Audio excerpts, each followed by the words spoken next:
What's up, everybody? It's Lids, and we're back for some more Mass Effect Andromeda multiplayer.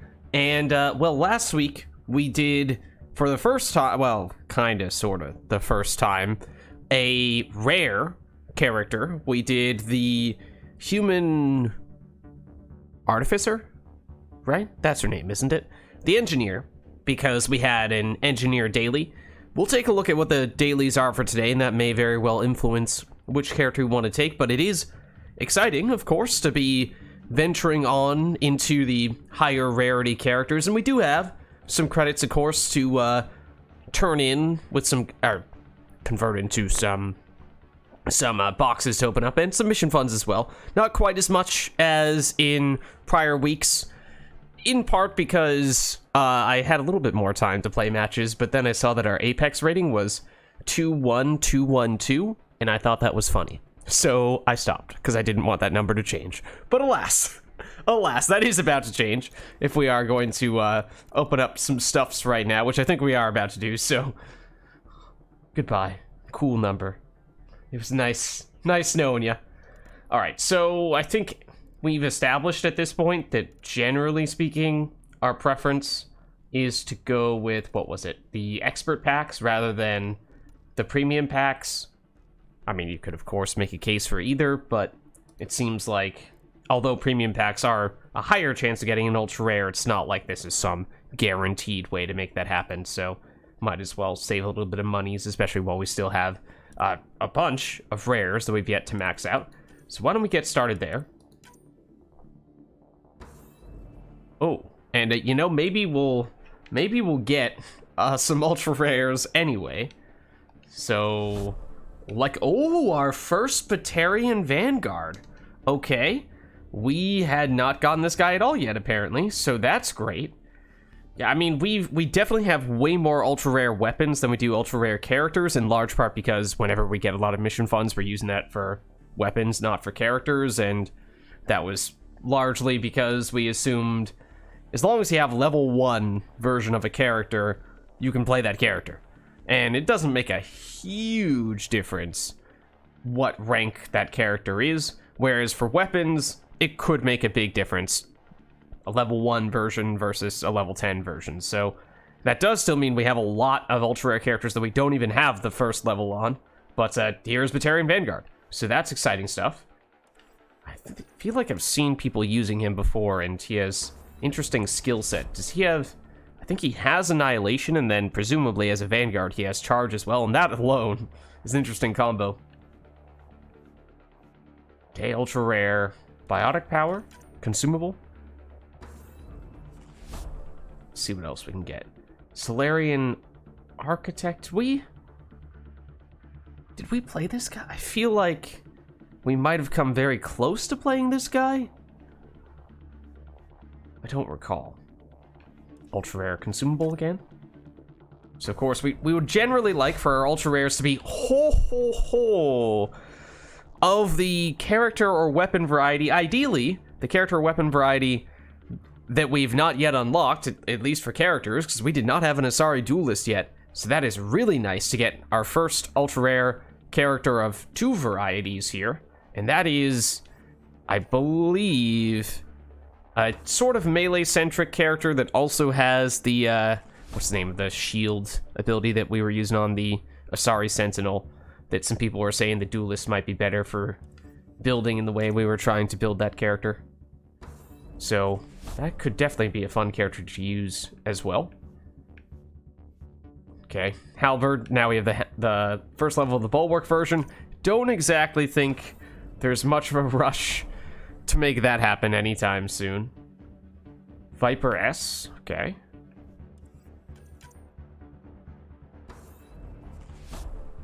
Batarian Scrapper. Oh, our first Siphon of the Venom.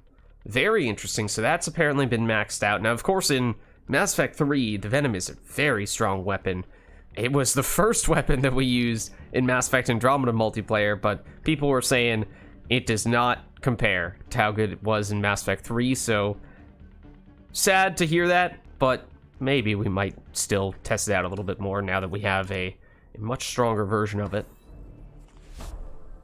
Juggernaut. So that's definitely one of the rare characters that is very high on our priority list. The other one probably being the Huntress. So likely means we'd like to do those soon.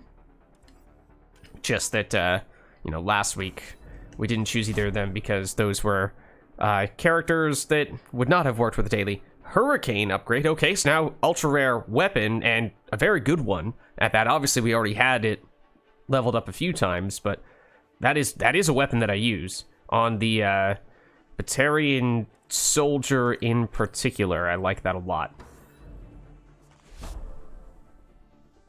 Scattershot now maxed out. We've not tried this before, but I feel like I do see other people using this somewhat frequently, so I am kind of curious about it.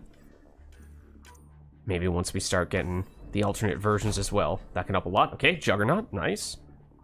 Combat power, consumable, ultra rare. Ishere, maxed out. So we have, of course, already maxed out a few of the rare weapons and started to get... There are a few that are way ahead of the other ones that we've already maxed out. We've started to get the alternate versions of them, and in some cases, even those alternate versions are getting pretty high level. There's the Artificer. That's the character we were using last week. But for the most part, I think we're obviously not yet maxed out on most weapons, but we are getting several now that are up to rank 10. Now the Rieger as well, also ultra rare pistol consumable. So that is exciting stuff, of course. It means we're getting closer. Whoa. Wow. Okay, then we have weapons like the Talon, which are lagging way behind.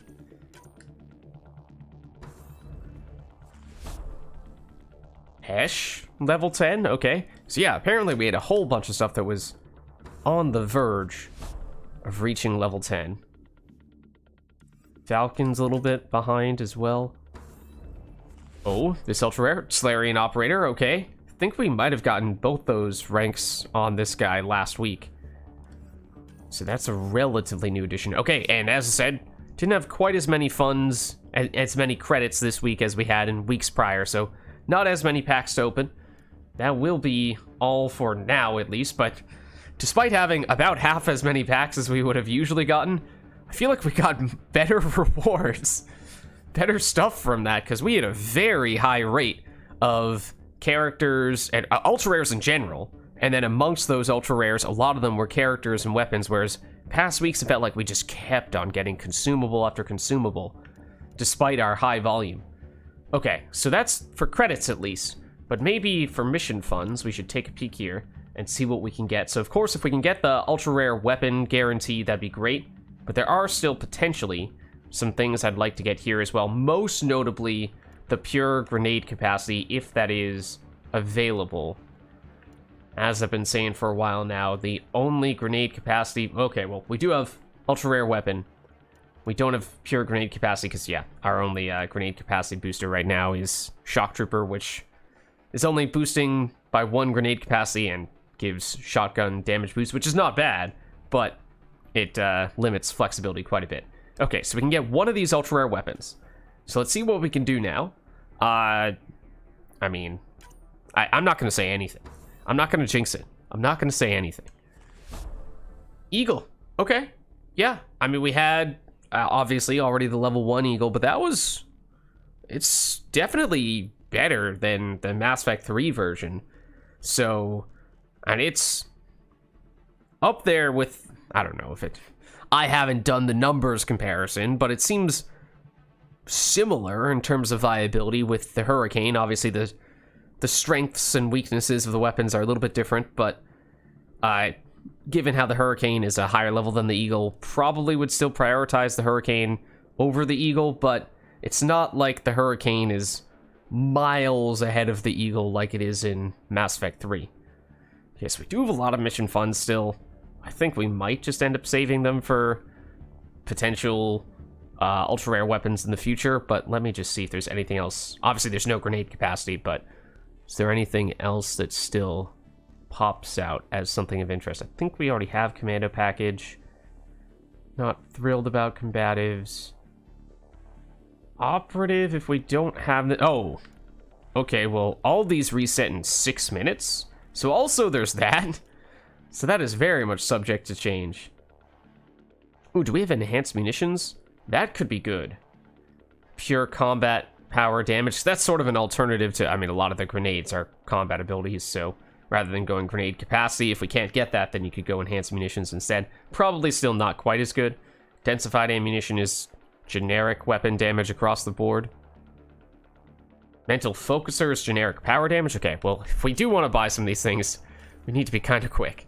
And the tricky thing is, the game does not tell us in the shop if we already have these things. Densified ammunition we don't have. Mental focuser we don't have. This is the one that I really want.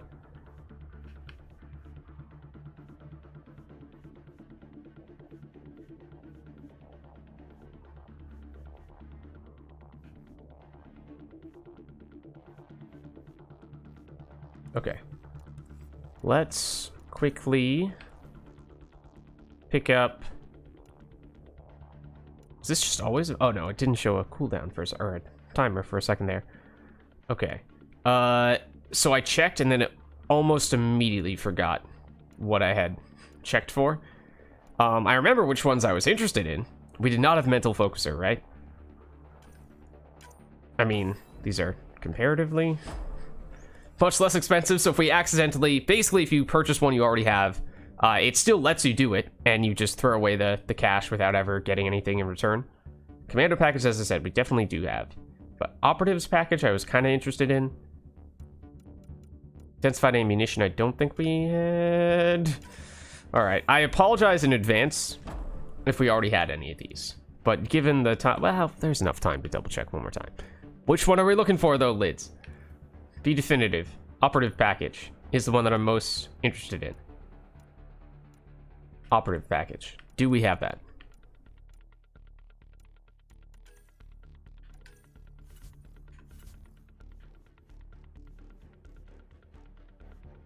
That is... Commando, confirmed. Operative package, we do not. We do not. I was kind of interested in combatives as well.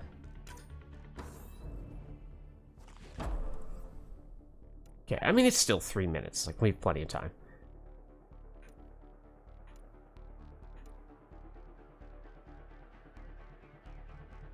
Or no, enhanced munitions was the one I was also interested in case we wanted pure combat power damage. So... No, not challenges. Can you tell I'm feeling a little bit rushed?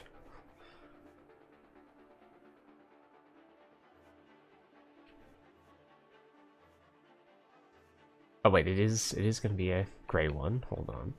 Grenade capacity, enhanced munitions, sniper rifle, structural ergonomics, vulnerability VI. We must have it already?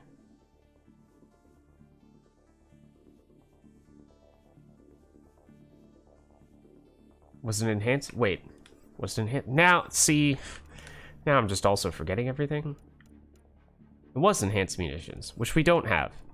We saw it there. Okay. Confirmed. I am sorry for the inefficiency of all this, but there you go.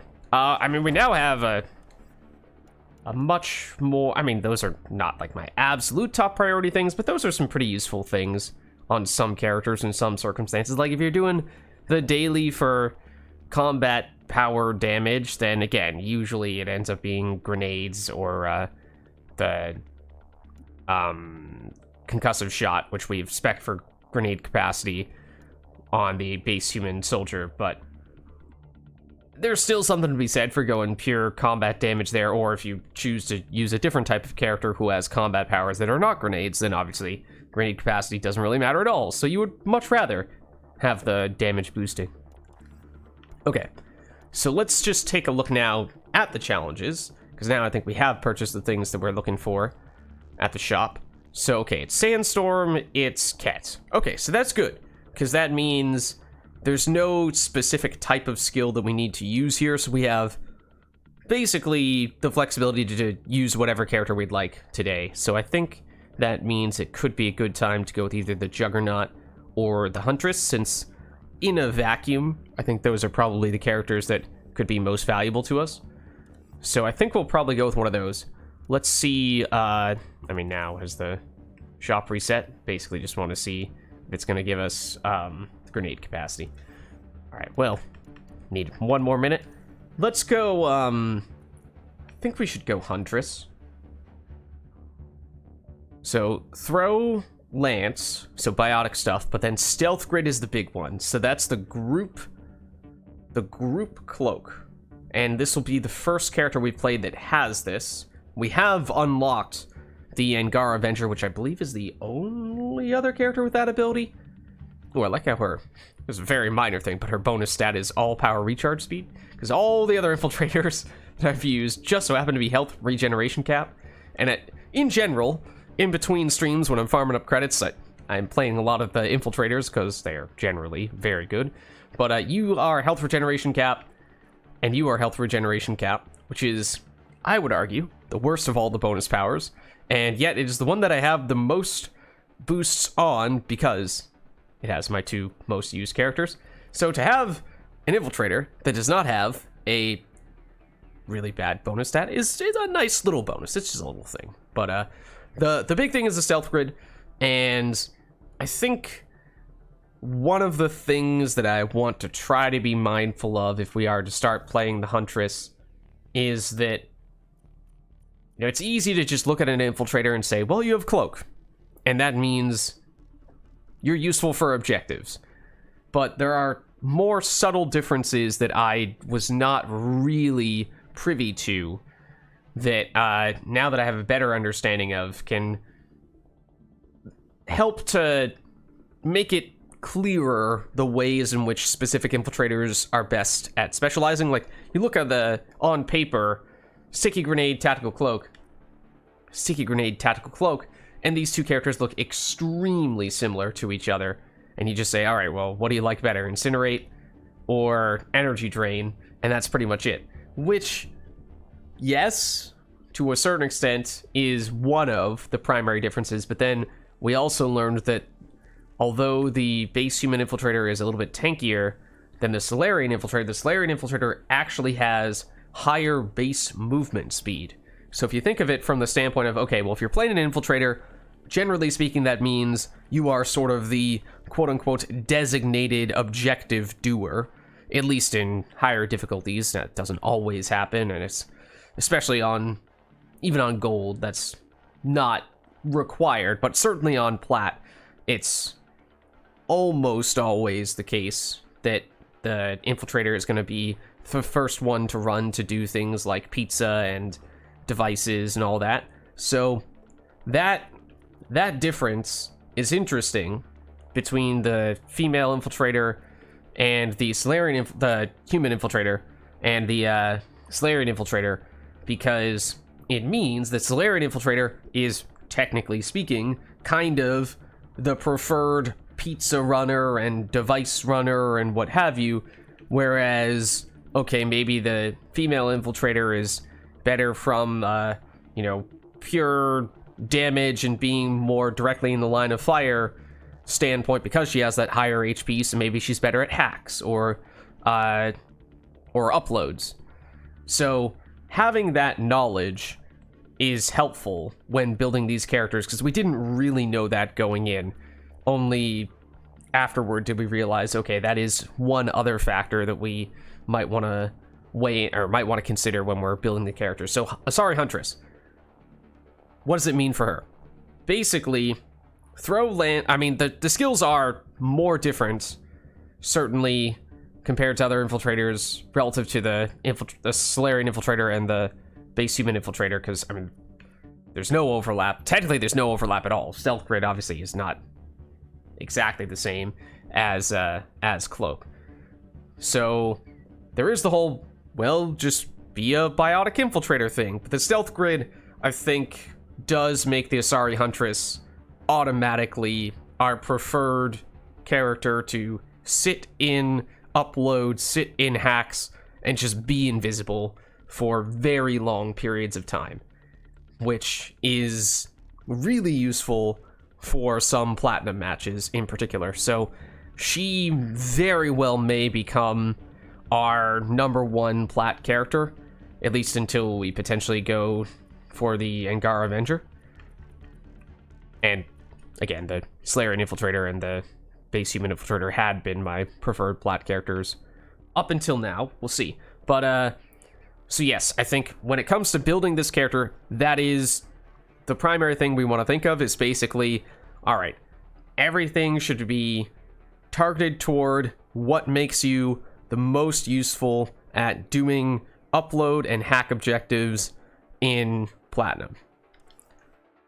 Before we go into speccing her and all that stuff, though, why don't we see... What?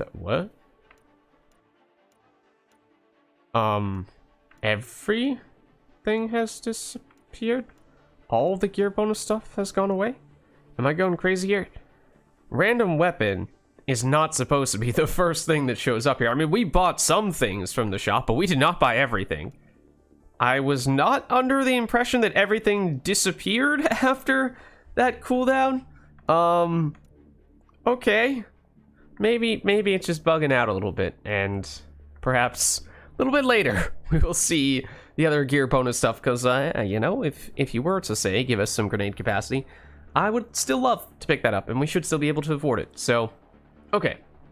But anyways, I suppose that means we should start diving into what it is we want to do, particularly skill-wise, with this character, and presumably Stealth Grid is where you want to start. We have 25 points, which should mean we can max out Stealth Grid and then have a tiny little bit of points elsewhere. I mean, we might not actually want to max it out right away for that reason, yeah, in case we want to have at least a little bit of the powers, although we should think holistically about, okay, so if we're maxing out everything except for one skill, what is that one skill going to be? Or is there some mixture, like Lance and Throw? Aren't those the two biotic powers that you have on the base Asari Adept? Lance, Throw. Okay, so yes, I have a pretty good sense of what the use case is for those abilities when you have a character that has them both available. In the case of the Asari Adept, we went Annihilation maxed out, Lance maxed out, Throw only level 1. The theory being Annihilation primes, Lance doesn't have a cooldown when you fully level it up, you spend shields instead, so as a way to consistently spam biotic combos.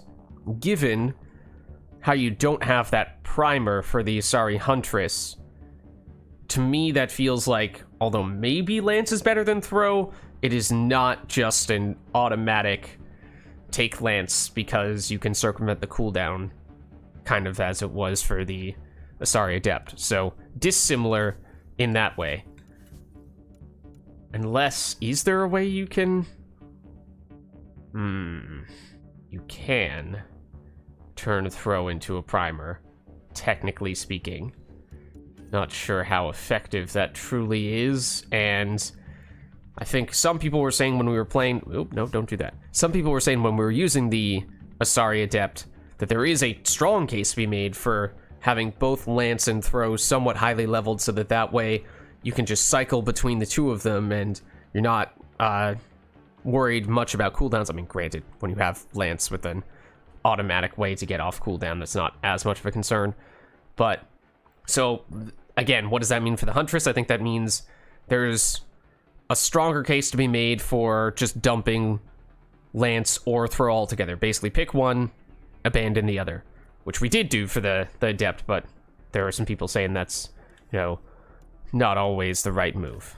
But I think you do dump one of them for the Huntress, so that way you max out Stealth Grid, you choose between Lance or Throw, max out passive, maybe you can... Let's just see what the final things are on passive. Damage, or, yeah, power damage and force for 3 seconds after using power, so you could Stealth Grid, and then if you soon thereafter were to use a Throw or a Lance, you get a pretty huge bonus on it. Otherwise, that's specifically biotic power, whereas this is any type of power. So I don't love this, because uses weapon... Wait. Weapon... Yeah, weapon melee damage after using biotic power. During this time, melee attacks also knock down unarmored, unshielded, standard-sized enemies. So, I mean, that's seemingly mostly for melee. partially for weapon damage, but I just don't think we're going to be... I mean, obviously, we will use lance and throw. I just don't think... Or throw. I just don't think it's going to be... like, we're spamming this all over the place like we might be doing with an Asari Adept. So, if anything, I think you take this. It works probably best with the stealth grid. Is that reason enough to take it, or do you use this to save a little bit of points so you can get both lance and throw? I don't know if that's worth it. I think you probably do still go for maxing it out.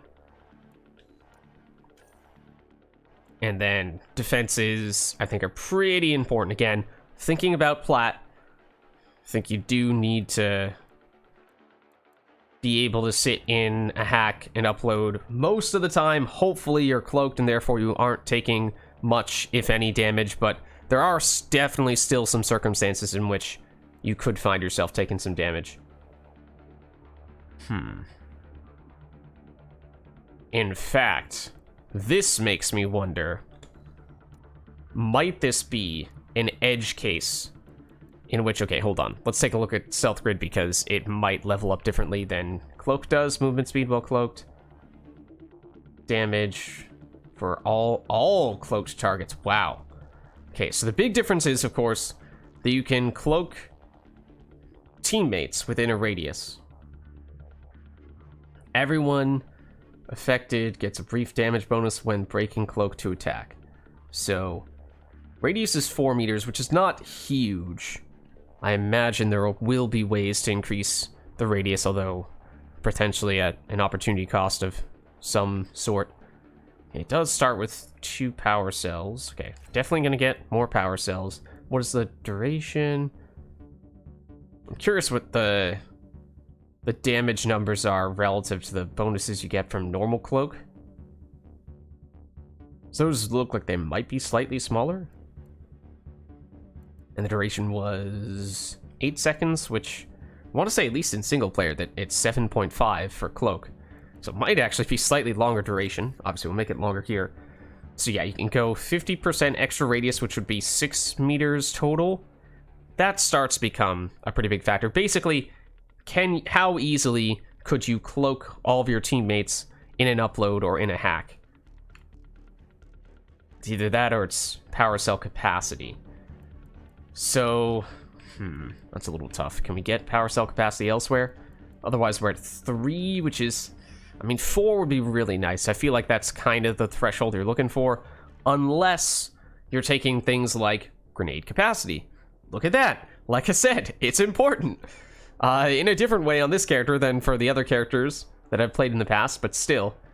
You know, if you don't take power cell capacity here, you're sitting on just 3 power cell capacity. I feel like you're kind of locking yourself into requiring at least taking gear bonus that gives you +1 grenade capacity, if not taking the pure grenade capacity for +3, then you'd have, what, 6 total? This would give you... And, you know, maybe you take the power cell capacity here, and that gives you more flexibility. You don't feel obligated to go for grenade capacity, and then maybe... Is there something that increases duration of your skills? Maybe you could take a gear bonus slot that increases duration. I don't know if that exists. I don't remember. So, this one's hard. This one's hard. In fact, might even delay a little bit. Might not immediately go this far into the stealth grid. Definitely do want to eventually, just since I haven't used the skill yet, get a better feel first for just how big is the 4-meter radius. Can we, with any reliability, actually cloak our teammates? How does having 3 power cells feel? Or, you know, maybe we do take Shock Trooper and we get a 4th in that case.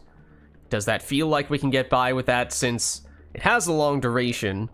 It's not like you're really going to spam multiple stealth grids in a row, unlike you might for some other grenades, so might be easier to sustain your power cell capacity, and so I don't want to overreact and take this one if this is clearly the right way to go. So, in that case, maybe we'll go... What can we get? Yeah, we can also get weapon damage here. Maybe we go the defensive route, though, initially, and we just sort of rely primarily on weapons to scale our damage. initially. But, okay, wait, the reason why I wanted to look into Stealth Grid was because I was looking at this and thinking to myself, might this be the one of the few circumstances in which you could consider, rather than taking the, after using a power or firing a weapon, you maintain cloak for 2 seconds and maintain your damage bonus for 2 seconds, might you be able to instead justify having instead, you can recover health and shields while you are cloaked option. The logic there being, the primary purpose of this character is to just camp in uploads and in hacks. And that way, even if you're on death's door, when you initiate your cloak, which does happen sometimes, absolutely, then you can still recover over time and be much safer while you're doing that stuff. Or if you are, for whatever reason, actively taking damage while you are cloaked, then you are still in that case, I suppose having higher max shields might be better, but at least then you can sort of duck back into a corner, reposition while you maintain your cloak, and eventually start getting the shields recovered. So yeah, I just want to see it looked like the rank 6 is different. Yeah, it's the movement speed, it's the gun damage, shield regeneration for all cloaked targets. Does this stop us from regenerating shields? For what it's worth, it does not say that. I forget if Tactical Cloak explicitly states that in this description or not. So I don't know how much to read into how it is not listing it here. And it doesn't seem like you have an option to give yourself the ability to still regenerate shields while you are cloaked with Stealth Grid, so maybe that also suggests that it is still possible to do that. So, okay. In that case, I think you do go max shields. I mean, this is probably still the general, well, not necessarily the consensus pick. Rank 5, not super useful. Rank 6. You'd probably take this. Not only because it might be better, but also because I'm not sure how many biotic kills we're actually going to be getting. Okay. So, and we might even just go passives for passive offensive stuff. For here...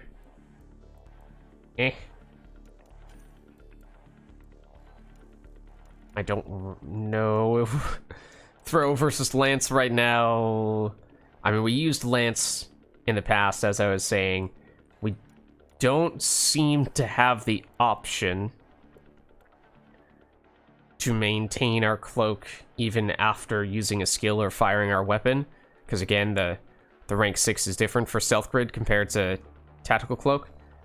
So it's not like you could remain cloaked for 2 seconds and spam multiple lances by expending shields.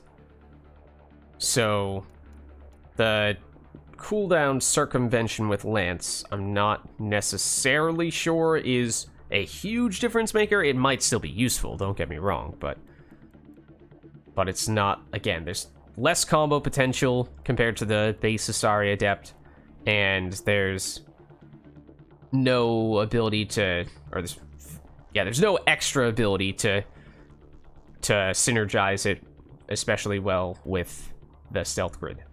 Recharge speed, damage force. I think how did the base stats compare? 400, 400, 1 meter radius.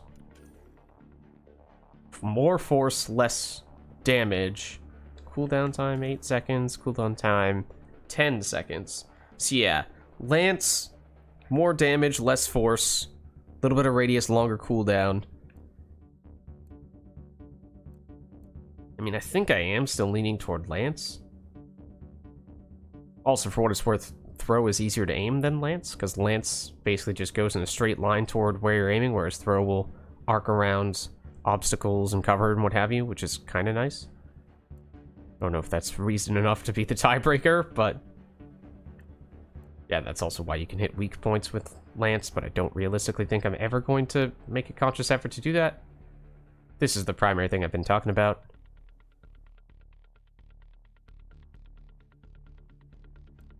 If we don't take this, then it feels like rank 6. I mean, it does still give us damage and force, but the knockdown effect, I'm not really sure how useful that is.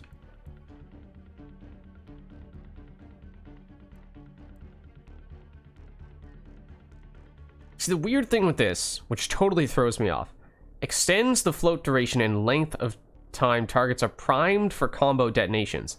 The phrasing implies that throw already can prime, but this is just increasing that time, making it easier to detonate when you already could do that.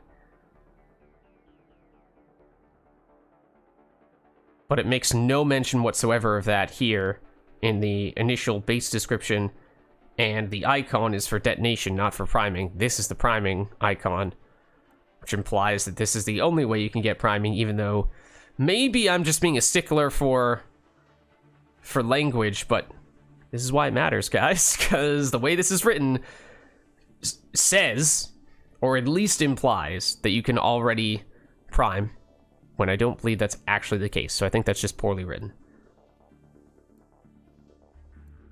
So it doesn't start with a radius, it does not unless we take this. That's 2.5. Alternative there is damage and force, which is probably pretty hard to turn down.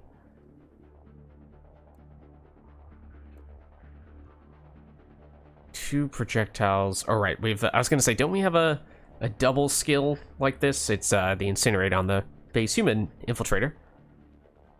Combo detonation, damage, recharge speed. So we could technically still take a priming elemental ammo and have that be our way to detonate, in which case maybe you can still detonate somewhat regularly, and maybe I don't think that's going to happen quickly enough to take advantage of the Lance being able to be spammed multiple times by spending shields. So I don't think that's a tiebreaker. I don't know, man. I don't know, man. I mean, we took Lance primarily on the base Adept, so maybe we take Throw here just for variety's sake, but that has gotten us in trouble a little bit in the past. So maybe we'll just make up our minds here.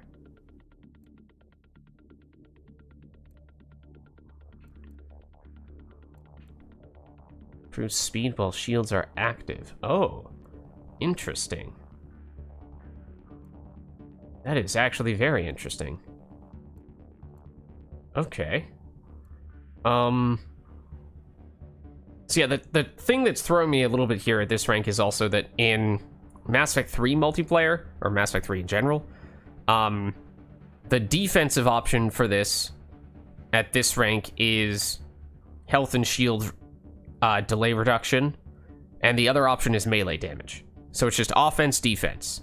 So this defense is messing with my head a little bit, because I'm like, I am not used to having to decide between maximum shields and the regeneration delay reduction. Usually this probably would be better, I think, because regeneration delay reduction is hard to get. 30% is 30%, but I think we actually take that. Then we go, I think we take this. The weight capacity is not a big deal, but the movement speed while shields are active for the running objectives is definitely useful. Okay, so then we might just save this 5 points, or we might throw it in. You can get the first two things here, a little bit of power damage, weapon damage. Not that our power damage is going to be doing much when we haven't really decided what we're going to do, but we have 2 points left. We theoretically could get something else, but one of those active powers of the damage variety, but I think we'll be okay. All right, so powers set for the time being, with the whole questions remaining about, you know, how a lot of questions remaining about how we are going to want to build longer term, but just don't have a lot of information to go off yet because we don't have much of any experience with this character. We don't have any experience with this character. All I know is the things that I've tried to perceive from others. So obviously we could throw on a paw. That's our way to automatically feel like we are fired up and ready to go and don't need any levels on our, or any more levels on our skills, any more levels on our character. We could go Piranha, just because we are probably going to want to take Shock Trooper. Is there anything else that could be intriguing? Like, is there anything that increases duration? Like, that's not bad. Commando package. Recharge speed? I mean, Stealth Grid uses grenades, not cooldown, so that's maybe not a huge deal.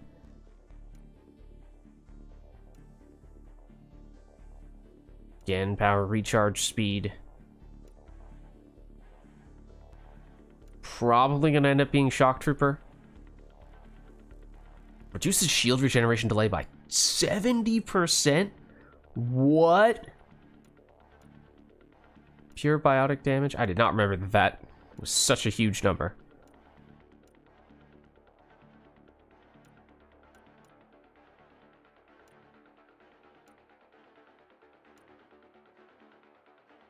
Oh, or you just go 100%? That's also kind of a huge number.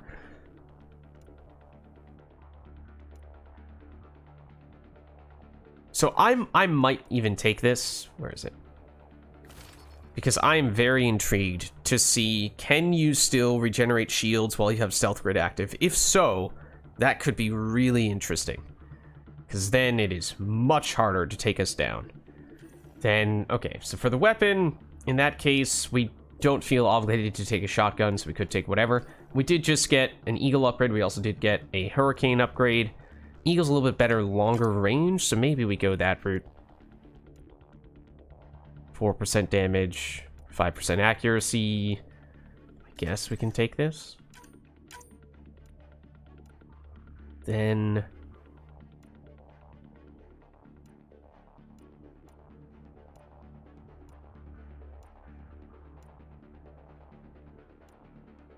I guess... penetration? Sure. Okay. I think we're good to... Oh. Well, it would help to equip that weapon, also. There we go. Okay. So I think we're ready to go. Still wanna... What are the primary things we're looking for here is... You know, can we get a sense for throw versus lance? I don't really think we're going to be able to make that decision all that easily when we only have level 1 on both of those right now. But more so, Stealth Grid, I think, is the big thing we're trying to get a better feel for here. What is the radius like? What is the power cell capacity like? Can we regenerate shields while it's still active? Because maybe that's just an oversight that they didn't mention that in the description. Or maybe it truly does function differently from Tactical Cloak in that way. So, let's see. We would like to... What was it? Do Sandstorm, I think, was the daily. And then... It was an enemy, I think it was Ket. And Bronze, in theory, might be best as we're starting out, but maybe we'll test our luck a little bit, see what difficulty we can get since we're being a little picky on the arena and the enemy. And given how we have a long duration cloak, we might be able to get by and play just kind of safely. Okay. I think we jump in. It is bronze, so, you know, it shouldn't be terribly difficult, but of course we are level 1. We did have a decently high rank on this character, so despite being level 1... Oh, okay, well, also this match is almost over. Like, really almost over? Oh, no, it's 5, not 6, I believe. So, I still got it. Little bit of time.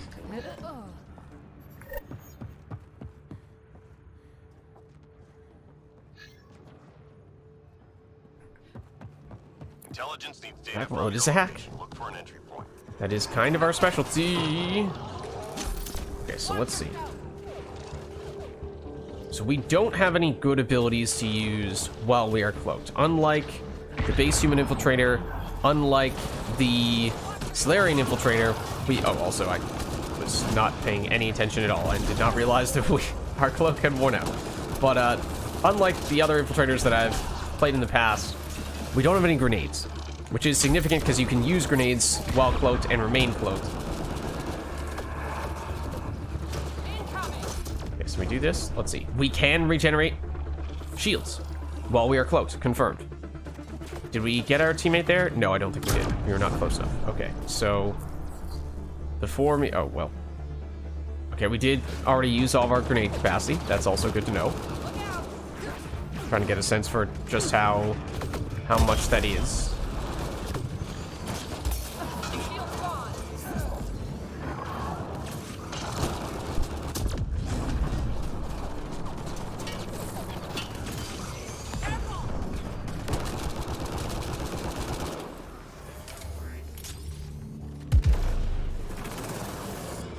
Oh, hello. Who did that? You?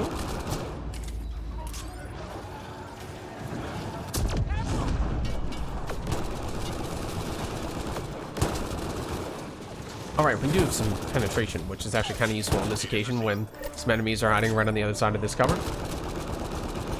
This wall. Oh, and you are... This is true. You are kind of priming. For what it's worth, I mean, that was throw. You did see that brief little moment there where the enemy was technically kind of hovering. Just 3 hostiles remaining. Which was the question we had about, does base throw actually prime? I didn't really think we were going to get an answer. Okay, well, that was Lance. I meant to do that in the other order to try to test that theory. Like, if we take base throw and immediately follow up with a Lance, can we actually prime? And detonate. Well, it would help if I hit with Lance. That's what I was talking about before, when I was saying how sometimes it's kind of nice that throw does lock on, whereas Lance One lonely target. just goes straight ahead and does not lock on to targets. Still got it. Because there are times when I feel like, you know, that should be close enough with Lance, and it is not. Kind of like that. Okay, so let's see. Like, you should be cloaked if we were to initiate, excuse me, if we were to initiate, say, a stealth grid. Okay, yep, confirmed. Granted, you immediately broke it, but just testing. Just testing. Okay, let's see if we can do this, that. Okay, so, I mean, he was definitely flying, or thrown, not hovering when we hit him with the lance.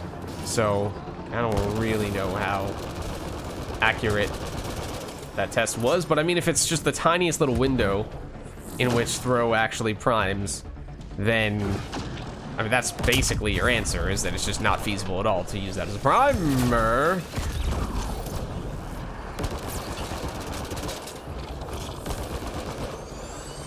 Oh, hello.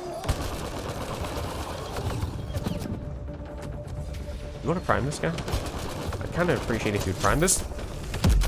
Oh, well, okay. Fortunately, he decided not. Oh, he died? Question mark? Okay, I guess that works. I assume that was our teammate who bailed us out there. In which case, thank you.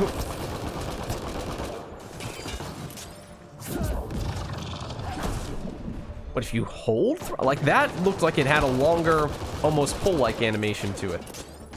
And that was the weird thing about, one of the other weird things about the description for pull, was that the animation they showed for it, the little preview for it, made it really look like it was a combination of throw and pull. Or rather, pull and then throw.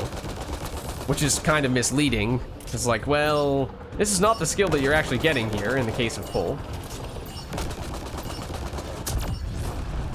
So don't mislead me like that. Unless you do actually have something like that, but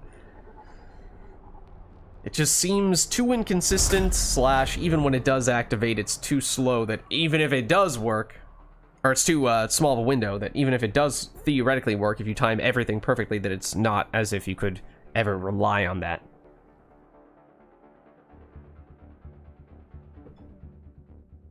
The implications there being the whole, do you need to go up to the, what was it, like 4th or 5th rank for a throw if you actually want to prime with it? Functionally, yes, it seems like. They're immediately readying up. You know, maybe we'll just hop straight back in then.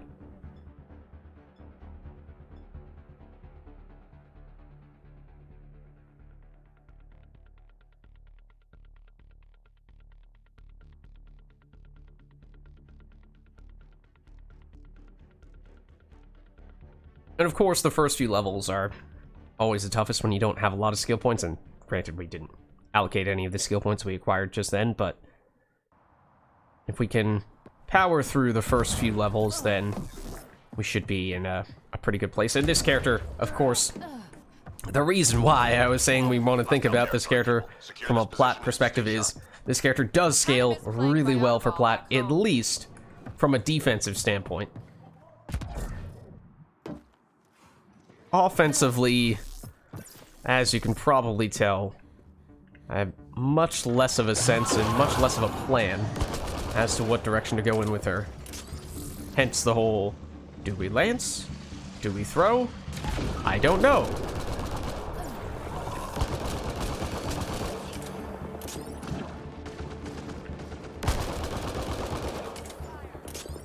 It does seem like if you can afford to do so, in terms of, by afford, I mean, if you have enough upgrade slots to do it, consumable slots to do it, it would be really nice to be able to take an elemental ammo to be your primary way to prime enemies. Because otherwise, you're going to rely on teammates to do stuff like that for you. Oh. That was interesting, and we may have blown that up on our teammate.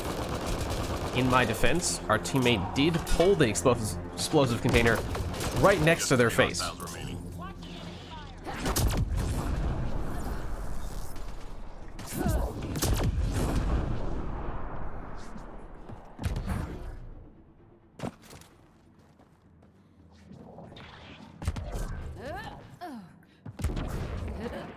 Oh wait, what? There's still an enemy?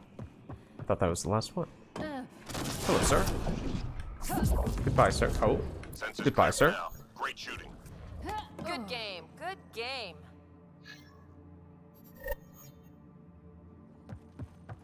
Hostiles en route. Move it.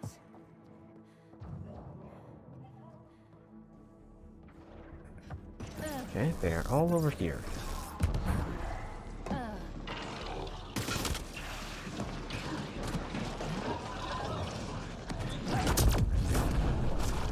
Howie.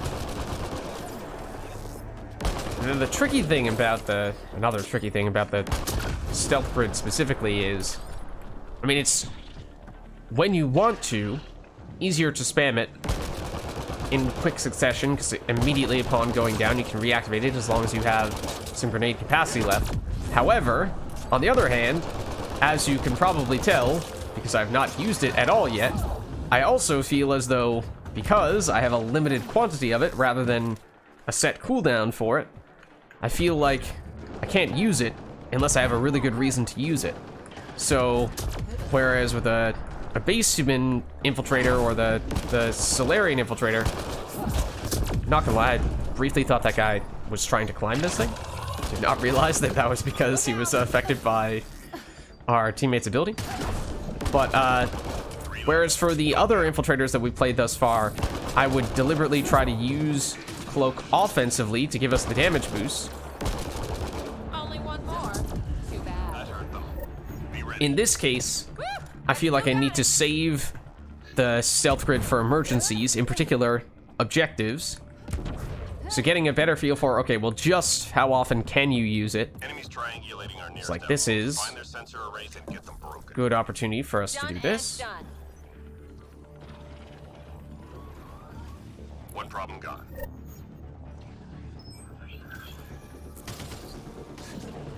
Ratio. Where the heck is this next one? Oh, it's down below us. It's like, I do not see it right now. That is because I was, unsurprisingly, looking in the wrong place. Enemy tech shut down. Oh, I was gonna detonate that guy. Oh, hello, Fred.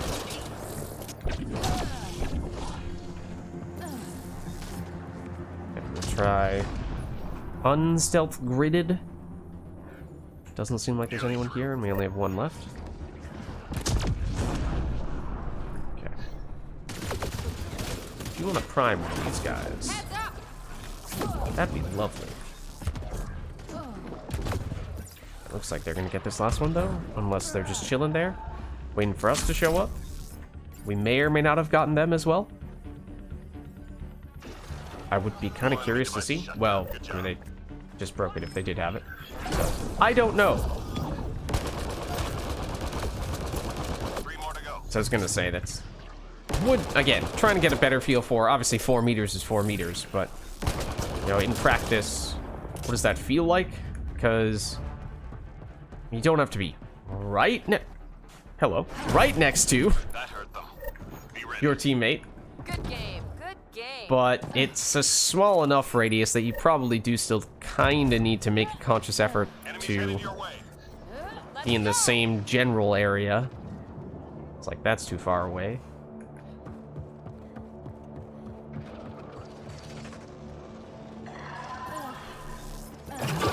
Hello. Ow. Oh, that was a miss.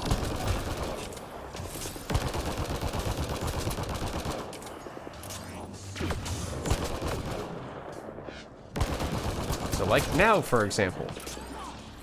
With other infiltrators, I would have cloaked in that situation to get the damage boost.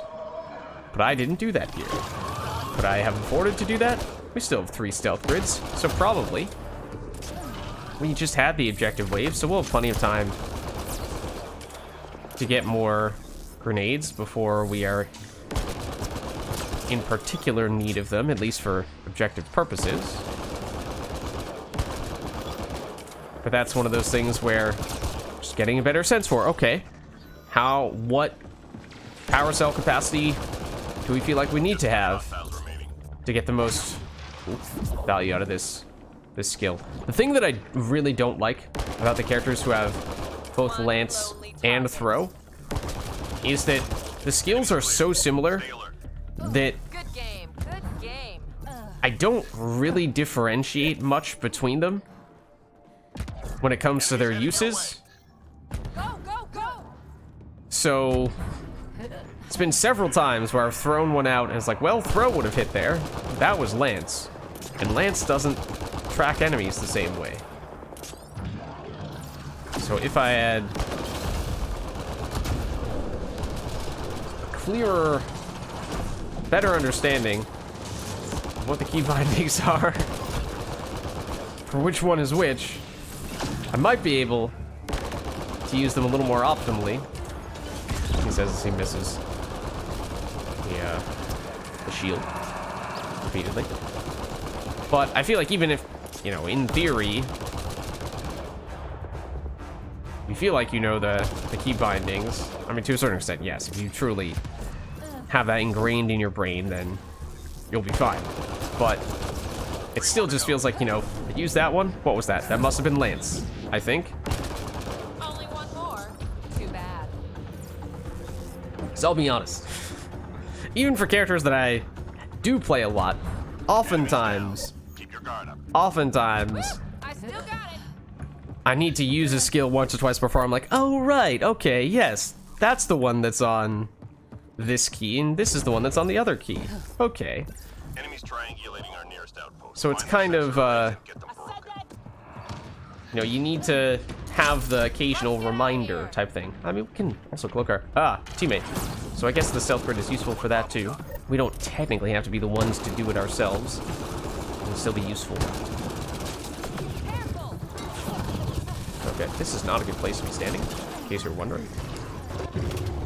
Nor is this, in case you were wondering. In general, I would not recommend doing that. Fortunately, our teammate is unperturbed. Okay, we might gel here. Our teammate is not that far. Okay, our teammate is getting us. Obviously, this is an objective wave, so I can't really linger that much, but let's do this. Hopefully get them as well. And then maybe we'll be quick enough to still get here in time. I think we should be. I don't know from a base movement speed standpoint how the Asari compare to the humans. Like, the Solarians, as we were saying before, are faster, technically. Okay, so again, we should have cloaked you from them. We were not far away. So that surprised me. That really felt like that was within 4 meters.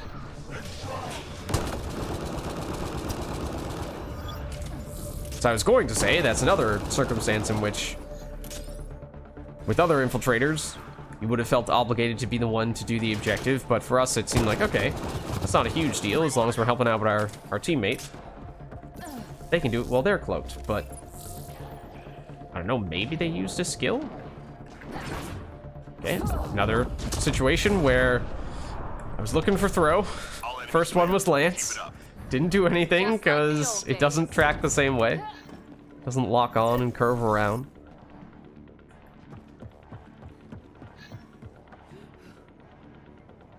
Shuttle incoming. Get to the extraction zone. Ooh, a fiend. Ooh. I'm always a little intrigued by whenever we play a new character. What voice lines do they have? How are they delivered and what have you? Which is obviously like a much smaller thing. But, okay, well that's one circumstance in which Lance worked, but Throw betrayed us.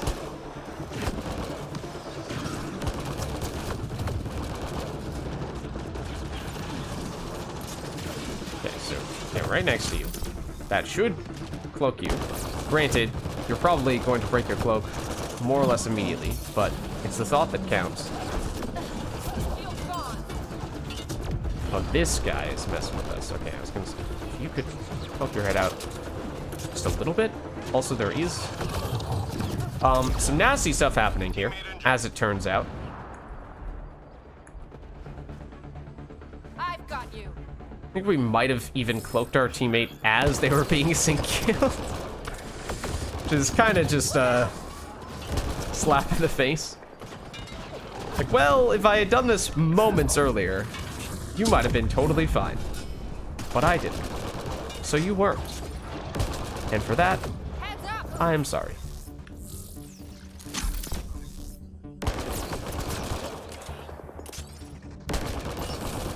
Okay, I'm gonna go slightly early so we can take a brief pit stop over at the grenade capacity, because I did use my last stealth grid. That way, while we are here, we should be able to get our teammate as well. Assuming that they choose to extract. Okay, good. So like that looks a whole lot like 4 meters to me. Is it because they have Annihilation? I think that's Annihilation, or I don't know. I haven't played that character yet, but there's some kind of glowing effect. Is it because they had Annihilation and therefore you can't have those 2 skills active simultaneously, so it just immediately cancels the stealth grid? I definitely don't only know this because that was the build that I was most looking forward to doing in the campaign, and we saw that it absolutely does not work at all. And I was crushed.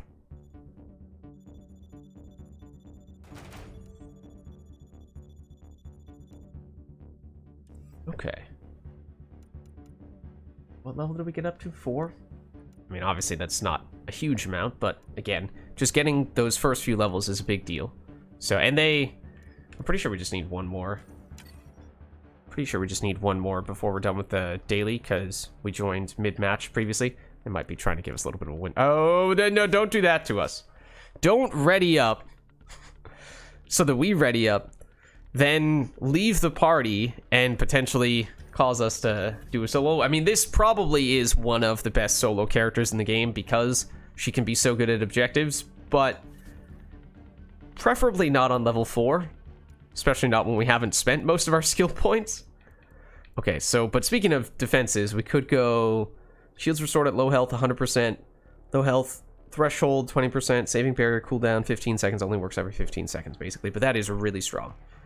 So, defensively, of course, that's really good. Stealth grid, what have we learned? The power cell capacity, I mean, this is partially just my own playstyle-wise. I feel like I need to be very conservative with the power cell usage for it, because I want to make sure that I have most/all charges available for objective waves or absolute emergency situations, whatever those might be, you know, getting cornered next to a boss or two and you need to somehow get your way out of that area. So, you know, if you're just making a point of picking up grenades at the end of each wave, then, you know, maybe you're still fine there. And you can still use it somewhat aggressively, even during non-objective waves for offensive purposes, but... I mean, given how you don't have the option to take the upgrade that keeps the shield, or keeps the cloak up for 2 seconds and keeps the damage boost for 2 seconds while you're using powers and skills, it feels like the offensive utility of Stealth Grid is actually worse than the offensive utility of Tactical Cloak. Granted, we did confirm that you can recover shields while the cloak is active. Doesn't even require any special specific skills to be selected, specific options to be selected in order to enable that. So defensively, it's actually better than or, you know, on the better side of what we anticipated it might be like. This throws me off a little bit, given what we were saying in the previous match, where there were at least a couple of times where I could have sworn our teammate was within 4 meters, and yet they did not get cloaked. Was it just because they had some kind of ongoing effect? Again, I haven't used the... What is it? It's the ultra rare adept that they were using. The... Kineticist? Pull, throw, lance. Okay, so it wasn't annihilation, but I've definitely heard people say she has some kind of like super mode that you can activate, kind of like the ascension mode for the Awakened Collector in Mass Effect 3.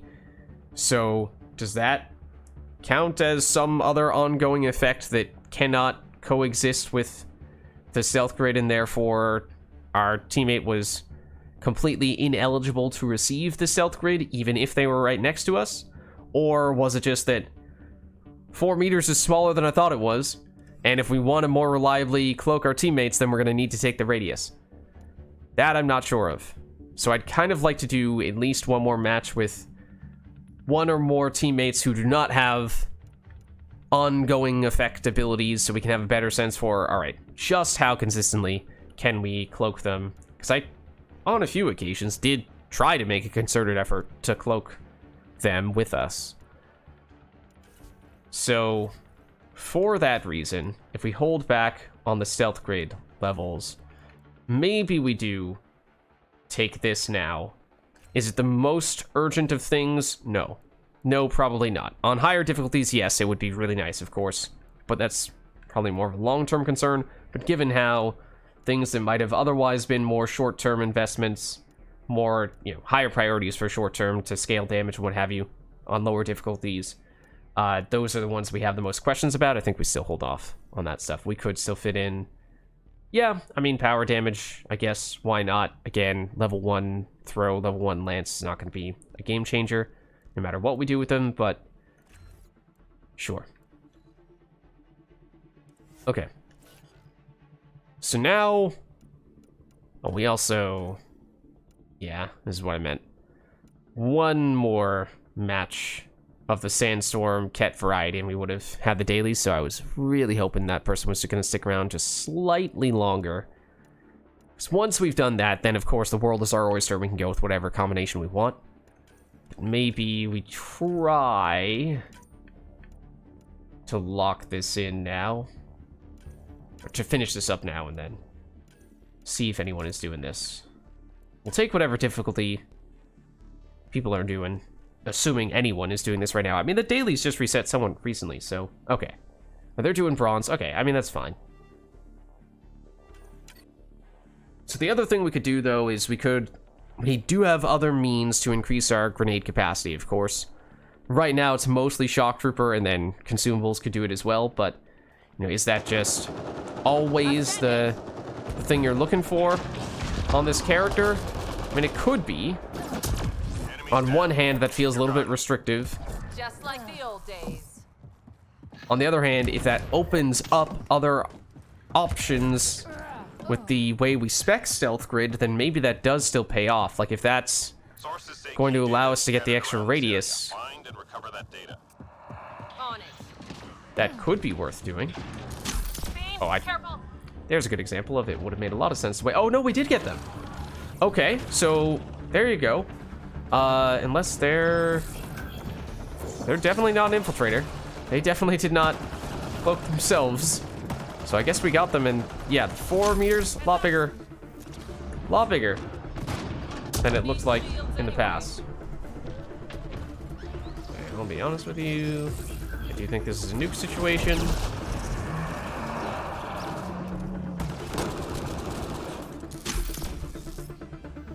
Now we can both. Oh.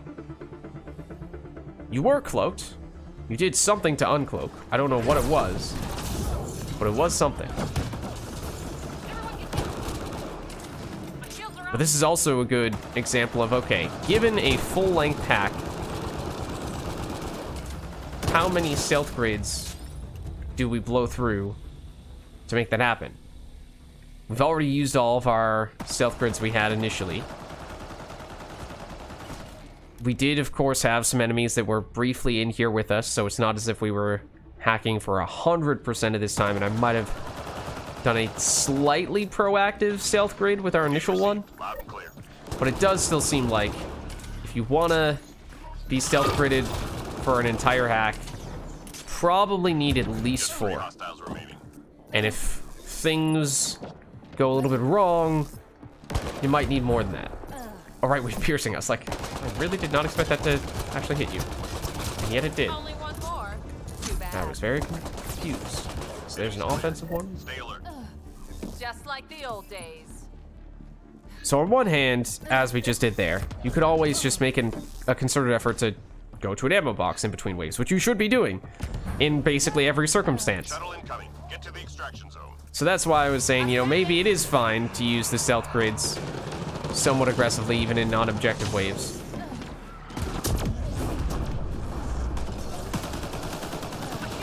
Right now, this is just me deliberately trying to run over to them so that I can get them the shield, or rather the stealth grid. But yeah, so even if you do pick up the additional grenades from the ammo boxes in between waves, you're still, of course, maxing out at whatever your max capacity is, which for us is still just 3, which does not seem like enough, is basically the conclusion that I'm coming to. Granted, I kind of assumed that that was already the case. So it's more just a question of, all right, so if it needs to be more than 3, where are the additional charges coming from? Additional power cells coming from? Because there are several very different ways to do it.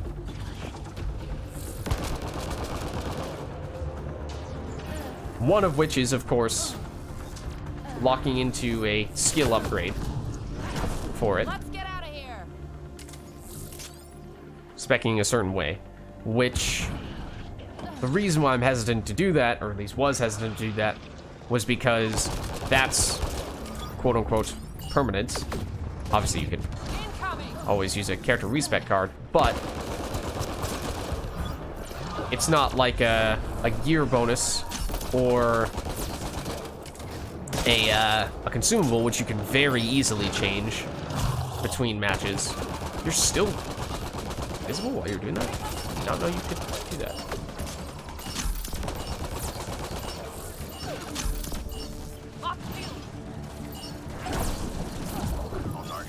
That was an interesting trajectory of that throw at the very end there, just doing little laps around the enemy. But yeah, so basically, okay, so we know we would like to have more than 3 power cells. Is, for example, just throwing on a shock trooper enough, getting us up to 4?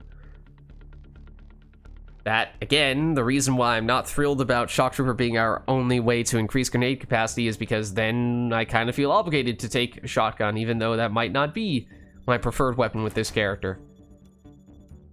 I'm not sure we got enough points to finish that daily. Actually, we might have been 1 off for... Oh, we did get enough points. We needed 1 more wave. Fair enough. Alright, so maybe we'll stick around with this person for 1 more match, and then afterward we can go with whatever, and we might try to bump ourselves up 1 more difficulty at least. So, especially because we've established that it is possible for us to still recharge shields while we are cloaked with stealth grid, the super shield regeneration delay reduction does seem like overkill. Maybe having a little bit of it is not a bad thing, because it does still make it easier to to get those shields back, but let's try. Where is Shock Trooper? There it is. Okay, I'm gonna just throw on Shock Trooper even though we aren't using a shotgun. Again, obviously it's suboptimal to a certain extent, but we'll stick with the Eagle for the time being. So now, the test is basically how much of a difference does having one additional charge, one additional power cell for Stealth Grid feel? How much better is that?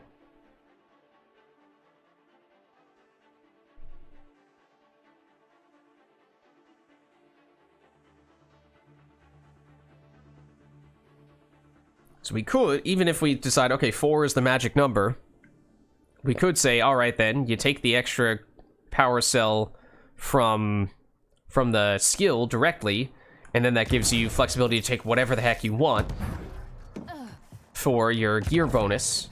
In which case, you could go back to shield reduction, shield. Hold this position, clear out enemy forces. The Let's do it. delayed reduction, you know what I mean. Or whatever else, you know, something more damage oriented.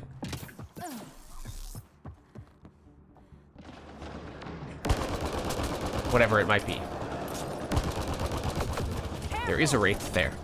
I'm not as crazy as I might have seemed. Did I hit the Wraith? Not a lot.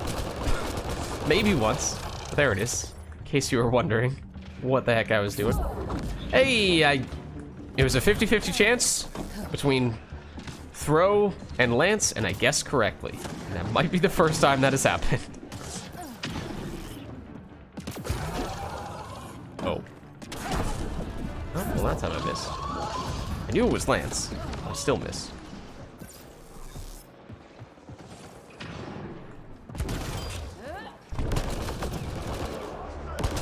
Hello, sir. Okay, so probably should, given how we have the 4 power cells now, Down to 1. Easy make out. more of a point of using them more aggressively. Granted, he says this as there's one enemy left in the wave who is on the opposite side of the map, so it's not as if that was the most useful way to deploy our stealth grid. Hostiles en route. Okay, Let's go. let's get you. Just wait until enemies are at least somewhere close to us. Okay, is the, like, they were pretty close to us there. They were not doing anything that would have denied them the stealth grid.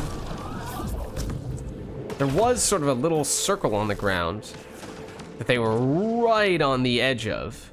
And if that circle is supposed to be the thing that shows you the radius of who gets included in the stealth grid, then, I mean, that's useful to know. And then obviously useful to get a feel for just how big it is. Okay, that you would have been in the radius of, but you dodged away at the worst possible time.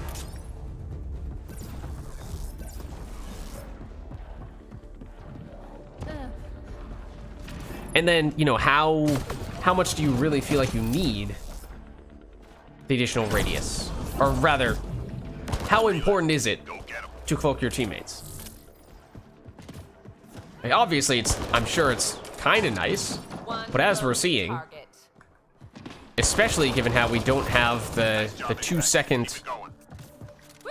I still got it. shield, or the 2-second, why do I keep calling it a shield? The 2-second cloak remaining even after using a power or a weapon, depending on what our teammates are doing, they oftentimes have just been immediately losing the cloak. So even when I've been trying to be a good teammate, oh, it's on the other floor. Even when I've been trying to be a good teammate, it has had very minimal effect. That's why I couldn't jump up there, because the Wraith was blocking me. It's like, I'm pretty sure I would have been able to get there.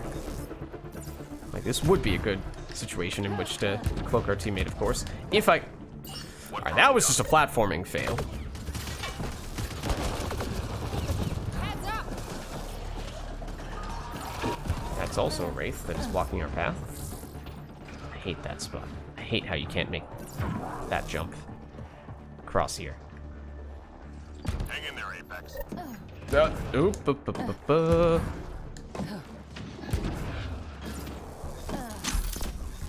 Hold on, this one's ours. So yeah, when squad mates are doing devices, Objective complete. or you know, basically just when they're doing devices, is pretty much the only time when you can guarantee that you will be able to keep the cloak on them.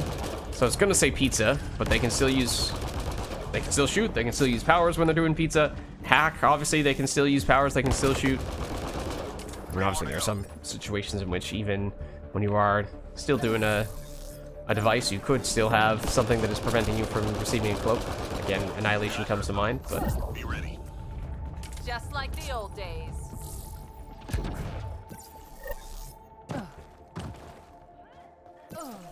Enemies incoming. So, the thing that I was getting at when it came to the, you know, how valuable is it? Okay, how valuable is it to be able to get up where I'm trying to go? I'm really struggling with that in this game for some reason. But, yeah, you were cloaked. You are cloaked. You're remaining cloaked. Wait a second, what?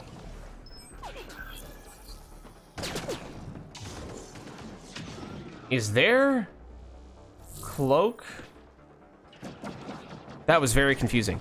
They were shooting, they were using powers. They should have dropped their cloak almost immediately. I did not do anything, so my cloak, understandably, stayed. Or are they bugging? Oh no, there is a bug where they just stay permanently invisible, right? Unless and until I use stealth grid on them again. Because I was like, are they getting a much longer duration on their cloak because I did not break mine, and their duration is actually based on whether I break it and they can do whatever they want? That would have been inconsistent with what we'd seen in the previous match, but again, who knows? Maybe there's some other thing that I was misaccounting for. I didn't properly understand. I would like to cloak our teammate again though, so that I can fix their situation right now. All clear for now. Please come back up. Please allow me to stealth grid you. Hostiles en route. Get going. Just so that I can test things out again. Just so that I can make you uninvisible, so that I can test things out again. Oh, okay. In my defense, on multiple occasions, wraiths have body blocked us in some pretty crazy ways. So, and also we are okay. We're also, you know, glitching a little bit in different directions, so that might also have something to do with it.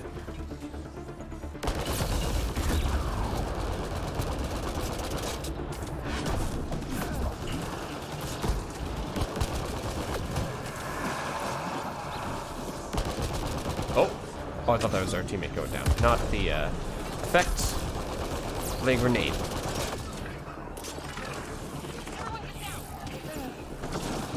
They're still invisible permanently. So that's a bug is what I'm kind of getting at here, is that that's not actually a reflection of how long the stealth grid is lasting for them, because this would be absurd if it was lasting this long. Only one more. Too bad. Good. Stay sharp. Just like the old days. But yeah, it seems like that's a bug. This may not be the best of hosts for us, because we're having things like that happen Intelligence needs as data well. from your location. Look for an entry point. Okay. Okay, this is a good time to do this and actually cloak them for reals.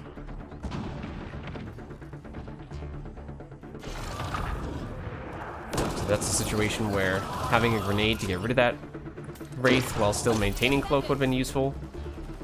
Okay, so there you see, they had cloak, they lost cloak because they fired pretty quickly.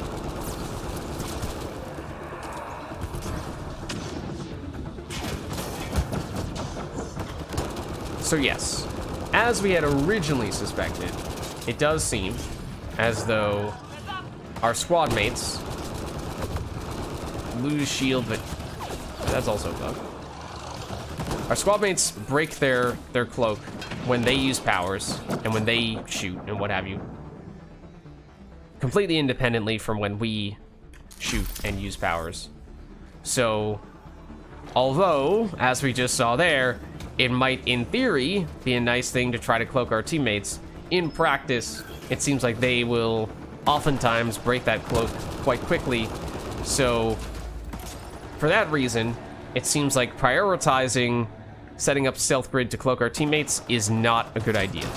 I mean, it might be that, you know, this is a bronze lobby, the stakes are low, so you know, it's not as if they're making a conscious effort to keep the cloak on for very long. They're not concerned about getting hit by a lot of enemies while we're in the middle of a hack and getting overrun and having the hack be overwhelming. So maybe on gold or plat it'd be a different story. Easy out. But I think in general it's probably still Stay safest sharp.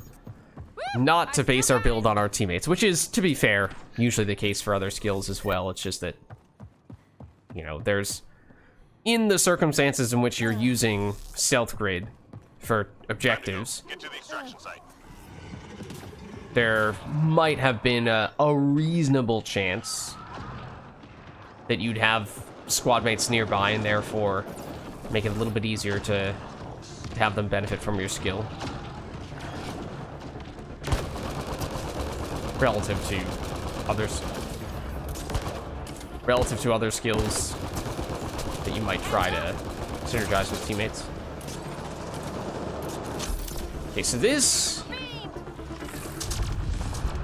that's another bug that it seems like maybe truthfully there have been multiple enemies that have just been standing still with 1 health, but it really looks like there have been multiple enemies with who are functionally dead, but for whatever reason the game is showing them visually as if they were still alive. That has happened to me in previous lobbies as well, so it's not like that's coming totally out of nowhere, but I just mean that to say that the lobby is you know, a little bit iffy.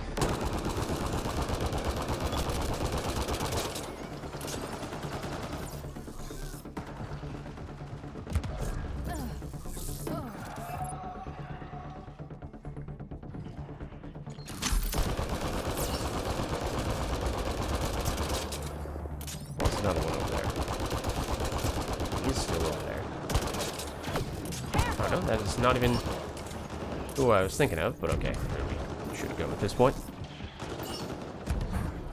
Probably. Guess we're still slightly early. Okay, so like, for example, here. Okay, well, never mind. You were in the middle of shooting when I cloaked you. You might not Tough mission, but you made it through.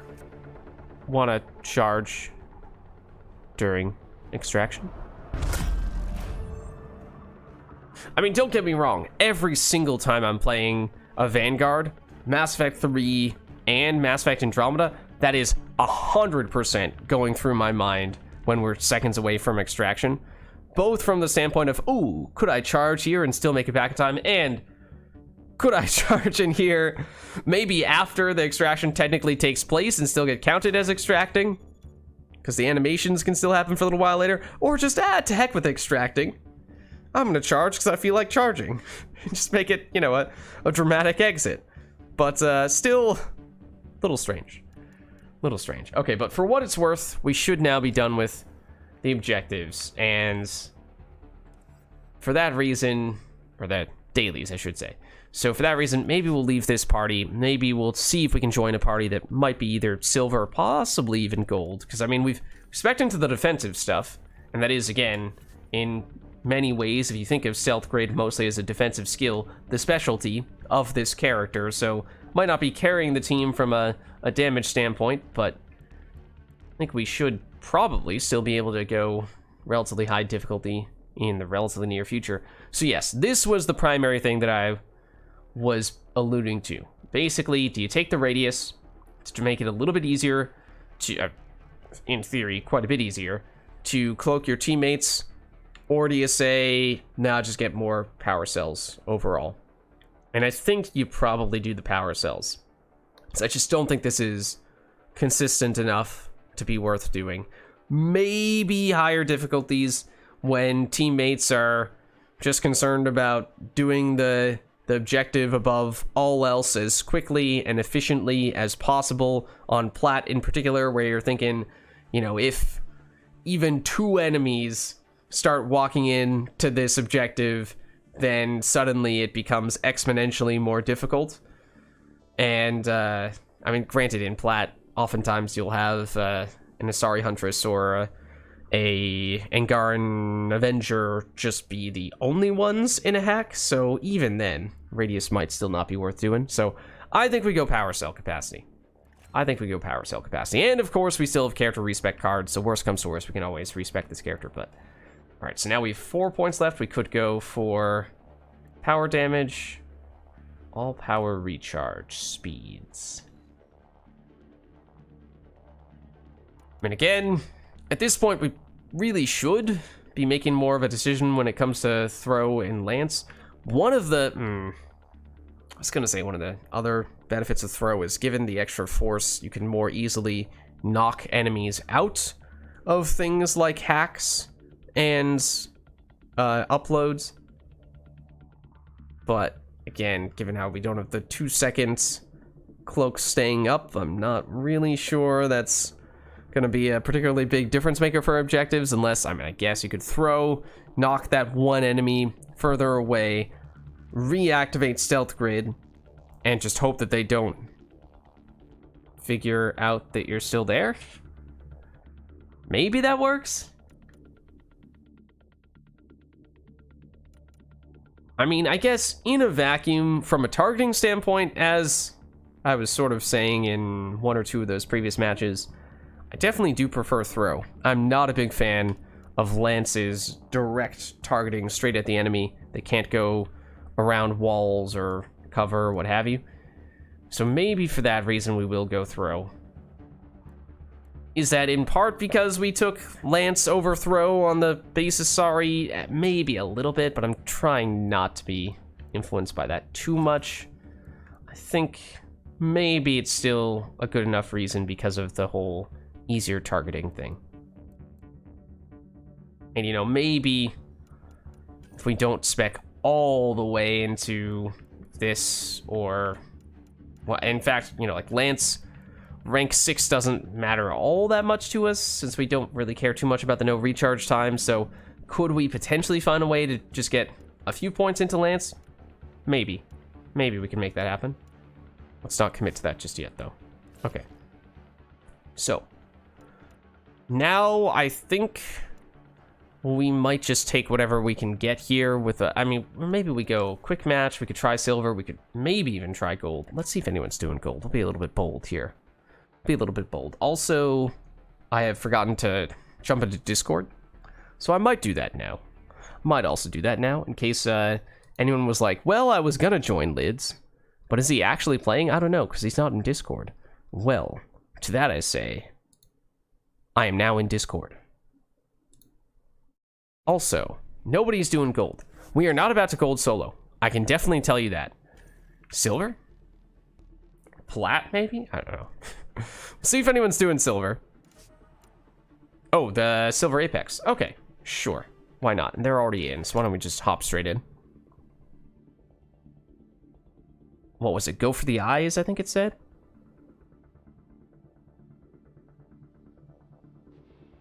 I think I probably already had a strike team going out on this mission, but okay, it's wave 6. All the lobbies that we join that are mid-match, it is wave 5 or 6. Okay, so damage is definitely significantly lower in silver, or rather, yeah, in silver. Oh, also it was go for the eyes. Okay, I was gonna say, it's a very noticeable difference in the amount of damage we dealt when we were shooting that guy in the head versus when we were not. That's because you actually have a damage penalty when you're not shooting people in the head. This Apex mission type, right? It's not just a headshot damage bonus, it's actually a damage debuff when you don't shoot people in the head, if I remember correctly. Also, could I have helped to cloak our teammates as they're doing the objective? Oh yeah, totally. Was I thinking about that at all? No, absolutely not. Should I have been? Yeah, probably. But look, we can't change the past, okay?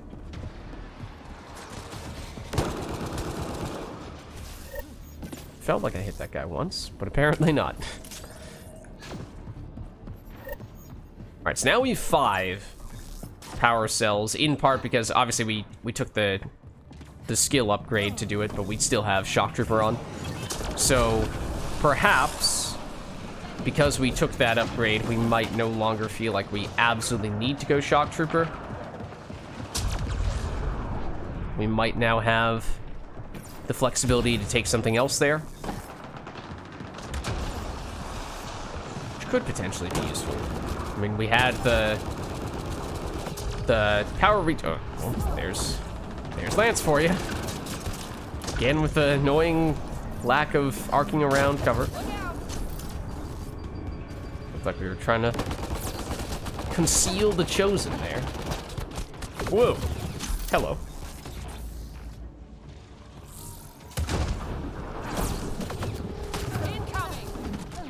Owie. The other one's still alive? Not anymore. But yeah, so like, might we want to go back to the shield regeneration delay reduction? Maybe? I mean, we already have actually a pretty significant amount of that even outside of that gear slot bonus, because we took it on one of our passives as well. So, I mean, it was pretty much instantaneous when we did have it, which is pretty cool. So that's really strong defensively. Technically, it is the way that the math is run on that mechanic. It does have diminishing returns, but still, it was like 100% shield recharge delay reduction, which is enough, a high enough number that even if there are some diminishing returns there, you're still gonna notice the difference. Okay, everybody get here. Give you a nice cloak. You guys will immediately break it. Okay. So again, maybe that confirms our theory. Or at least further supports it. It's maybe not the best idea to go the range on the stealth grid, because you might give it to teammates, but chances that they actually hold on to it for any significant amount of time, pretty low.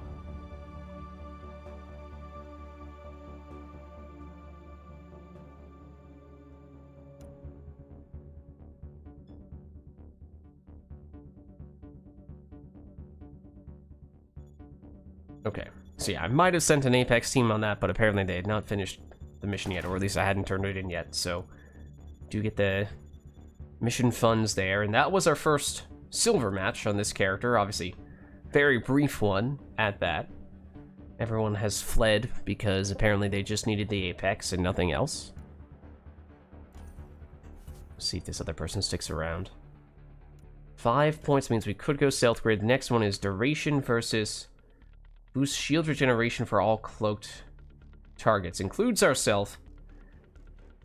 But I think given what we were just saying, I think we're already in pretty good shape here, especially because you can recharge shields when you have stealth grid. So I think the duration is more helpful. This is another way in which it kind of reduces the pressure on power cell capacity because you get more value out of an individual charge. So I definitely think you do that. I mean, yes, in the worst possible case scenario where a hack or an upload is completely overrun by enemies, which does absolutely still happen sometimes, then this could help you stay alive, but still feel like that's not necessarily something, that's not the situation I think you want to be planning for in most circumstances. I think we still have enough defense that we are still much better than the average tactical cloak infiltrator would be. So like and since we can potentially, and we could do this hybrid, it's 70% recharge shield regeneration delay reduction rather than, I think it was 100 for the other one, but we get just raw shields as well. So that might be the right balance. And then let's see, so we're still on... Oh, we're the host now? Okay, apparently. I was like, oh, okay, I guess they chose to stay in the same arena and keep it on silver. I mean, I'd kind of like to see if we can bump this up to gold, but maybe we're getting a little ahead of ourselves since we only have 2 people right now. Let's try this.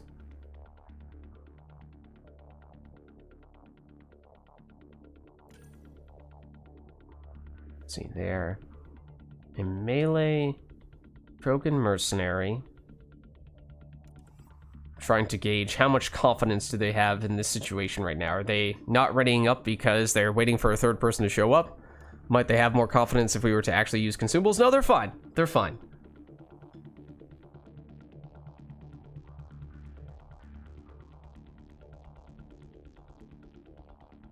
Of course, we randomly get Sandstorm. I mean, granted, if we were to set it for Sandstorm Ket, then that would be the most likely way to get other people in here more quickly. Maybe after this one, assuming we get another level here, we might choose to bump this up to gold. Maybe we'll get some additional people that way, or at the very least, we'll have a little more confidence in our own ability to make meaningful contributions. I mean, just being Hostile territory, people. Secure the this position and defensive slash objective specialist that we are, in theory, we can still do our job. Our most important job.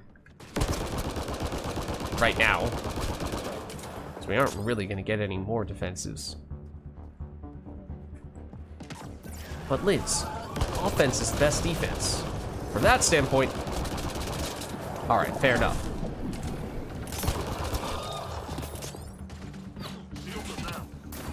Uh-oh. Krogan says his shields are down. Then I'm concerned.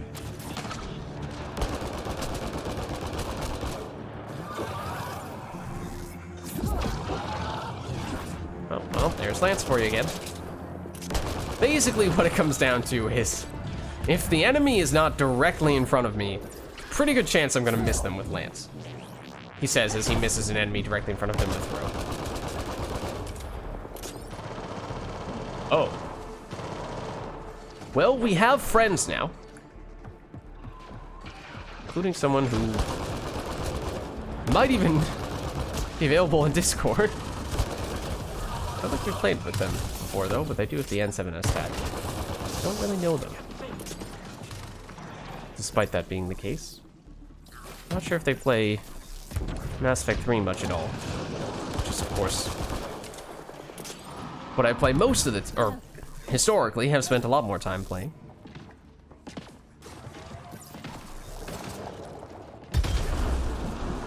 Did I hit a lance from an enemy that was not quite point blank range? I might have. I'm still not 100% sure, to be honest with you. Looked like I did. Then again, our damage is not exactly huge at the moment, so I could be mistaken. It's not like their health bar took a huge hit.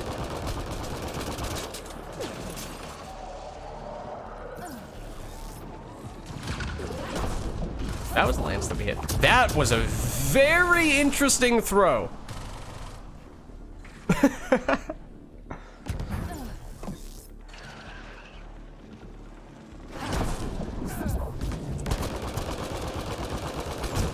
I think it was in large part because of some other skill that one of our teammates did, but I would like to believe that we had a significant role to play in, I mean, the trajectory of the throw itself, the projectile for throw, was pretty crazy.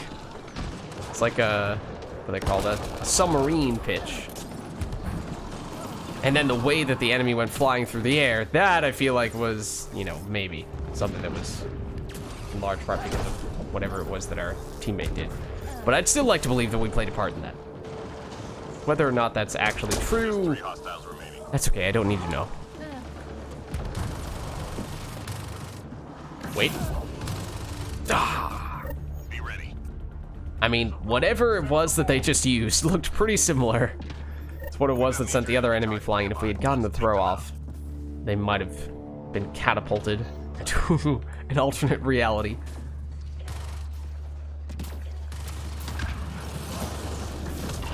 Oh, okay. Never mind. I didn't need to shoot that enemy.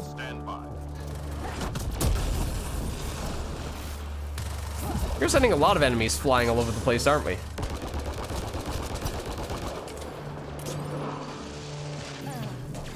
We might just have a very biotically oriented team. Now we have somebody who's setting up and detonating tech combos, so it's not 100% biotics.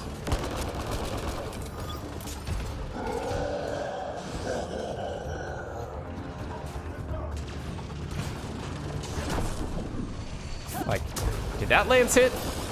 Not really sure. Did not make any sort of appreciable impact on the behemoth's health bar. It does make it a little hard to know. Here I was thinking we might be able to melee him to death. Well, we did.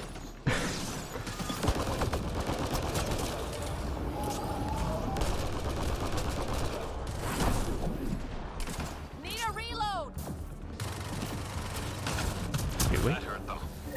Yeah, you know, the Eagle does not have as much ammo as I would like it to have. Obviously, it's not that high a level yet, so that is probably playing a part in that, but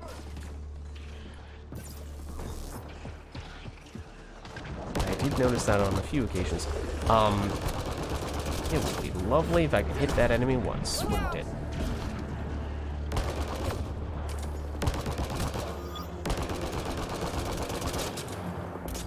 Oh, okay, never mind, we're going down now. We're going down. And so are they. Going to Chicago? Lids, why did you look, it was a reference, okay? I wouldn't expect you to understand. Okay. Yeah, the throw, when the trajectory is right, in and of itself, can do some pretty crazy things. That might be the skill that our other teammate is using.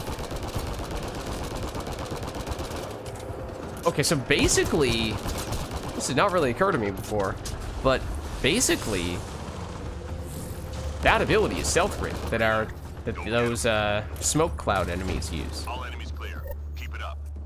I mean, obviously, I first saw those enemies in the campaign, and stealth grid does not exist in the campaign. So, in my head, initially, I just thought of it as, oh, it's cloak. Probably didn't even realize at first that it could also conceal nearby enemies, and once I did, oh, it's cloak with an AoE. But for all intents and purposes, that's basically stealth grid. Besides the whole part where, you know, they can still shoot and not break the cloak at all. Technically a stronger version of stealth grid. Incoming. Alright, we might be changing the Eagle for the next one. I mean, in general, we do not have much weapon scaling on this character outside of if we were to say, try to do this and wait for the send an orb to loop back around, so that, well, or just wait for him to go down.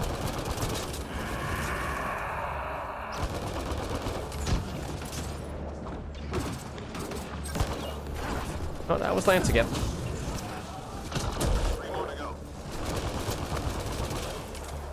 Did we kill that dude? No, we did not. Let's go kill that dude. All clear for now. I really wanted to take him out when we landed practically on his head. I feel like the amount of damage you do with the ground pound melee should be proportional to how far you slam. Intel says the cat left genetics. Like if you're just doing this, or Let's find and you're just doing this, that's nothing. If you're ground pounding from 2 floors up and jumping as well, down. then you should get way more damage. I mean, that's physics. That's just physics. Enemy And shut down. I don't need to tell you, but Sir Isaac Newton, let's just say he might be the most dangerous dude in space.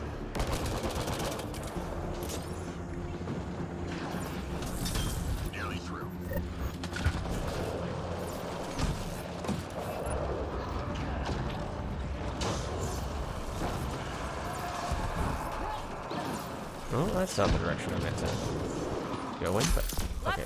See, there you go. We got them while they were doing the objective. Was it only at the very end of the duration? Yeah, but in theory, at least. That's kind of what we're looking to do.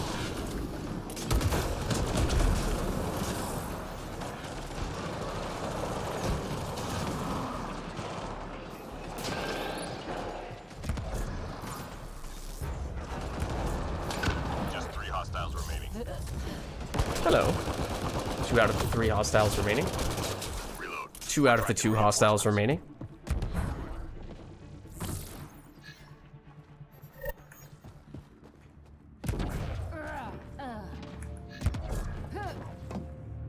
Time to go. Get to the extraction site. There are a lot of enemies over there.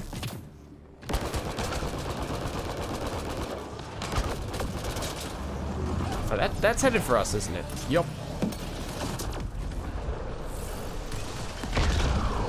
Thought I was hearing some fiend sounds right next to us, which had me concerned for a moment there. There is a fiend down there, but it's much further away.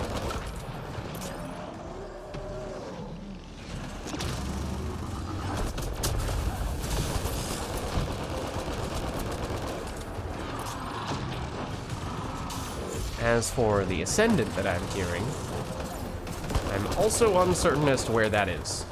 Which is also a bit of an unsettling feeling. Not gonna lie, I was also tempted to try to ground pound melee that one to death. Shield gone. I feel like... Did we put a scope on the Eagle in the past? I think we did use penetration at least at some point, but Anyone got ammo? I feel like I remember it being a little more accurate than this. Long range.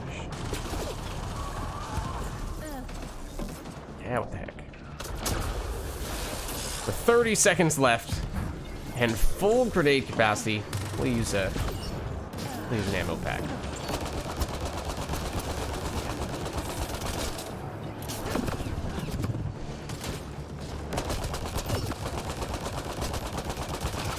Yeah, part of it has just been that, as you can see there, my own accuracy has been pretty horrendous with this thing.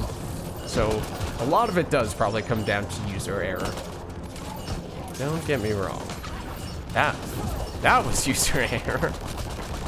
Don't know if I realized that was lance rather than throw, but I definitely realized that it was not the most precise aiming that I had ever done.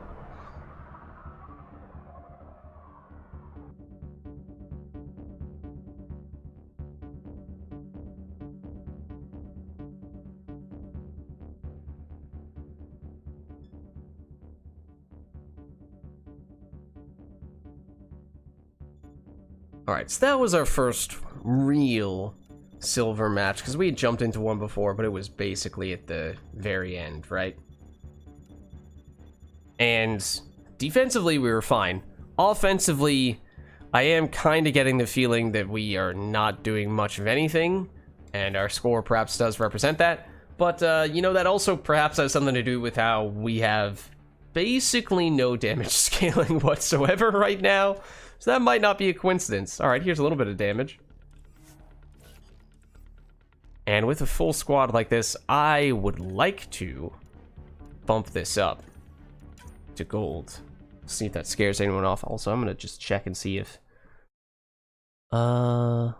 anyone is trying to join on the Discord end, because there is someone who might be interested in doing that.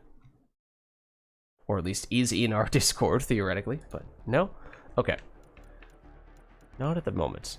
So it is on gold right now, so I think it does make sense for us to potentially invest a little bit more in the way of consumables, and also probably switch this around. Do we go the paw route? I mean, we could. Or we could go... Hold on. Let me just throw on, at the very least, one of these guys. Let's throw on some ammo, and then okay, they've all readied up. Sure, we'll leave it at that. What was the other thing we were considering doing? I forget now. Oh, switching the weapon. Right. So be it. Did we just get... It's hard locked on Ket, I think. But I thought I saw that the arena was random. So did we get 2 random sandstorms in a row? I mean, again, I'm pretty sure we are now the host. So that's up to us to decide if we want to lock anything in. Obviously, this is the daily.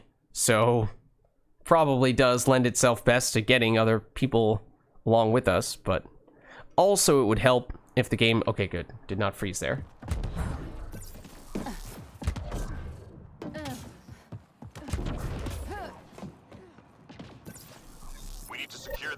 Alright, so yeah, this is our first gold match with this character, so let's see. Again, defensively, I'm not that concerned. Granted, my playstyle in general is one that tends to get me killed, regardless, in many circumstances. But can we make more meaningful contributions offensively?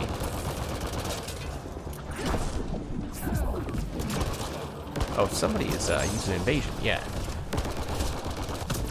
I mean, that's helpful. Does mean we're probably not going to get kills on those enemies that we're attacking.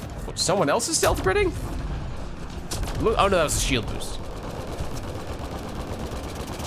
I was like, I'm pretty sure that was the Solarian. The animation looked very similar to the stealth crit animation.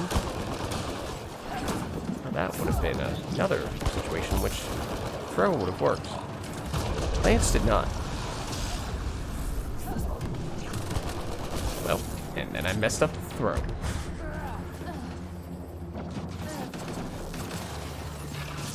Look, nobody's perfect, and I don't claim to. I certainly don't claim to be.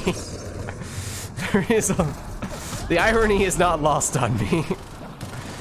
Every time I say, oh, I would have rather used the other skill on that occasion, then I switch to the other skill on the next occasion and immediately punch it. 3 more to go.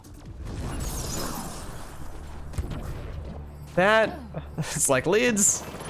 I'm afraid that is what you just call a skill issue. All enemies clear. Keep it up.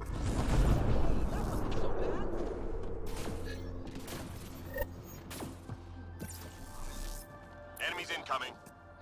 Let's get out of here.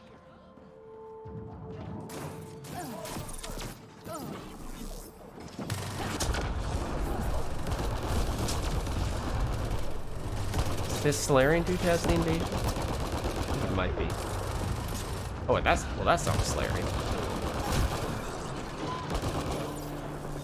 Looks like a base human engineer. Oh, they're all dead.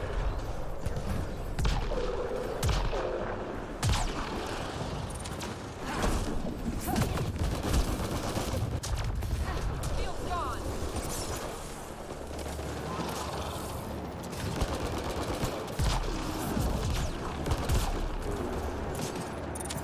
Yeah, I think especially because our damage is so low, they have the invasion that automatically explodes on enemies that have 20% health or less. So since our damage is so low, it's not like we are 3 more to go. killing enemies quickly enough to get those kills. We're just setting up their invasion, which, I mean, it happens. It's fine. They are giving us more damage with the debuff from invasion. It's just that, you know, our score is probably We're picking up classified not going to be data. very good, Upload it before and you it log us out. might, if we don't account for that, give the impression... I probably should have waited until I was right next to this guy to do this, because this would be a great circumstance for using a good stealth rid. Okay, but then, like, you know, this is what I meant with the whole... Maybe it's not best to focus on stealth ridding your teammates, because can you really count on them to keep the stealth rid on? Perhaps not. Data transfer complete. Perhaps not. Hang in there, Apex. And again, like, it's gold at this point, so there is potentially a case to be made for just having someone sit in the objective like this, namely us, and just have everyone else attract aggro.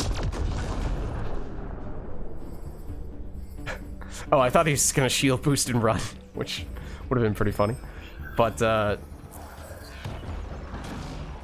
yeah, on plat, again, that's more common for Upload complete. Well done. you to just have one single designated objective goer.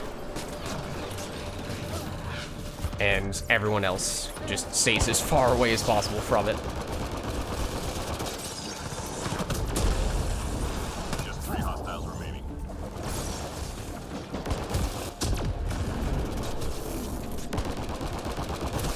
That hurt them.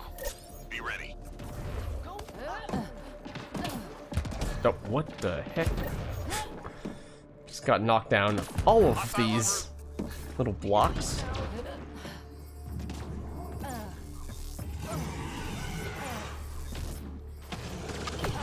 Look out!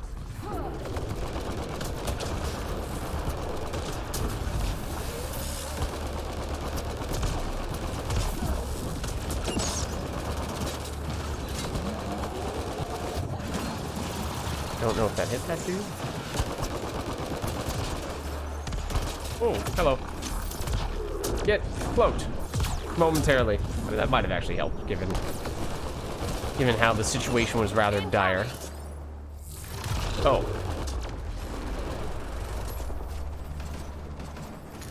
Just gonna cloak and run because I would like to go grab some ammo, and we'll grab some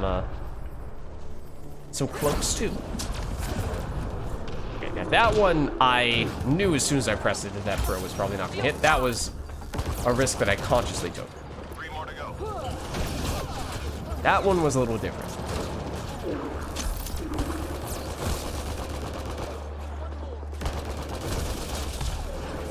No! Ah, darn it, I wanted to hit him with the biotic power so he's still in the air. We did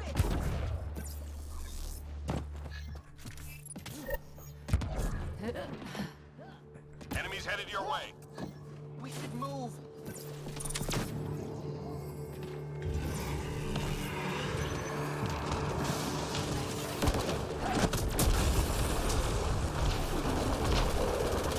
And yeah, on the higher difficulties, I think having elemental ammo ourselves Seeing a flat line. could be useful so that we have a way to actually prime.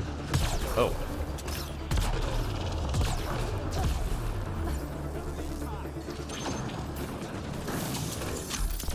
You'll thank me later for that? I was mostly referring to the machine gunner who was directly behind you. Granted, it did not start attacking you quickly enough for that to be relevant that you received our cloak. I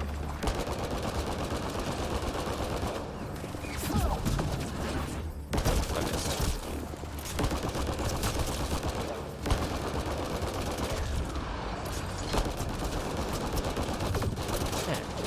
Man, we've run out of ammo so quickly in this. Incoming!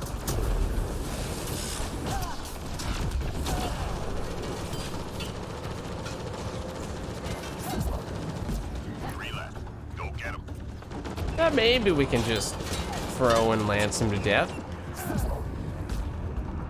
That might do the trick. I think it will. This is clear for now. Great shooting. Wait, did we not get credit for that? Excuse me. We were the ones who threw him off the edge of the map. Thank you very much. I put a lot of effort into that. We hit that guy multiple times, Area. Find and including data. the critical finishing hit. Okay, so this is obviously a pretty crazy objective right now. I will do that. Then I'll wait until we get maybe one more teammate. Then I will do this, and our teammates will be cloaked. One of our teammates immediately broke said cloak. Both of our teammates immediately broke said cloak. Alright. Fine. Be that way. Ignore my gifts that I so graciously bestow upon you.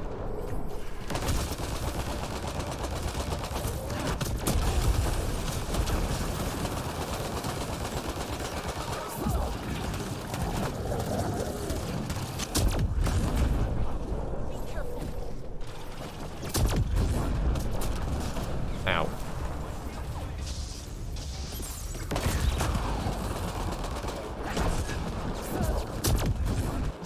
sometimes the Annihilation debuff looks like the enemy is primed for fire combo. And Annihilation does not prime. A little deceptive at times. Oh, throw.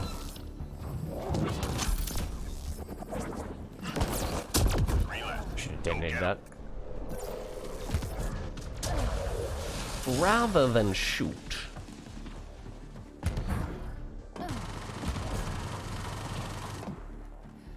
Speaking of which, I have no idea what you're shooting at right now. Oh, apparently there are enemies over here. Okay, that's probably the answer. Reload. We're tracking reinforcements. Hey, that wasn't so bad.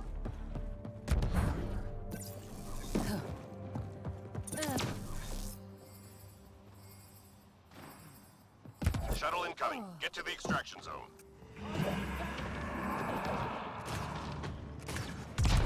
Who wants to be invisible? Apparently neither of you, because you both immediately got rid of it.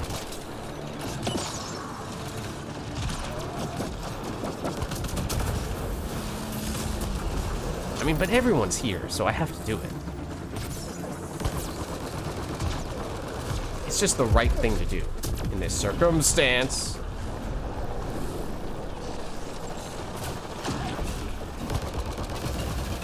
Yeah, maybe don't stand right next to that Ascendant, though.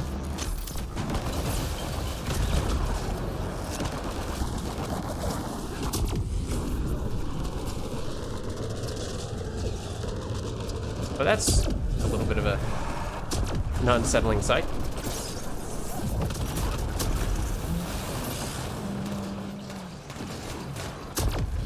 Oh, a lot of enemies there.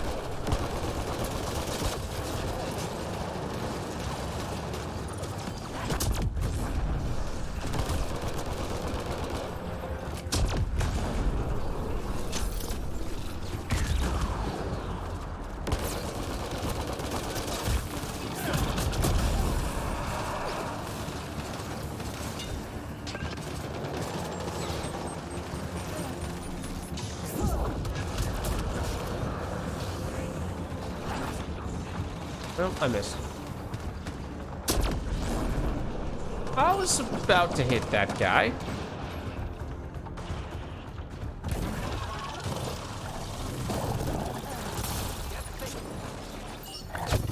Ow. Thank you for priming that enemy. Squad member down. Oh no!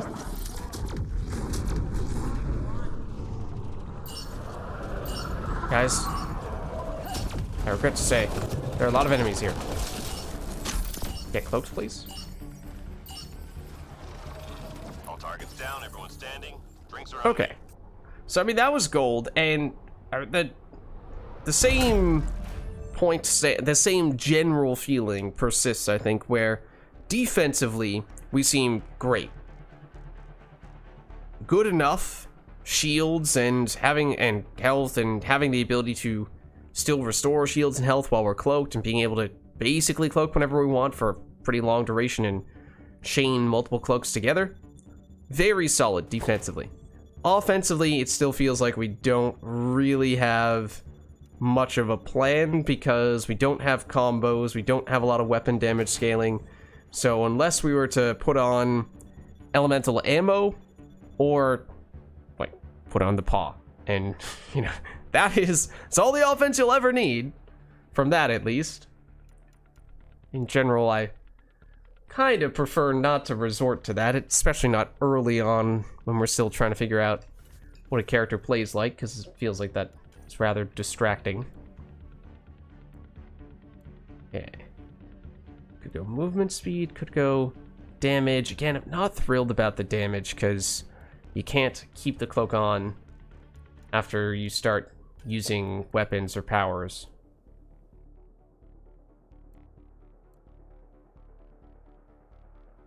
Honestly, I'm not thrilled about it. Yeah. I think we take this. Oh, stay in the lobby, though. Okay. Let's throw on...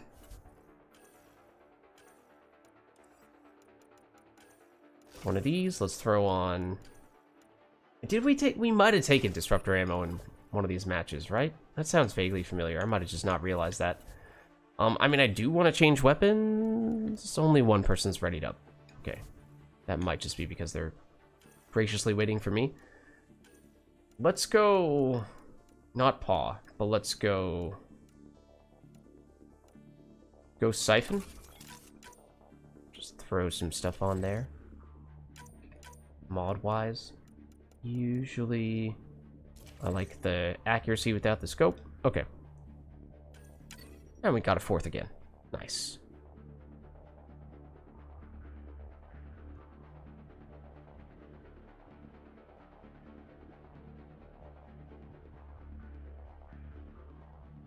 Yeah, so we might have had elemental ammo in that previous one. I might have just not realized it because my accuracy with the eagle was generally subpar. Would be a generous way of describing how it went in those first few matches there. So maybe switching up the weapon a bit is what we need.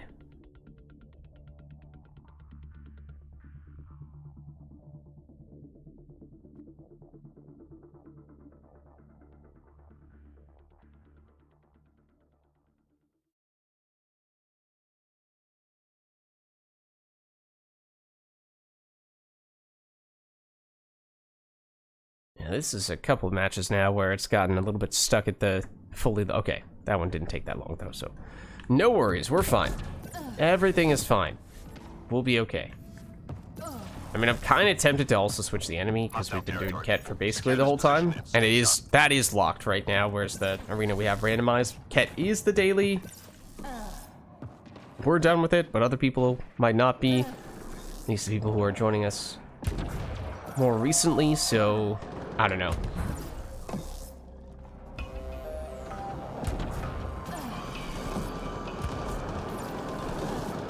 Where are the enemies?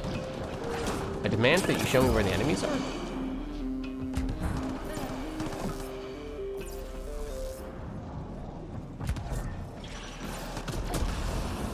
Oh, well, I found one of the enemies.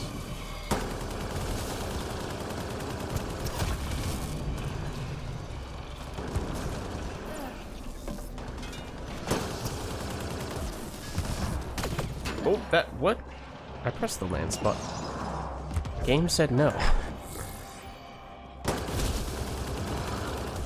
Oh, that was also a bit interesting. Okay.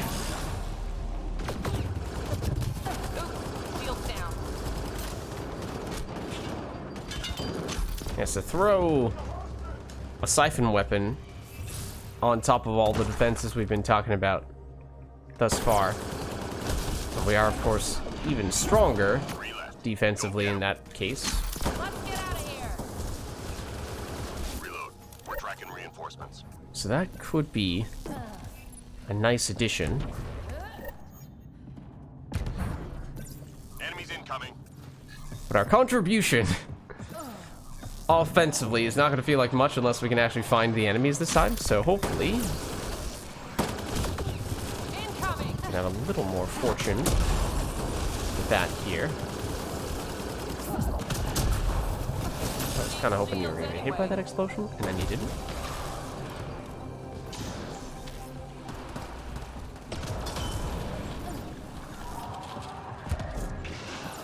Oh. Oh no, you're still up.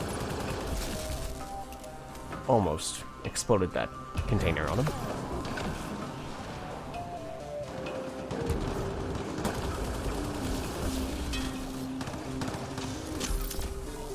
I definitely see a wraith there. Yep.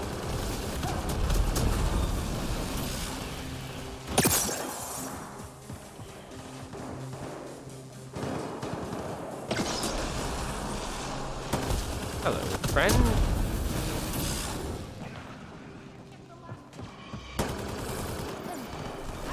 Oh, that's the... Once again. Keep it going. Not quite gonna be able to thread the needle with Lance there.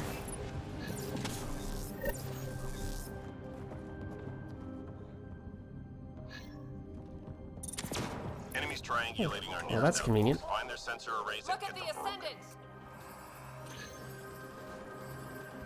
One problem gone.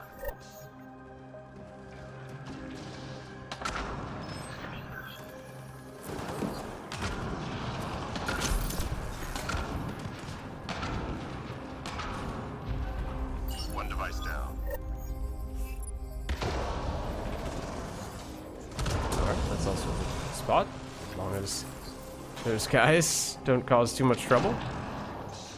Almost done. Okay. Someone is saying they have a spot in plat. Someone who I have done some plat matches with in the past. Maybe we'll try do that here. Are we doing this or we're doing this? Okay, I was gonna say. They did graciously set up the barricade, which I granted did not really walk behind.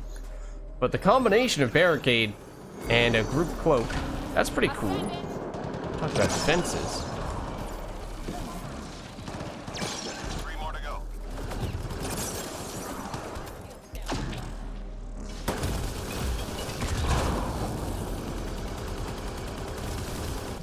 Oh.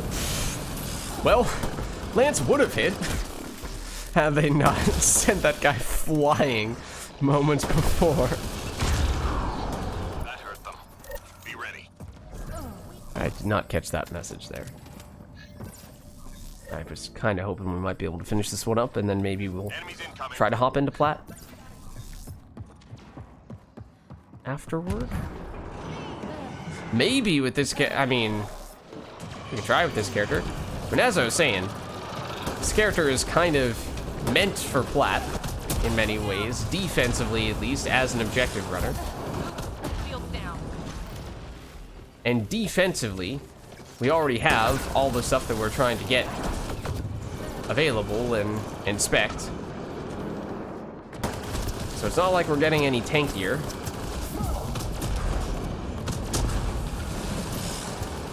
Would like me to be primed to get at these? Apparently you were primed? It looked like it. Shields gone.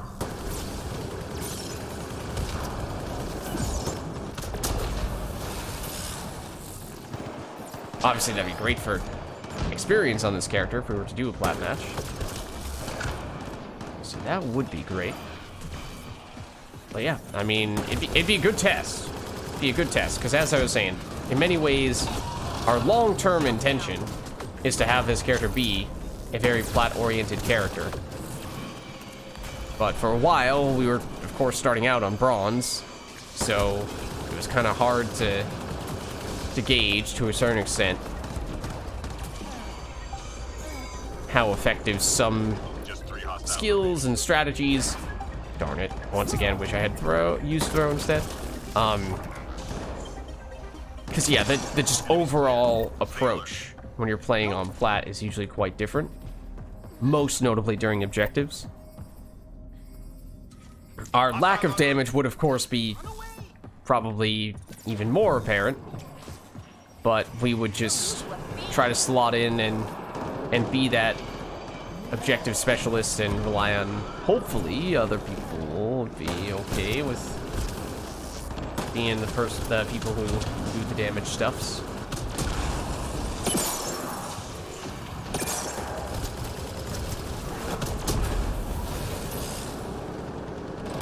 Oh, never mind. I did not remember that it looks like the ghost becomes more accurate after sustained fire, because usually it's the other way around. But you can see there, the reticle is getting smaller the longer I fired it. Felt like when I first started using the ghost relatively early on, and it was, of course, one of the first weapons that we got, I felt like I remembered it being this really well-rounded weapon, and is a really well-rounded weapon, but that had surprisingly good accuracy, surprisingly good stability. But then I thought, thinking to myself that, what the heck happened to you? That it was not, I went a while without using it. And then when I ultimately did 3 hostiles remaining. next use it, I was thinking to myself, oh, this doesn't feel as accurate or as high stability as I remembered it being in the past. And maybe that was because in the past I was using it in more sustained bursts, and therefore it was locking in more and getting better accuracy, whereas That hurt them. Be ready. like the reticle is, that's pretty big. That's not that accurate. Granted, we are using the increased accuracy mod, Intel says the cat left genetic but surveying devices in after your you area. start firing it for a while, it definitely does get quite a bit better. Oh, see, look at this. The barricade plus the cloak on half the team, on 3/4 of the team, and, well, someone died.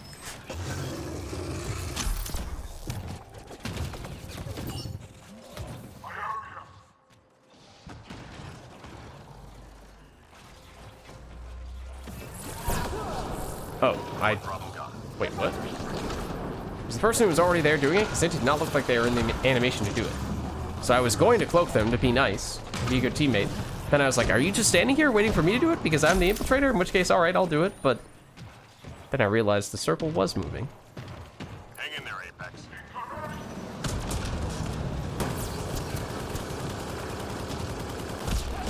That was interesting trajectory.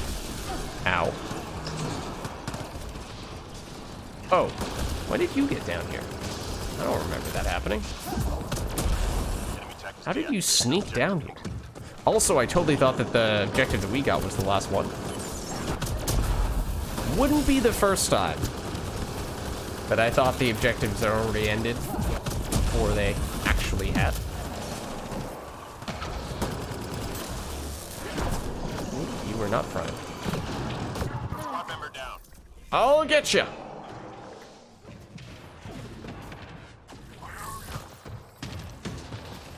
And we definitely can, ow, be a very good designated reviver as well. Given our cloak duration.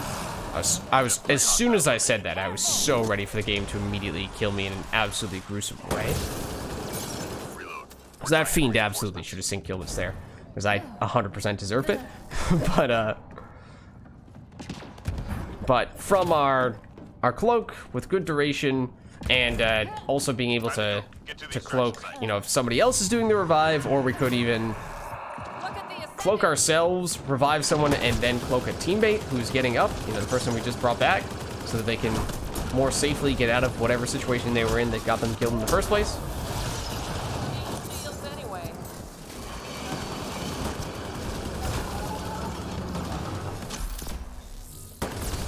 You know, occasionally we can cloak the destined in case they felt sick of using their own cloaking ability. What the heck happened to that ascendant? He's still alive?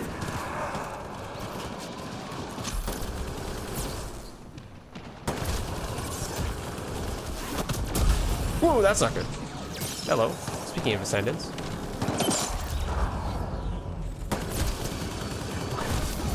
What happened to our camera? The visuals in this match are crazy. Oh, and there's another near Lance miss that was inches away.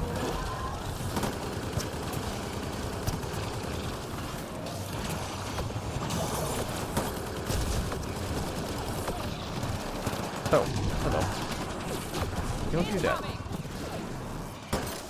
You also, I would prefer if you didn't do that. Oh, that would be nice. Please stand it back. It's okay. Ow.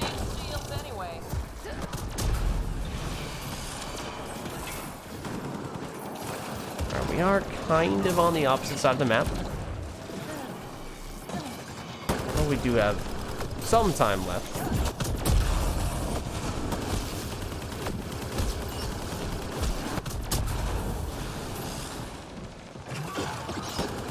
Attack cloak does, or our stealth grid rather, does also give us some extra ability to kind of get to the LZ a little bit early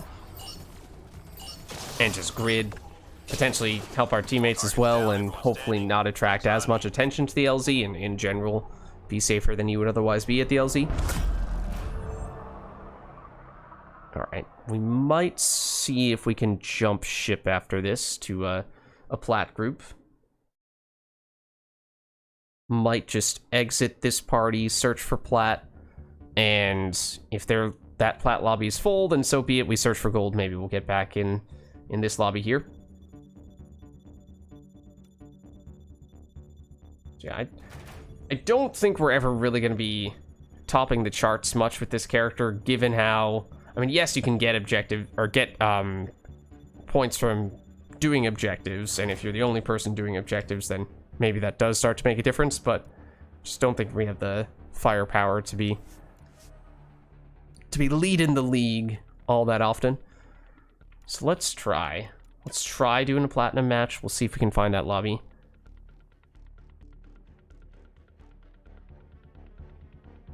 If not, we'll search back for gold. Hopefully we can get back in to where we were. Yeah, because we were not able to get into a plat lobby.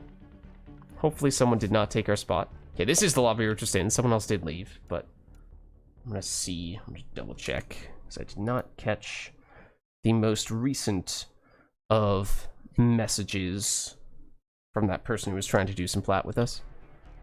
Let's see. Granted, that does require that the EA app work, and that's you know, that's asking way too much. That is asking way too much. Yes, there is a workaround, but I do not currently have that set and ready to go. I think I'll just throw that on. I did not even catch what level we ended up on, which, given how that was gold and given how we did do an XP booster, we might have gotten more than one. I mean, we have 6 skill points here, so I think we probably do prioritize throw at this point. Radius, damage, force. How valuable is radius? I mean, usually you'd like damage and force for almost anything that is an offensive power. I don't know if radius can do multiple detonations. Okay, now people are waiting for us to get started. All right, so we'll have that one in the back of our heads. We'll think that one over as we're doing this match here.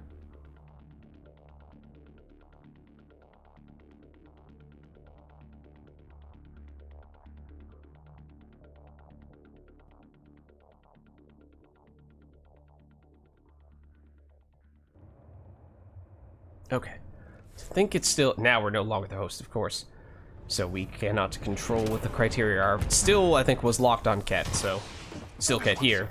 But it's not Sandstorm.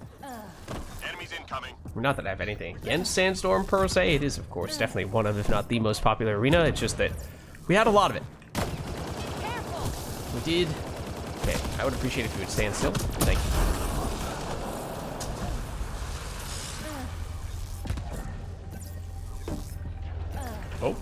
Oh, you brought a lot of friends, didn't you? Shields anyway.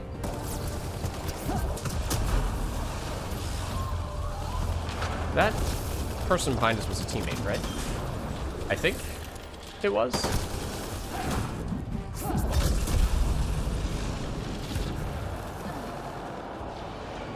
thought there was another enemy over there, but maybe it fled the scene of the crime. Oh, okay.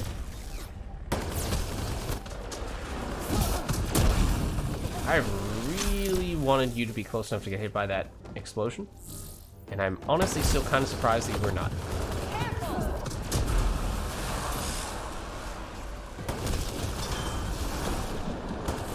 You were not primed.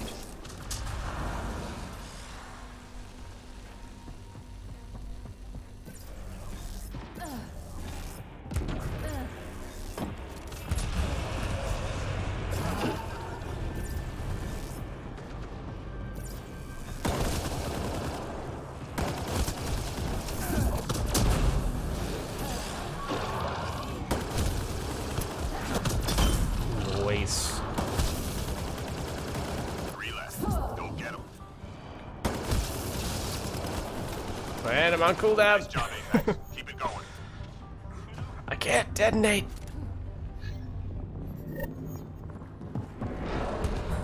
Enemies incoming.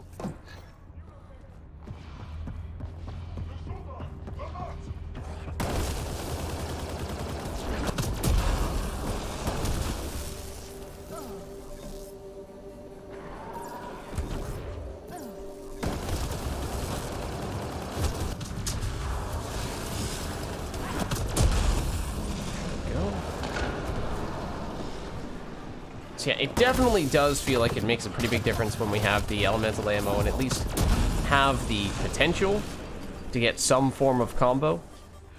Because otherwise it just felt like, alright, well, what is our offensive strategy? So we don't really have one. We can't prime with our abilities, we can only detonate, so we really need... Shield down. Oh, okay, apparently he's gone now. We really need some other way to... Either other way to prime or just some entirely different way to deal damage. Other than combos. So, you know, do you take a... Ow. Do you take a weapon that just has so much damage that it works even with a character that doesn't have a lot of directly damage supporting stuff? Well, I mean, again, I guess the answer is stealth grid in a more offensive context, which I have started to do a little bit more, but it seems like if you really want to use this character offensively, that must be one of slash more or less the only way that you get your offense, because isn't a lot else. What problem, Doc? Ow. Look at how quick we got our shields back. This is why being able to regenerate shields, even while you're cloaked, is important.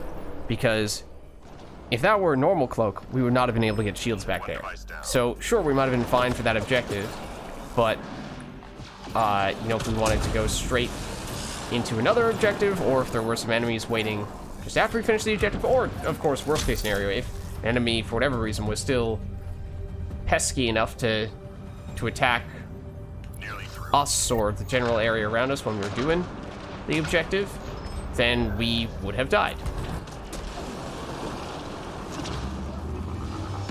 So having the ability to get shields back while cloaked is a big deal. Good job. I'm reading a flat line. Okay. Almost there. Ready? Then we give him the cloak. Theoretically.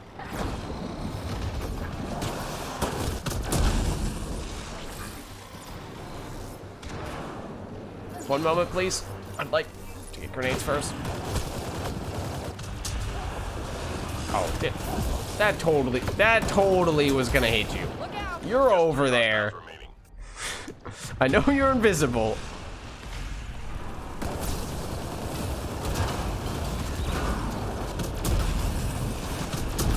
This is clear for now. Great shooting. Good enough.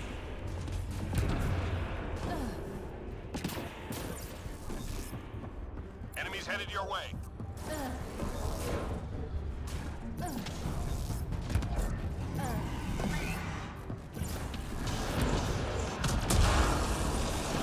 A lot of enemies over there. Wow.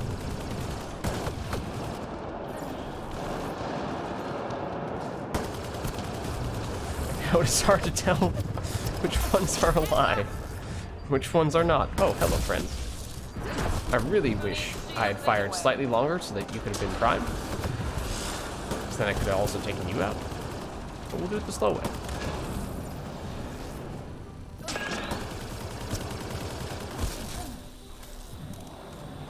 Oh. Hello to you as well.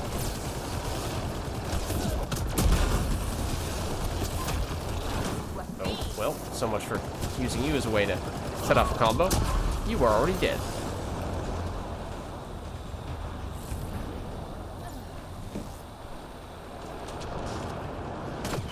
Oh, thought I saw, yeah, a marker with an enemy here.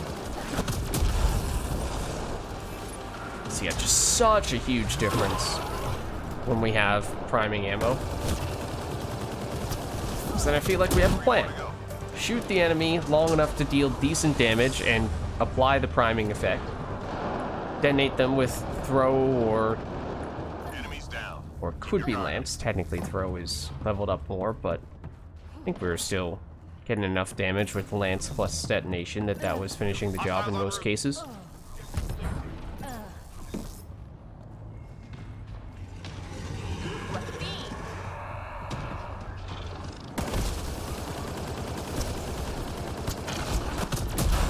Okay, so, well, there's Lance. It was not enough. Did kind of deliberately do that against a slightly bigger enemy as a test. So against a basic chosen, it might have worked, but not the bigger dudes.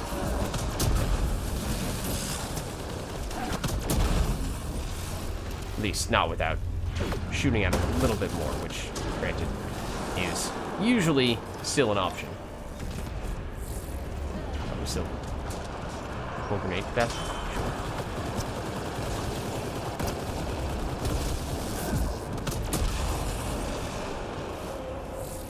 Somebody was, yes, shooting us from behind.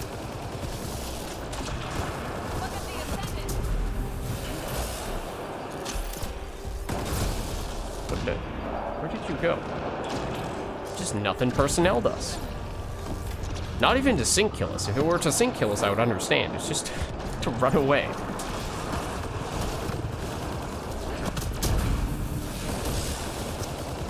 There's somewhere over there. Oh, there's another dude?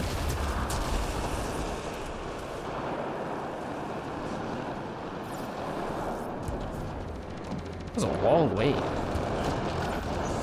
At least feels that way. That's maybe not great. And we were potentially about to join the really not great club.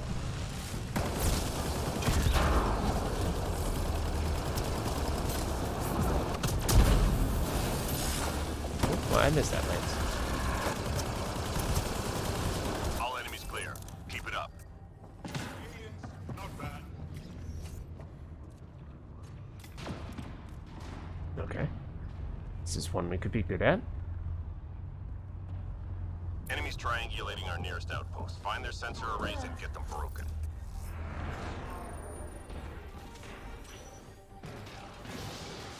One device down.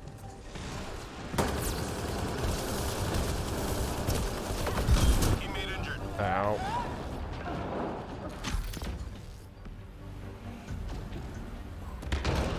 Okay, 1 second. I'll get you. I think I'm getting what I don't think I got that. That was confusing. Device down. Camera angle did kind of let me down there. Did kind of make the critically important observation as to whether the teammate was being revived or not very difficult to determine. Almost done.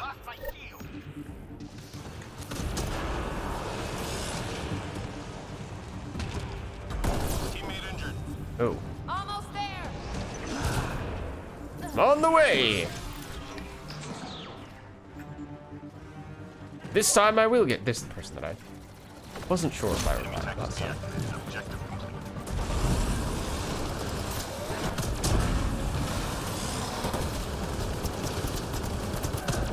Squad member down. I'm on it. Alright, well now we're putting to the test. Didn't I mention in passing before that in theory our skill set should, our combination of skills, most notably stealth grid, should make it so we are a relatively effective, potentially very effective, medic.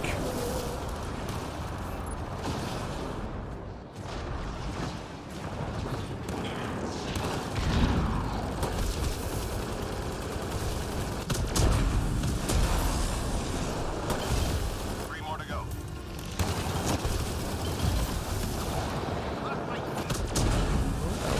Not the timing I was looking for on that dodge. I pressed it about a second before it happened.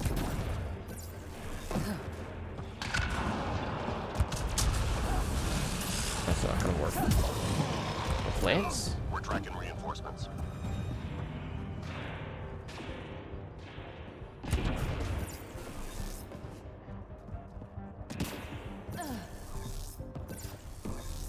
Shuttle incoming. Get to the extraction zone. Up here instead. Okay, yep. Okay, that's not a great place to stand.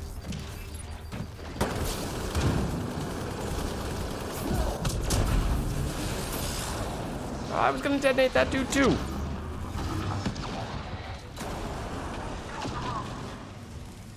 Oh, it's ascendants everywhere.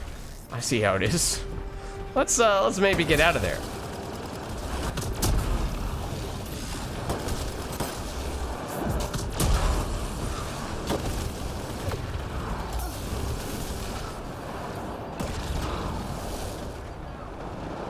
sounds like they're getting the shields down, so it might make sense to contribute toward bringing them back. Or getting them down and then bringing back our teammates.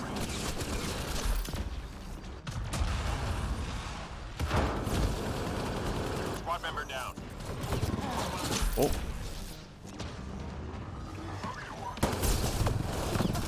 Ow. Still a minute.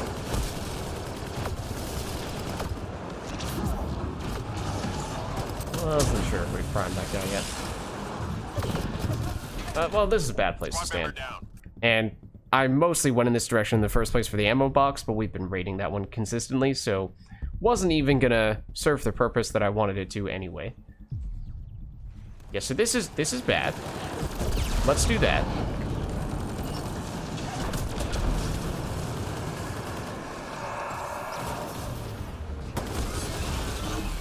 That almost was also bad.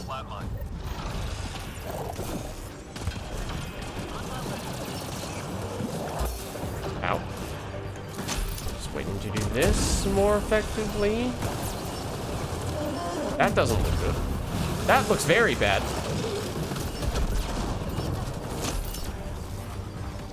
Mission complete. All teams secure. Somehow that was full extraction.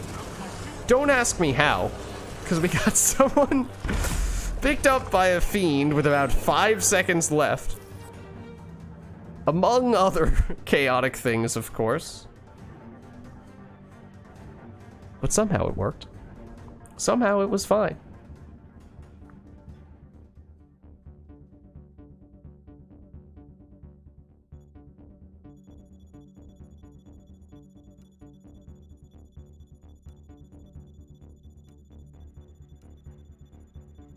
Okay, are we getting enough for 2 levels here? It might be close. Yeah? I think that was 2, right?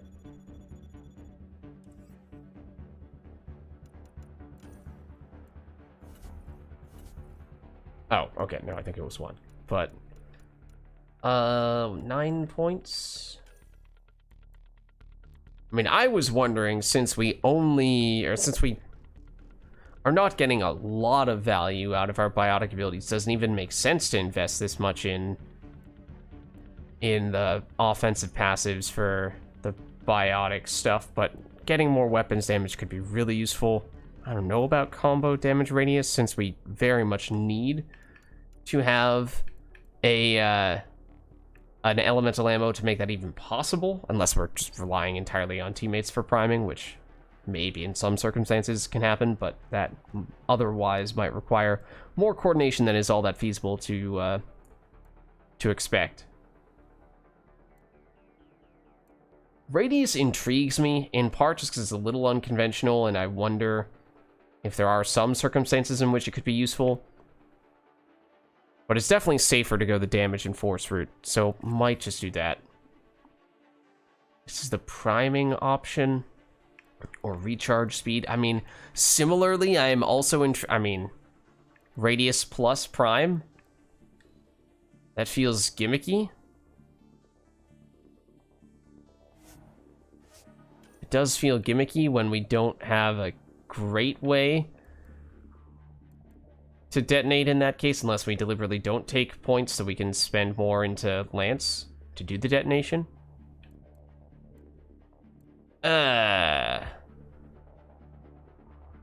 Should we?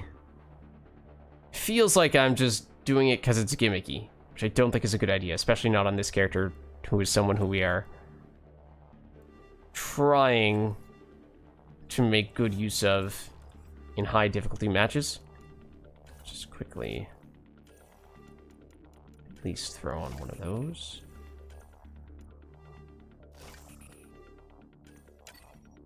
Okay, we did lose one. We did lose one person. So this might be a little trickier now. Of course, we are getting stronger. We are getting stronger, and now we've actually started to invest a bit in more offensive stuff.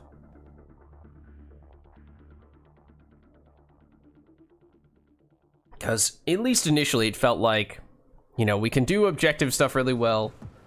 We're really good at not getting killed and potentially helping our teammates not get killed. but there just wasn't a lot of damage to be had. Secure this position. Enemies on the move. Be ready. So we could stay alive, PG style. But another one was not biting the dust. Just to reference two songs that, fun fact, can both be used to gauge the frequency at which one should perform CPR.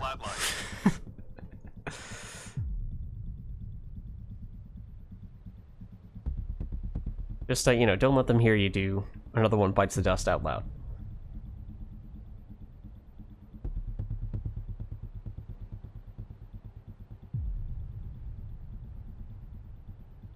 And of course, Lids, you were just talking about how you feel like you're really defensive on this character and you're not gonna die. And then you died. I mean, yes. Fair. True. I did jinx it.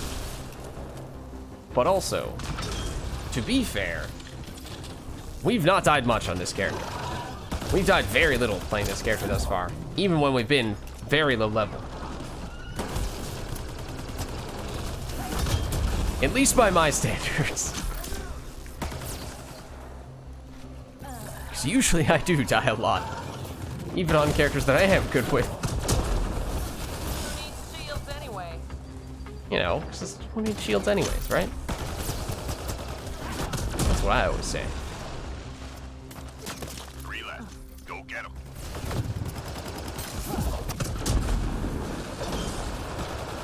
Good. Stay sharp.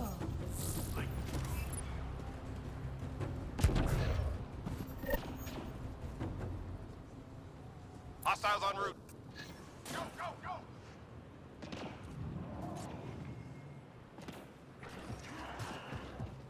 Oh, yep, yeah, you're over here. Little sneaky. Little sneaky about it. Oh, someone else has throw. That was not me.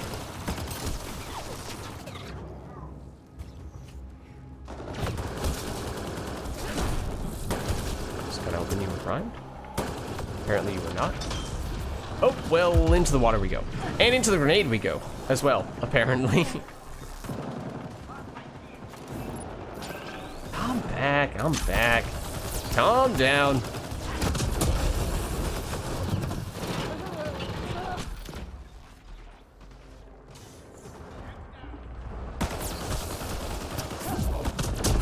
So like in that situation, for example, we were almost dead.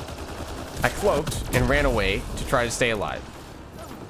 With any normal tactical cloak infiltrator, we would not have been able to restore any of our shields while we were making that escape maneuver. However, because that was a stealth grid, we were able to get shields back, and therefore I could pretty soon afterward 3 more to go.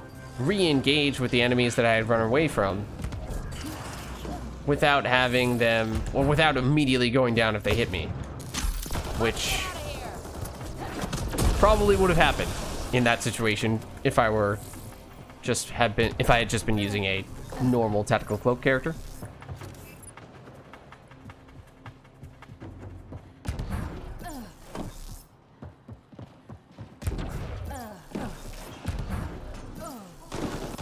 Sensors clear for now. Great shooting. 2 damage.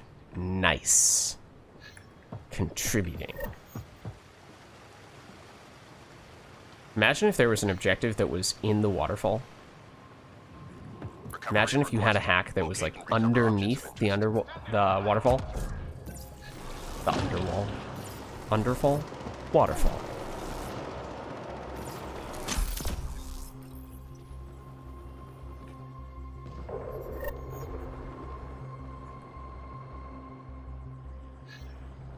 Artifact recovered. Oh, well, that's a convenient spot. I was about to say, it feels like the duration of a stealth grid. Again, I think it is longer than the... Squad member down. Oh, dear. Got the drop. Okay. Well... Hold on. We might need to take a bit of a detour here. Well, except that our other squad mate did use a gel. Okay, so I'm going to act on the assumption that they're going to revive the other person, which I think out of the corner of my eye it looked like they were doing, so I think we'll just stick on objective here. I'm reading a flat. That's not a great sign. Granted, if they can revive each other at least one more time, Artifact. which they are Teammate injured. trying to do, Almost there. we could at least be almost done with the objective. They did revive. One of them did revive themselves. It's gonna go for them, but now at least we are almost done with the objective. So if someone is to go down, we can just run over and we don't have the time constraint. So All now, objects accounted for. Objective complete. now we can go assist. Guessing there's some kind of big enemies over here. Yeah, there's an ascendant. Okay, yeah, we'll aw, you have gotta be kidding me. Isn't that lovely? Squad member down.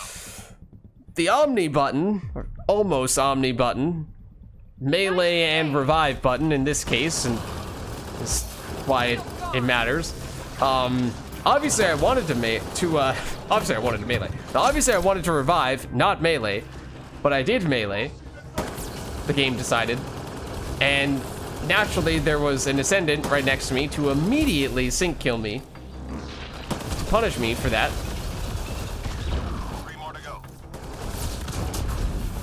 Which was, oh, well, there's my revenge.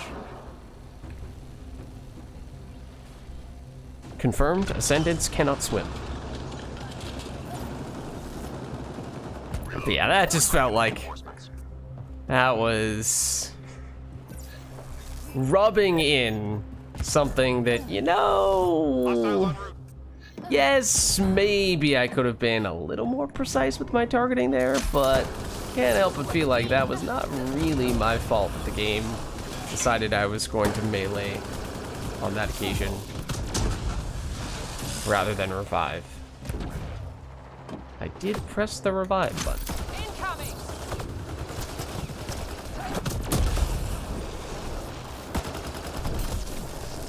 Oh, I hate this area, this map. Occasionally, I do accidentally fall down here, and then almost always I get stuck. And it is almost always seconds away from extraction. So naturally, there's, you know, panic sets in a bit. It's like, oh my goodness, how do we make sure we actually get here? Get into the LZ in time. Speaking of getting in time. Squad member down. Uh-oh. Okay, I'm gonna try to go for you first. You went down first.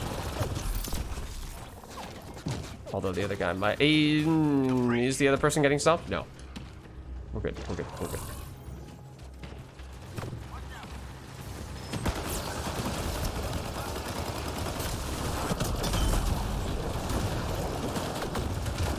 Look out. Squad member down. Hold on. Hold on. Is that a grenade on your body? There's a glowing light there. Nice one. Who needs shields Uh-oh. anyway? Oh, that's not a great time. That Teammate injured. would have been a great time to stealth grid and run. Was not a great time to get gritty and try to attack. But if I had stealth gridded and ran, then that could have potentially been another circumstance where the ability to recharge shields while cloaked could have paid dividends. Bold maneuver, but I appreciate it. And now it's a little less crowded. So I'll get greedy again. Immediately get crowded out again. Whoa, okay. Oh, well, as you can see, the Fiend is currently eating us and stomping us into the ground while we are invisible because I did stealth grid there. I did stealth grid there. Apparently slightly too late. Also apparently slightly too late to get our teammate back before they got stomped. I'm pretty sure they are very low, if not completely out of gels, because they used a lot during that objective when we were running it, and they were having some issues, and we were not able to do many manual revives. But they both went down on a few occasions, so at least one of them had to manually revive.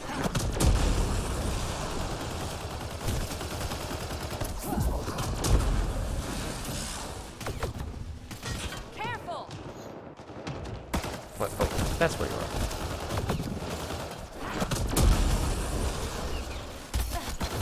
Owie. Owie. Stealth grid?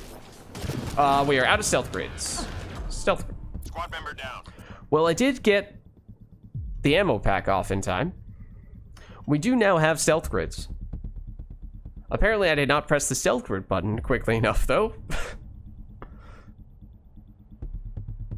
Alright, so again, we, I think, have way more gels than any of our teammates do, so we might need to get kind of aggressive here.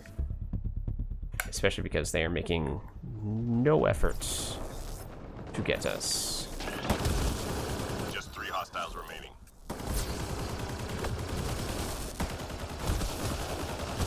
Enemies down. Keep your guard up. Granted, one could argue that's karma. But I was doing the objective Hostiles en route. before.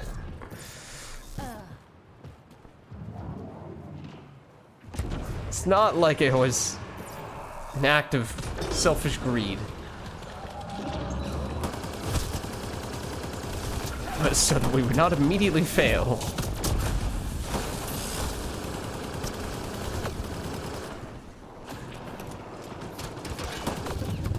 Oh, you have a friend as well. Of course you do.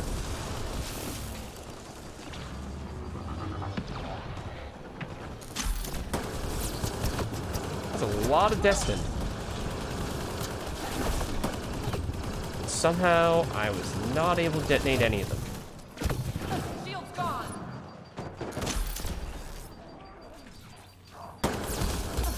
Look out. You guys are annoying me. You guys are really starting to I'm reading a flat line. This is personal now. Hands up. Who needs shields anyway? It's not the best of situations at the moment. Good one. Oh, this ascendant right here.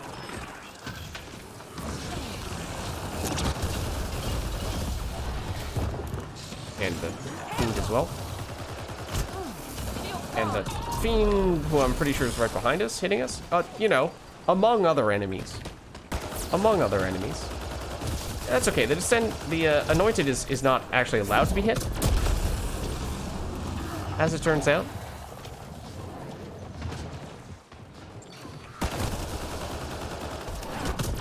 I got you, bro. I also may try to get you.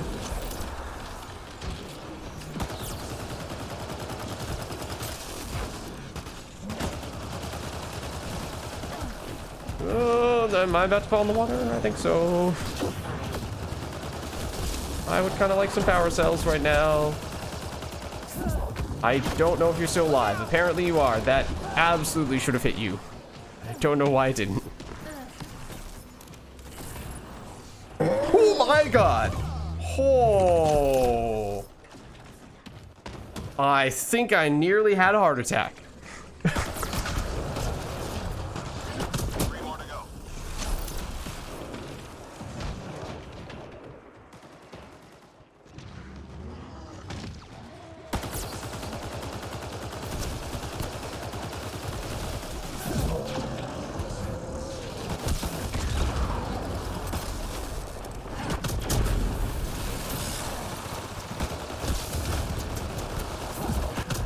Nice job, Apex. Keep it going. It's okay. Everything is fine. Everything is fine. Don't worry about it. Devices, tough objective, but it is something that we kind of specialize in. Enemies triangulating our nearest outpost. Also, Find their sensor it arrays did and get them. spawn in right next to where we were. What problem got?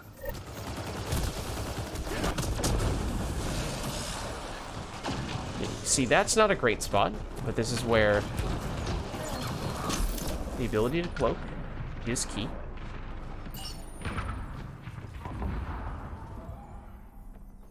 One device down. Oh, it is over here. Look at that. Look at that. Didn't even need to stealth grid.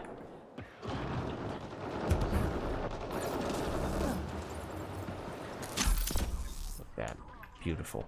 Teamwork. All enemy devices You love are to now see it. up. All enemy devices have been deactivated.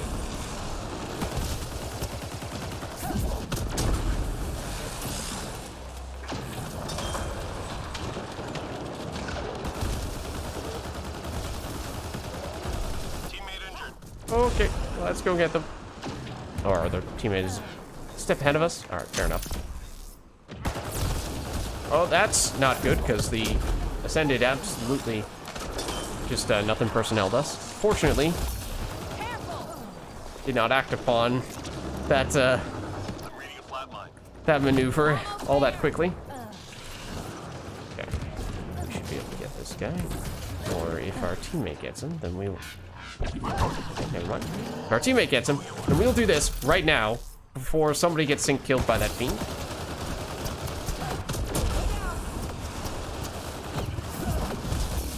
Shield's gone.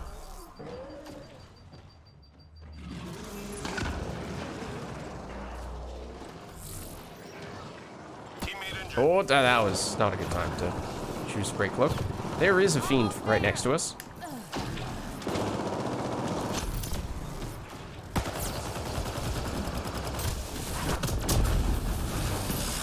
Three more to go.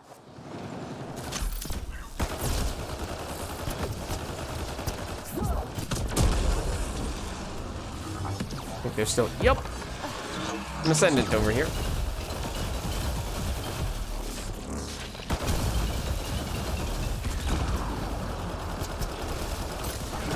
Let's get out of here. Oh, he did not care. Good. Stay sharp.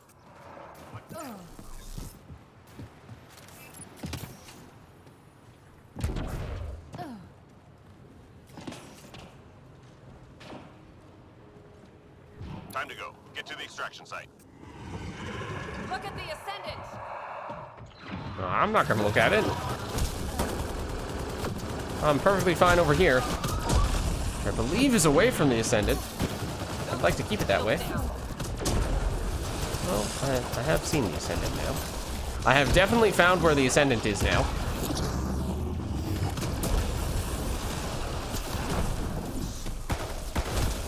What? Okay.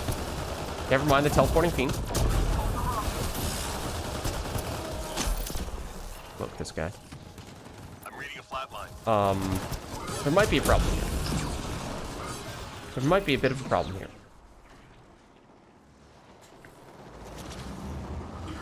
Well, that's not great. Oops. Shield's down.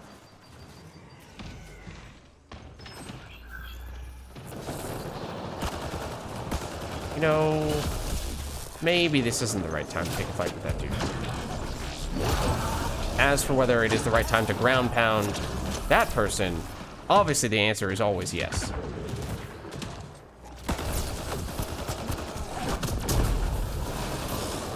We almost re-entered that orb via our dash. Shield's gone.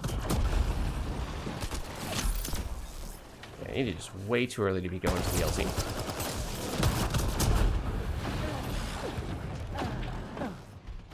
Squad member down.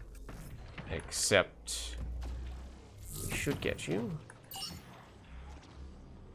Hold on. I mean, now with Nice one. 30 seconds, it's not completely out of the question, I suppose. Squad member down.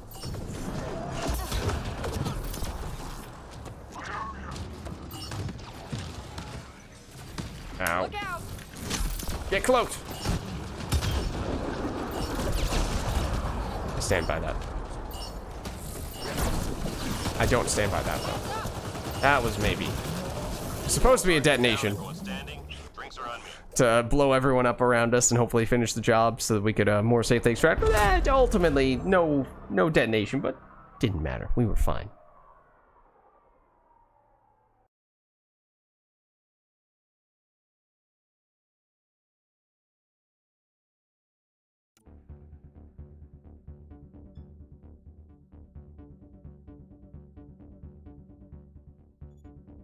Okay, so that one was gold and felt more like a match in which we had to do some pretty serious heavy lifting, which we definitely have not had yet on this character on gold.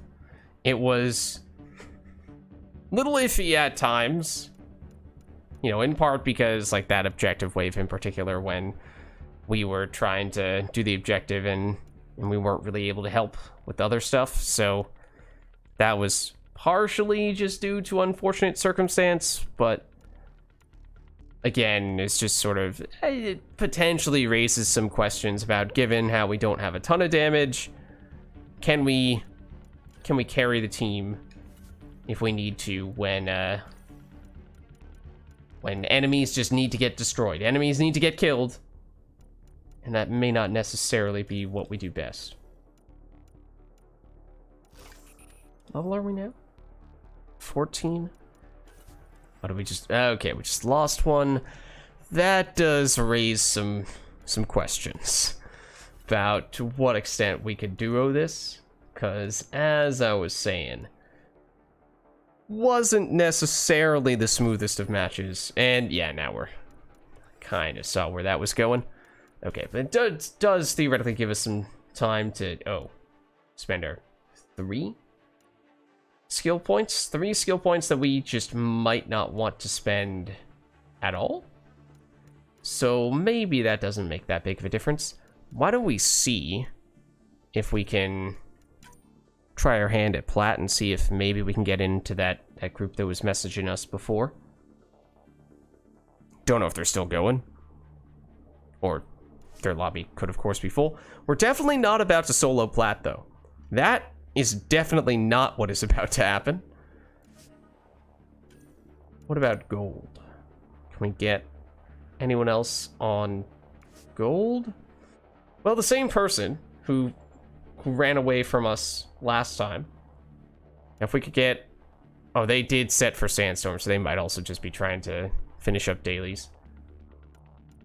But if we could get one more, that would be great. Yeah. I mean, otherwise, you know, if we were strictly business, we could, of course, swap off the experience booster and take something that might either give us more defenses or more offense. I think the Stronghold package has worked pretty well. I mean, again, defensively, we've been quite good. And I think that the four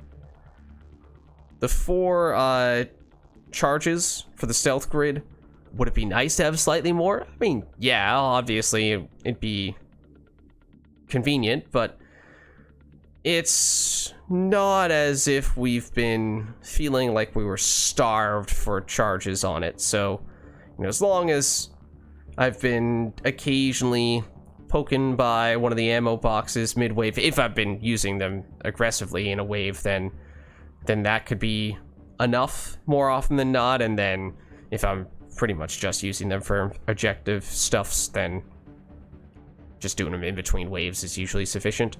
Because, I mean, if you don't use them at all on non-objective waves, then obviously you don't need any more of the charges. Okay, here's our third. Another. Yeah, they did.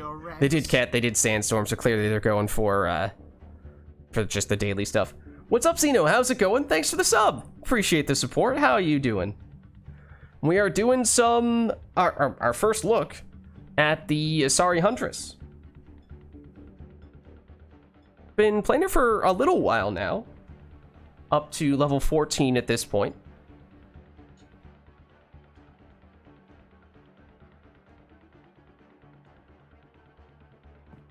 General thoughts have been defensively between the stealth grid and realizing that stealth grid you can still get your shields to regenerate, unlike Cloak, which requires that you spec into a specific skill to do that. That has helped a lot defensively, so that has never really been an issue. The offense definitely does feel lacking. We did start to... It'd be nice if we could find a single enemy, but the offense, at least initially, felt quite lacking. Okay, well, now we have a bunch of people. We did start to put on elemental ammo, which made a pretty big difference because we just... I felt like there wasn't really an overarching theory, an overarching plan approach for what our best way to deal damage was going to be, because we don't naturally have any primers, not unless we were to have spec'd throw in a certain way.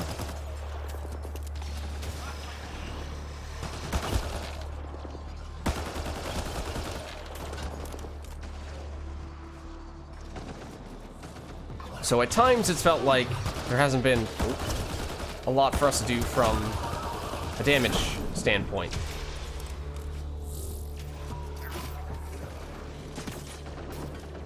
And we don't have all of our damage boosting passives either.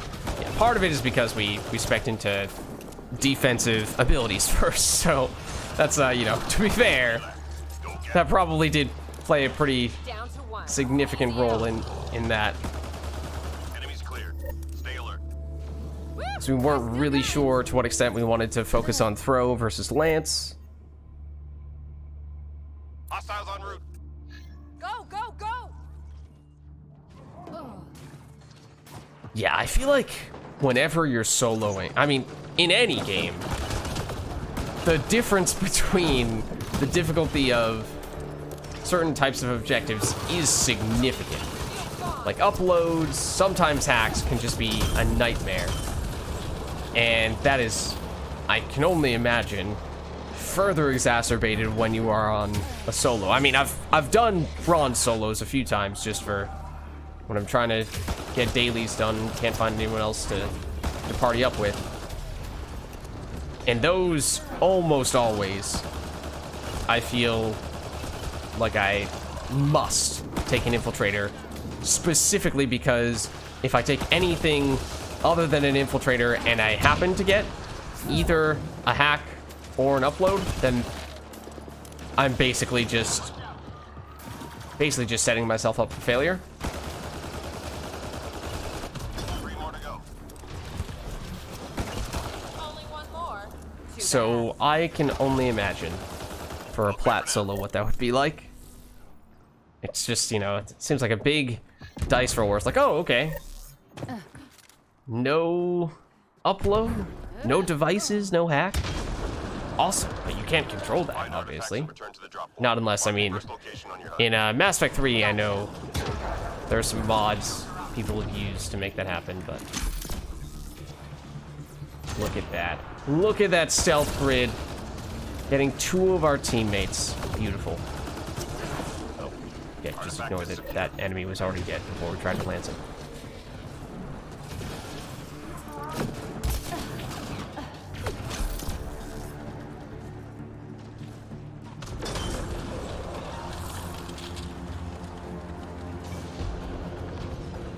Wait for it. We'll get him.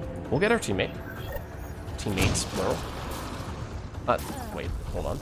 Okay, well, see, but the thing is now he doesn't need it. So, maybe we won't. Oh, I didn't remember if there was an Ascendant on this wave. It's definitely an Ascendant sound, though. I'm reading a flat line. Well, that's not great. We, technically speaking, are the closest person to our downed teammate.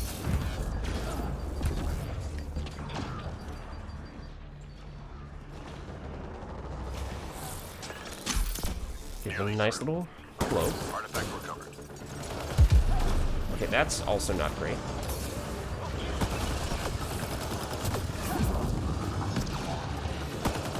Ow. Oh, you know what is happening here is, the disruptor rounds, which we were using previously for the previous 2 matches, I think, those can still prime even on shielded enemies, can't they? Flat line. Whereas right now, we're using cryo rounds, which I am almost positive can only prime on enemies that no longer have shields. So what's happening is that I'm shooting enemies for roughly the same amount of time that I was shooting them in previous matches. And in those previous matches, they were primed, so I could set off combos. In this match, they had not been getting primed. Granted, it would help if I hit them. Just 3 hostiles remaining. So we were not getting the same sort of success damage-wise. I'd appreciate it if you would. There we go. That's better. When I was gonna say, just have your little orb face us, but that too. Oh. Well. Wait, what? Okay, I was gonna say. Just kind of stared in awe as they were getting sick. I was like, well, it's too late for us to do anything to stop them, right?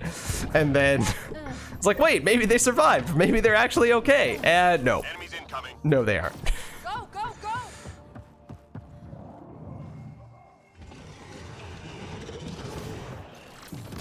Oh, wait, what? Hold on. Yeah, and then, you know, early on, we had questions about, well, what's the right amount of power cells to have on this character? Like, obviously, the more the better, yes, but at a certain point, there's an opportunity cost.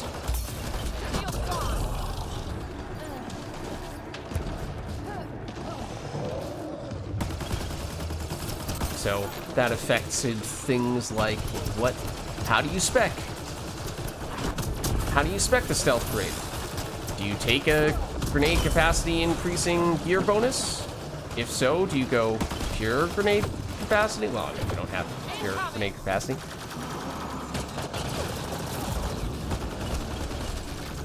Or do you go for a consumable?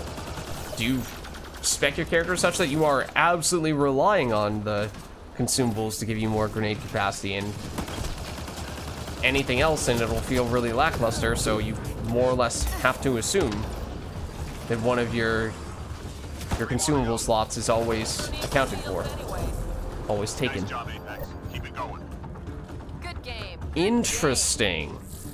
Okay, the Angara Avenger has more stealth grid capacity. Oh, because doesn't the Angara Avenger have as one of their additional abilities the, I think it's sticky grenade, right? So they probably have more ways to just scale generic charges, power cells.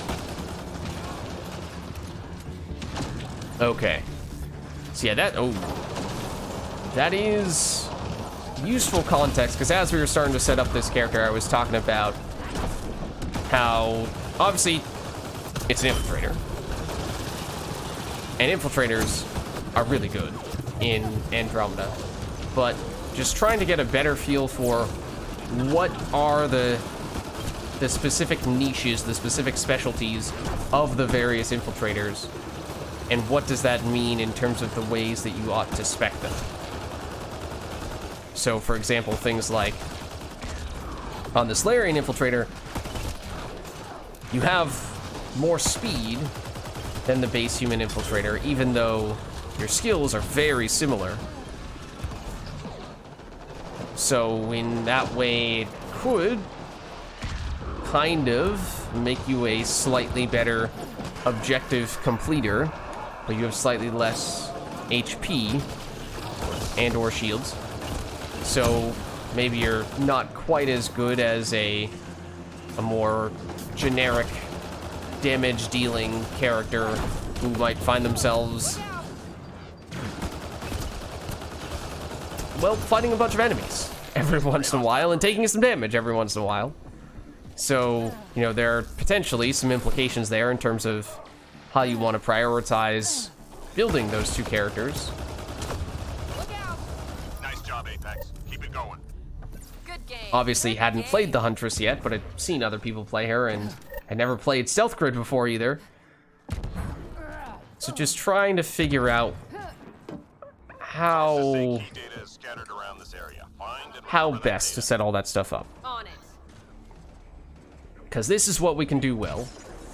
Sit in the objective Ascended in play. with our cloak and kind of just do a little bit of nothing. But things like, is it worth it to prioritize extra radius to potentially make it easier to give cloak to your teammates for situations like this? Maybe, but oftentimes it seems like your teammates more or less immediately break their cloak. So maybe that's not worth it, especially because the alternative is to get grenade capacity.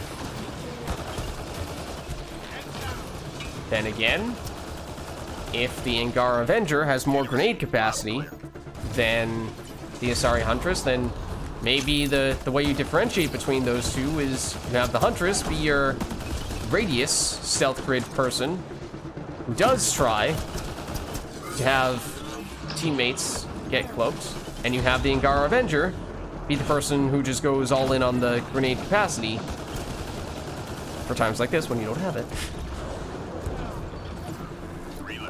Don't get him. And in that way, they are both specialized. Now, obviously, perhaps those two niches are not created equal. As I was saying, it seems like perhaps relying on teammates Just like the old days. benefiting from the cloak, although might be well-intentioned, is just not realistic. Time to go. Get to the extraction site. Like, okay, I'll cloak you Look at the guys. ascendant. This is not really a cloaking situation, to be fair, so understandably, they're immediately breaking cloak, but...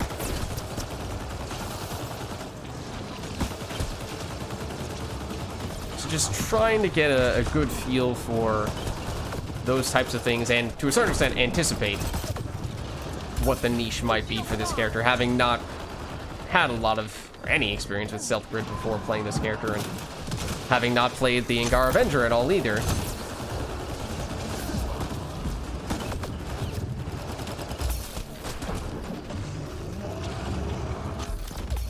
Oops, shields down.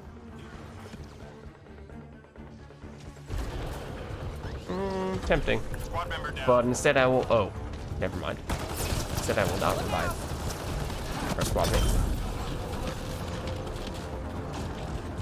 I hear a fiend.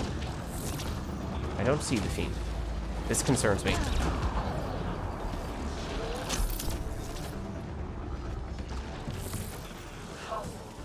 What? Where'd the anointed go? There's the, uh-oh.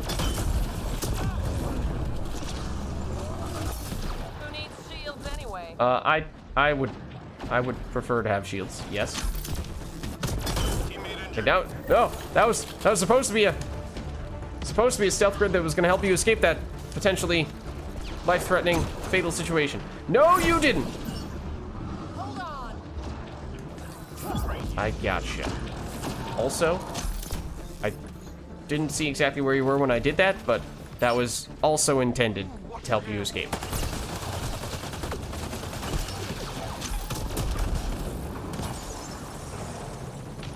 No, stay cloaked.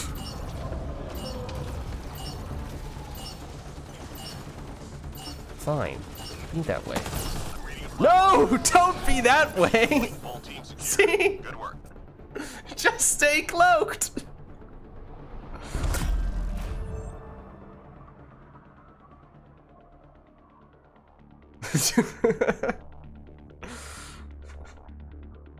I gave you the cloak and everything, and you just said, nope, thanks, but no thanks.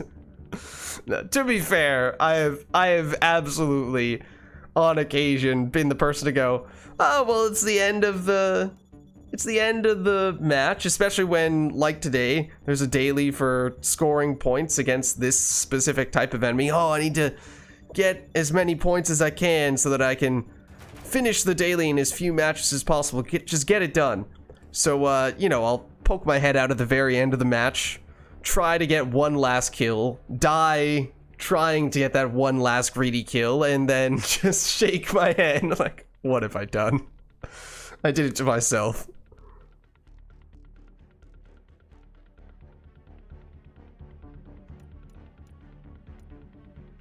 Okay, what did we do from a leveling standpoint? Got a little bit. Okay, we have enough to fully level throw. Let's see. So, double throw. I mean, it's another one that it feels gimmicky, but at the same time, it feels fun and cool. Is it practical?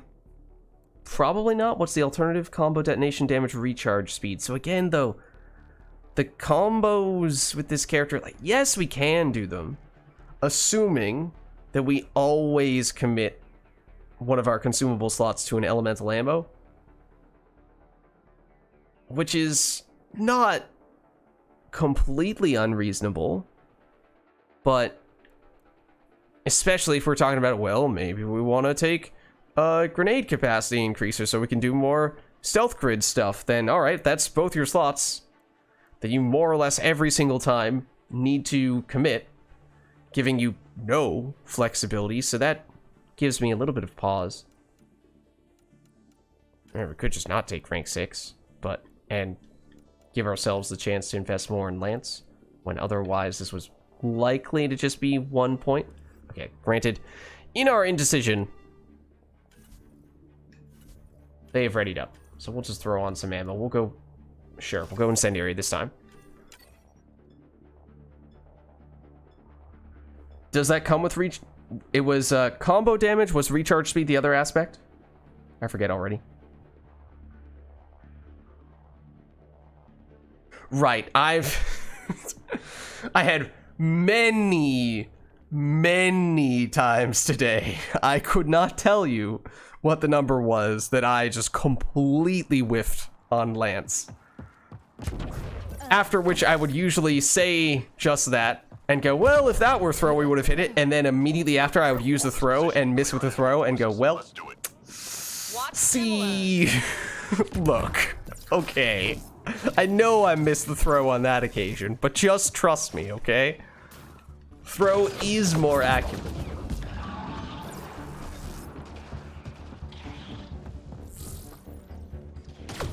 Versus Lance.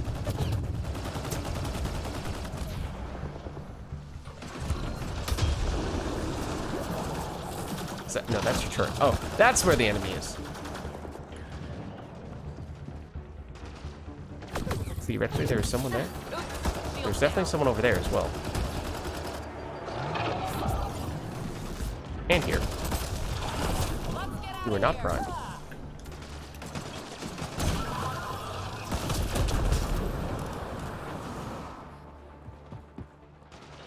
Where is this enemy? Are they in there? It's really distracting.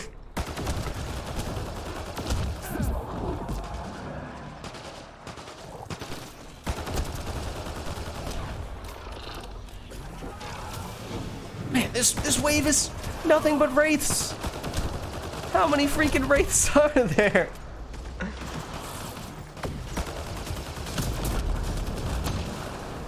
Felt like we were seeing nothing but wraiths. 3 left. Go get them. Well, you know one of them's a wraith. All enemies clear. Keep it up. Good game. Good game. Asari Adept Platinum Solo. Over 40 failed attempts. The amount of failed lance misses is astronomical.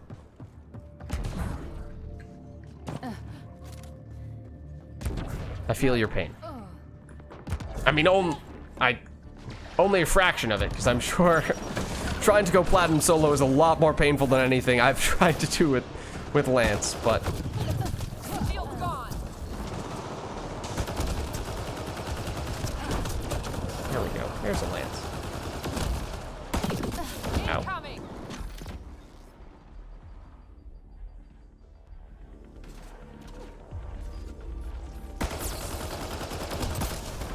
One moment. I changed my mind. Oh. So much for that.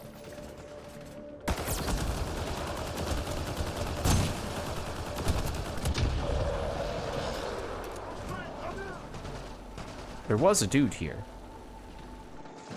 Apparently he's gone now.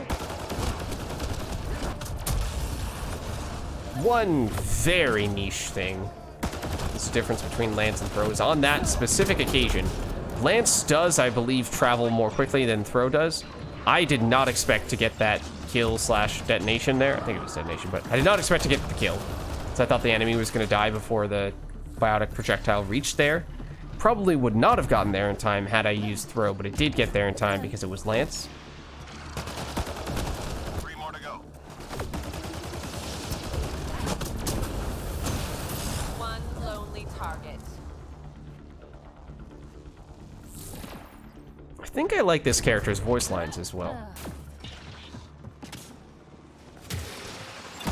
I do like how it seems like every character has completely unique Good game. voice Good lines. game. Besides maybe I don't know if the base human, male and female, have the same lines. Obviously different voice actors and actresses in that We case, detected but mission critical data.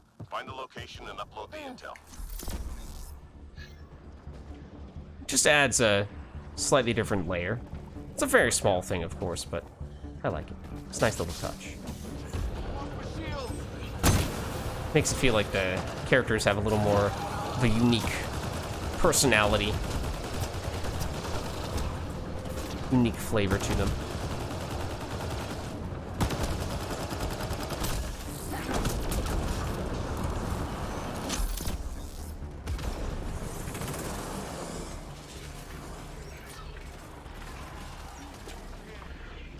Watch this assault turret attract a bunch of aggro while we're trying to go all stealthy here and bring no enemies to the objective with our cloak. Speaking of which, Hang in there, Apex. getting some charges for it would be useful.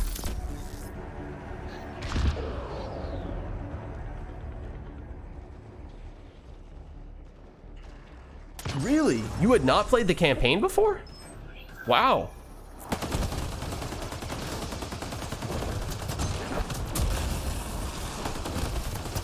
I just assumed that you had.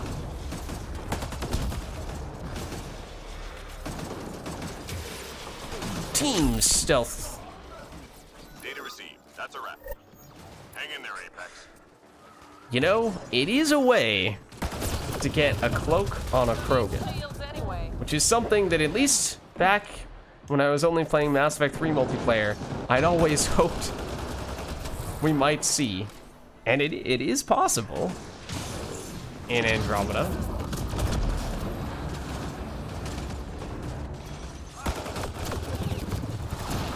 Yeah, so I went the opposite route then. Go get him. I went Down to one. the Easy out. do the campaign first, and I was potentially going to start multiplayer once I'd made it far enough in the campaign that I had at least seen all the different enemy types to avoid any spoilers for the campamping. But I think ultimately I just ended up more or less finishing the game before I started doing multiplayer. Ooh, a fiend. But it is the reverse for you, which is interesting. I feel like that's more unusual to do multiplayer first and then the campaign. What the? Did you see that Wraith?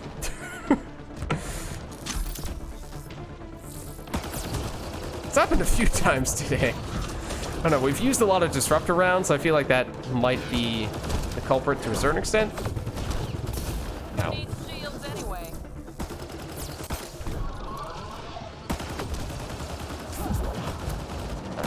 Not prime you, but I did throw you off the edge of the map, so I guess that works. Hello. You were not primed?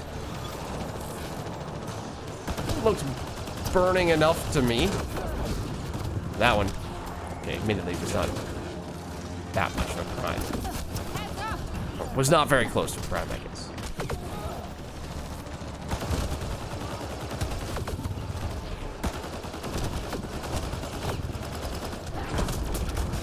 There we go.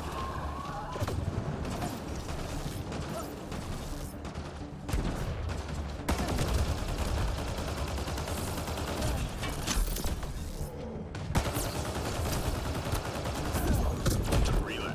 Go get him. Only one more. Too bad. Yeah, fair. You know, that is one nice thing about alternating between multiplayer and the campaign, is you at least get the chance to... I mean, it does feel different, for sure. Go, go! I mean, not as different as playing a totally different game, of course, but it is almost like you're playing a totally different game. Oh, there is an enemy. He's directly on top of me. Oh, and you go for speed runs. Interesting.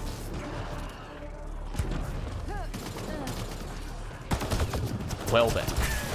Shield gone. That is another way in which our playstyles are very, very different.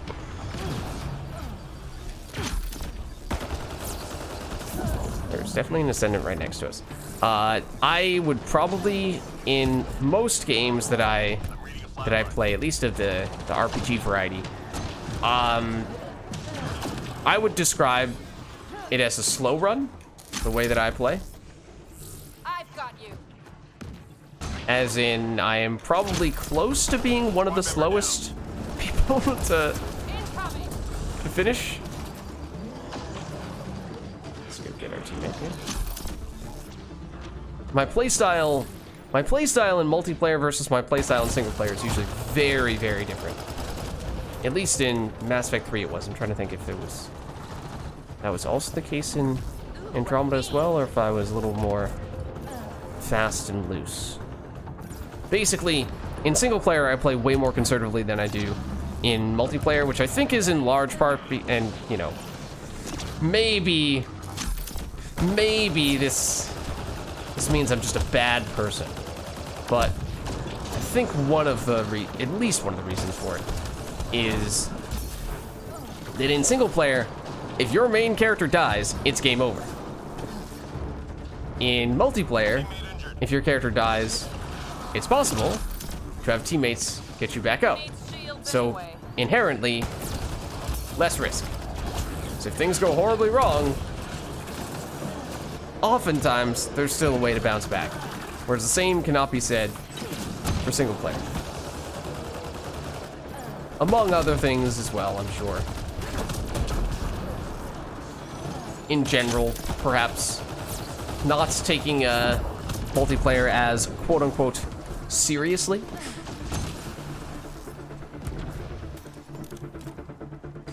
With some exceptions. But, you know, multiplayer, we're usually just messing around, having some fun. Doing things like that. And sometimes deliberately doing things suboptimally just because it seems fun or silly. Whereas at least, you know, this is in large part Look at the Ascendant. in large part me saying this, thinking of Mass Effect 3 in particular, where we did Insanity, and I was, you know, that was my first time playing Insanity, at least the most recent time that we did it for a Legendary Edition. So I was, you know, I was inherently trying to take it a little more seriously because I didn't want to just casually waltz into Insanity, get absolutely demolished, and either fail completely and not make it to the end of the run, or have to, you know, switch back down to lower difficulty, any or all of those things.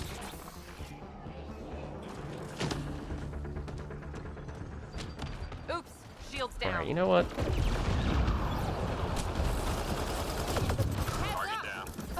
Multiplayer has different types of consumables, so you can do things like that. You can say, you know what?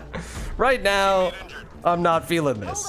I'm just gonna blow everything up with a missile launcher.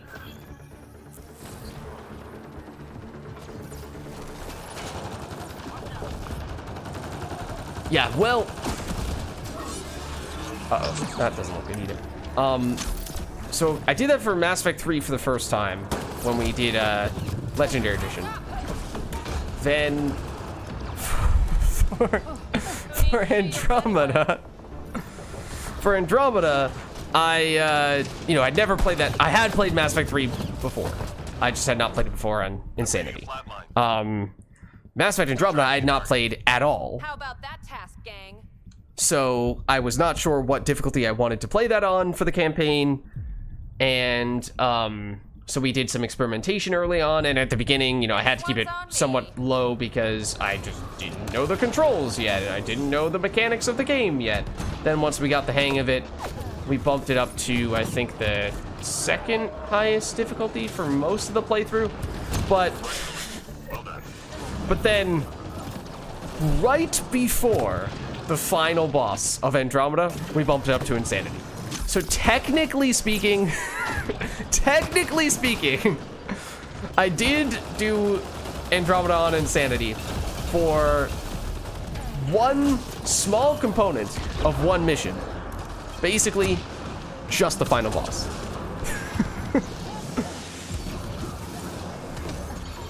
Yeah, and I mean, early on, I think I did as well. I might have even dropped it one below the normal difficulty, at least at the very beginning during the tutorial when I was like, how does this game work?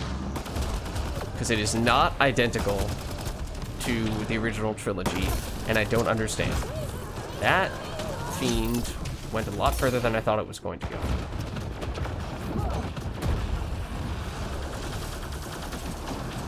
So yeah, like, I don't know how far in you are, but, you know, for me it was a little bit of a dynamic situation where it was a combination of understanding the key bindings, probably the first thing, understanding basic game mechanics that changed between Mass Effect 3 and, or the original trilogy at least, and Andromeda.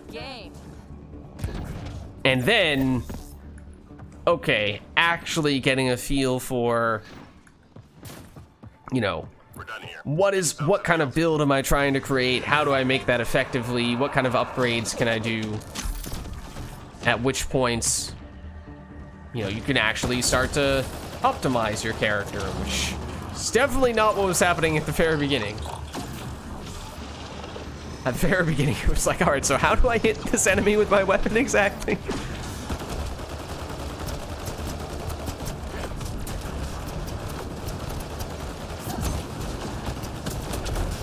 So yeah, like I could see, even if at the moment you're playing at one difficulty, I mean, if you're doing a speed run, then I don't know if you know, if that inherently means that you must commit to whatever difficulty you started off with. But if not, then it could be the type of thing where you kind of finagle with the difficulty a bit to set it on whatever feels most fitting at any given point in time. We are going to save you.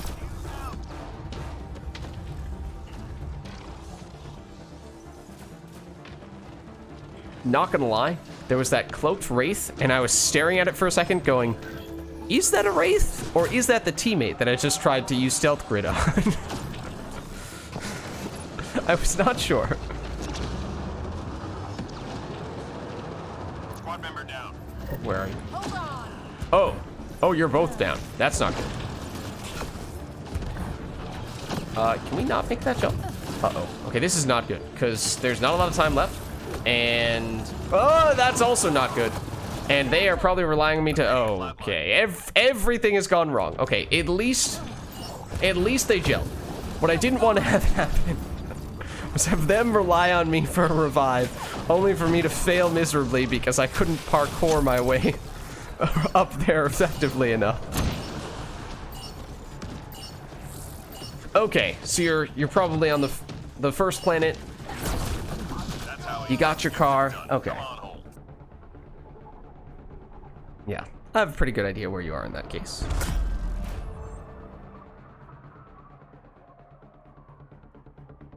One of the cool things about the Andromeda campaign is the way that you can mix and match skills from all the different types of abilities. You know, you can go with whatever combination of tech, biotic, combat powers you want, and create characters that you otherwise might not have had any way to create. Certainly not in the original trilogy, and not in Andromeda multiplayer either. Just depends how creative you get. Okay, everyone has run away. If you didn't know that, just as a heads up, minor spoiler maybe perhaps, but that is... Did spend some mission funds. We did get a, it was ultra rare weapon today. We got, what was it from that? I think it was Eagle, if I'm not mistaken, up to level 2. I think that's what it was. Okay, let's see. I mean, we've been seeing if we can get a plat lobby a few times here, but haven't been able to assemble the troops. Because, in theory, this is a character that we might like to see and would very much like to see in plat. Did we level there? Probably did. Okay, yeah, so we have 6 points. Oh, no, we had 6 points before, but we didn't have time to use them because we were uncertain how we wanted to go with the throw. Combo damage recharge speed, you guys were saying. So what, 8-second base recharge. We have the 25% here. Take the 50% here. That is pretty quick. That is quite quick. I mean, throw in the original trilogy is one of the fastest cooldown skills, which usually makes it really good for being a detonator for combos, as long as you can prime quickly. And so when I first saw throw in Andromeda in the campaign, and I saw the 8-second recharge time, I was like, what? What the heck?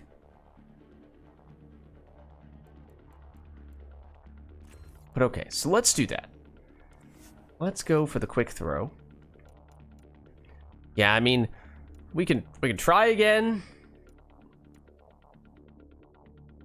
Yeah, but if people are doing Plat Apex, which granted I haven't even looked to see what the Plat Apex is today, then we should still be able to find it here.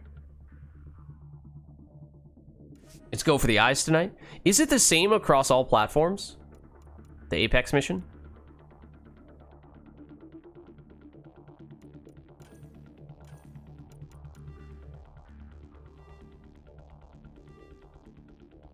It is? Okay, yeah, it is. It is go for the eyes.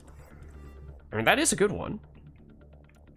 Nobody is doing it right now. Somebody did message us a while back now, seeing if we were interested in joining a plat lobby, and we were right in the middle of a match, so we couldn't really do it at the time. Then we tried searching for plat immediately afterward, and we could not get in their lobby, so unfortunately, maybe they were doing the Apex, maybe they were just doing any old plat mission, but we did not manage to make that happen.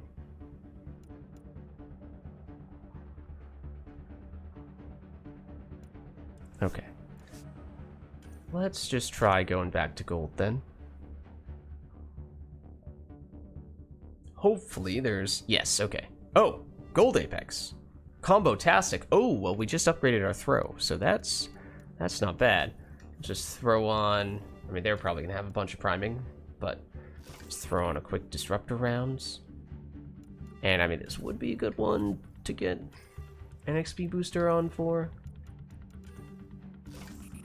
The silver has generally been my go-to for the XP booster because I feel like it's big enough that it makes a somewhat meaningful difference, but it's not so big that I feel like, you know, it's a humongous commitment and we only have a very small amount of them, which is sort of the case for the golds and certainly the platinum, the ultra rare ones. But we're starting to run low. 3 more to go.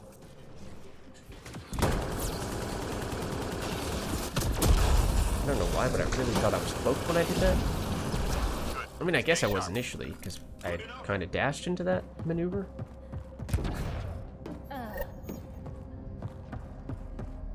Hostiles en route. Yeah, should pretty much be easy money at wave 4.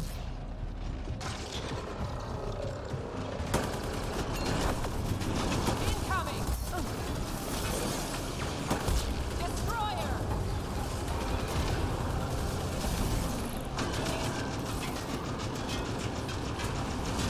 Okay. Hello.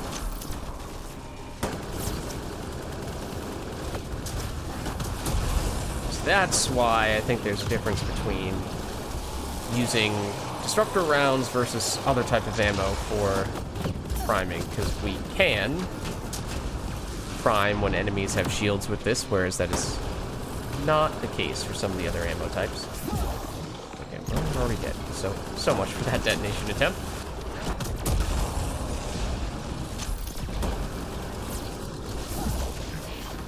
Likewise there.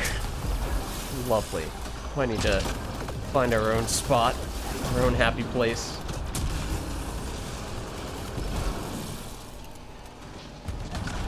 What the heck?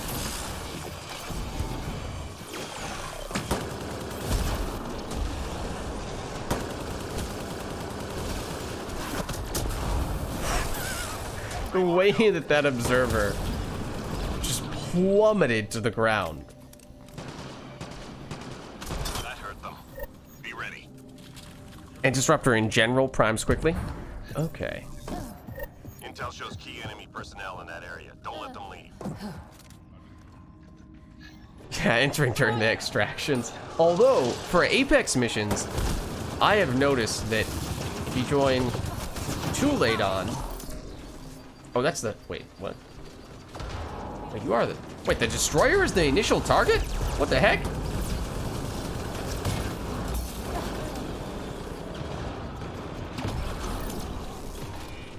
But I have found that sometimes Target down. when you join, in particular an Apex mission, certainly on Wave 7, Extraction, but sometimes even on Wave 6, the final objective, that it will...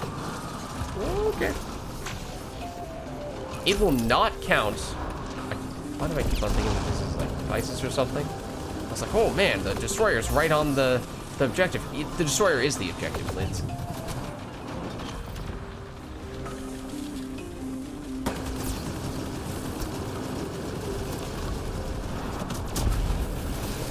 But I've noticed that... Sorry, just to finish that thought.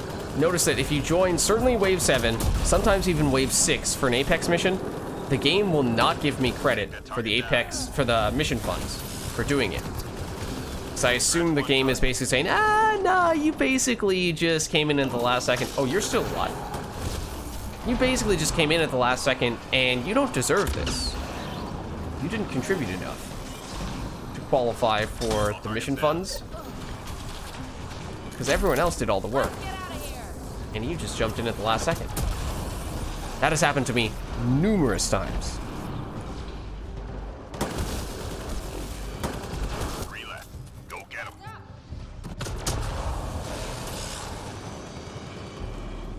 them. Because yeah, that's definitely not the usual order that I'm Enemies down. accustomed to seeing for for targets. I definitely have on occasion seen the usual order of targets We're done here. changed, To the LZ. but I didn't really put two and two together if that was just a random coincidence at times, or if that was specifically because it was an Apex mission.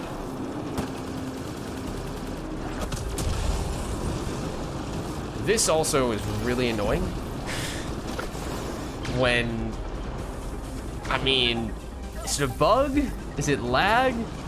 But it also is a bit of a recurring thing where enemies will be dead.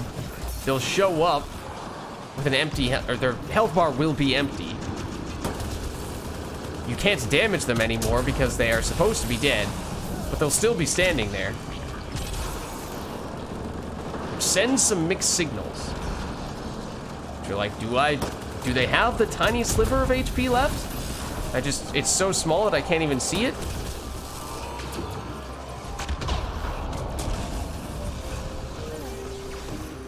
Do I actually still need to damage them for them to go down? Is the game just taking a long time to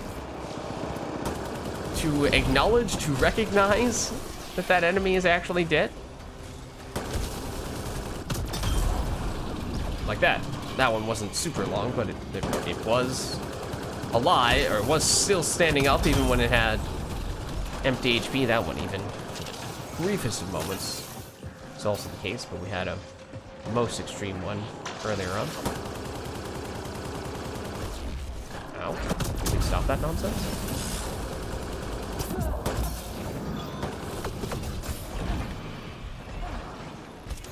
I pressed the cloak button a while ago.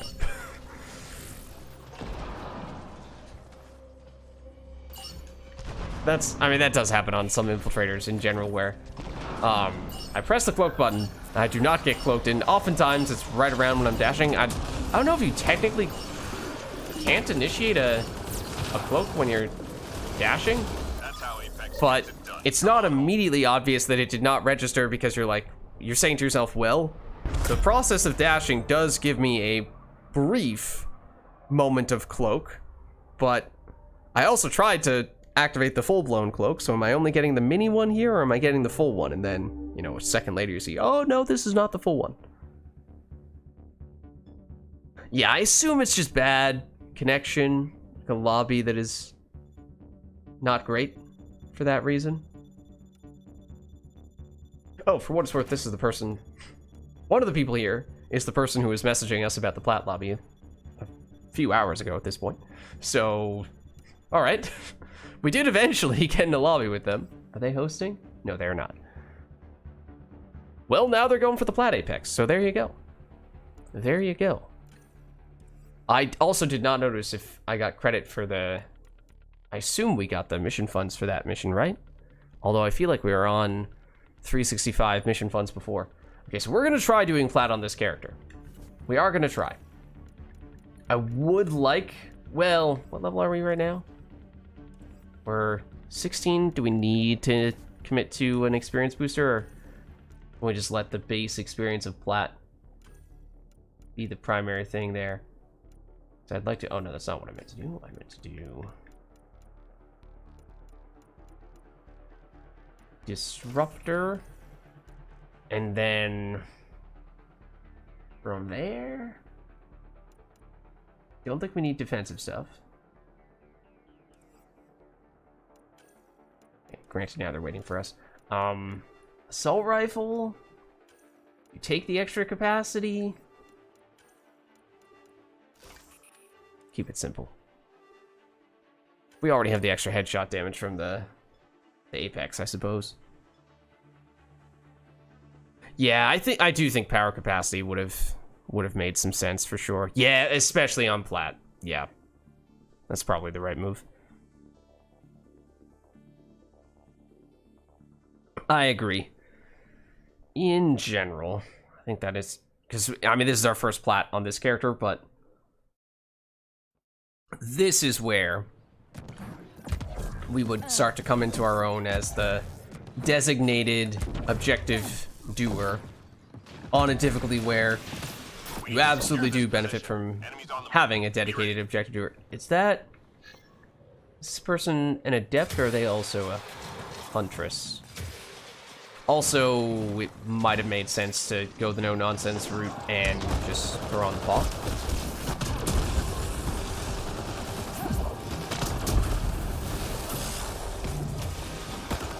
Just ignore the fact that I momentarily tried to attack our teammate. Yeah, maybe...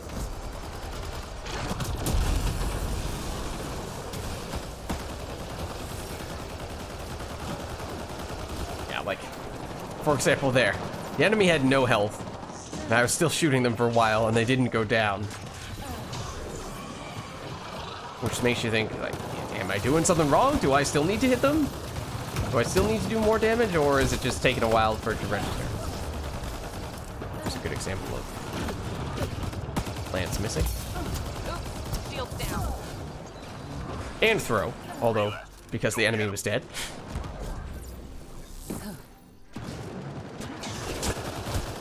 Nice job, Apex. Keep it going.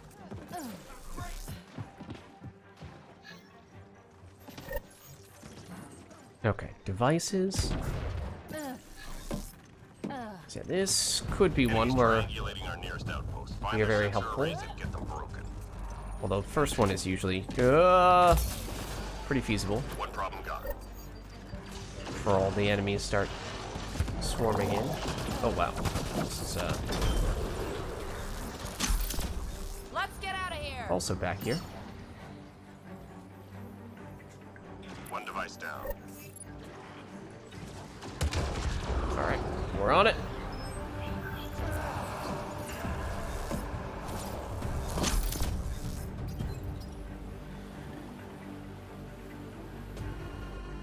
Nearly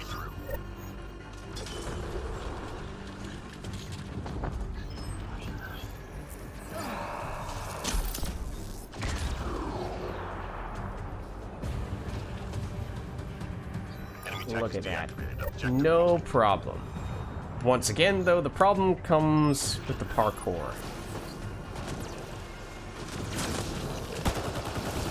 Okay. Great example. This saboteur just doing his own thing. So already dead. He's running around, chasing after some of our teammates. Like, am I missing something here? That just okay. 3 enemies that I believe are 4 enemies. Are you dead? You look like you're dead. That was really confusing at that point. Yeah, the objective itself, very smooth. The enemy is at the end of the wave. Not so much. Yes, and again, like, I have seen this type of thing happen before, but that was pretty bad on that occasion.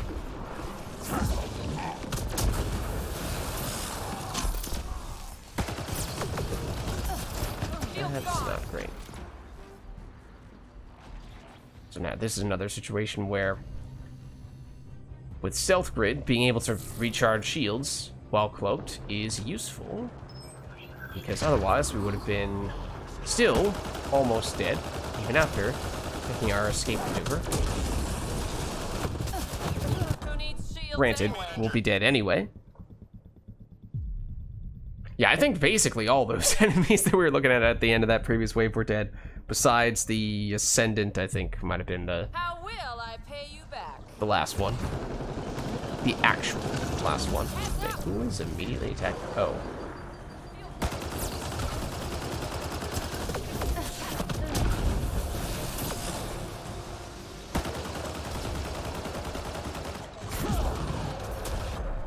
Oh. I'm reading a flat line.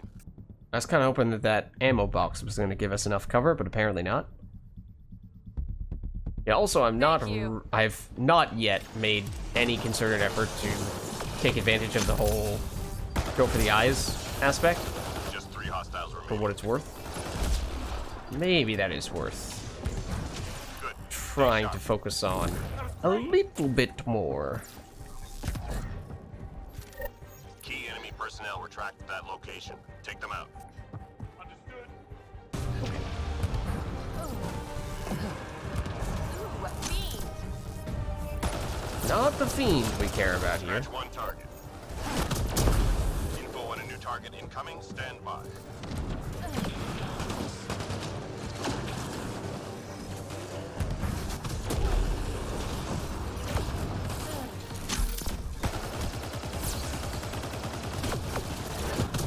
Target down. Okay, and there's a good example. It was the target Another priority target. who had an empty health bar, but was still standing up. But it said that the target was down as soon as health bar was empty, even if he was still standing up.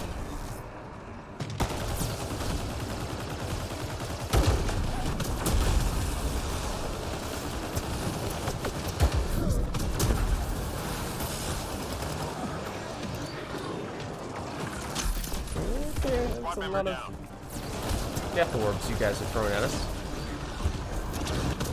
I should probably... Ooh! Don't revive people? No, they're fine. They're fine. Don't worry. Okay. The target is down. Everything is fine. Hold on.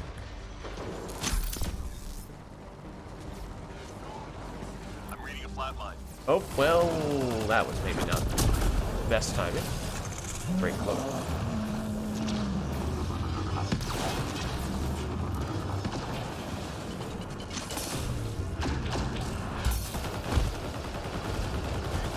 That's gonna hit us.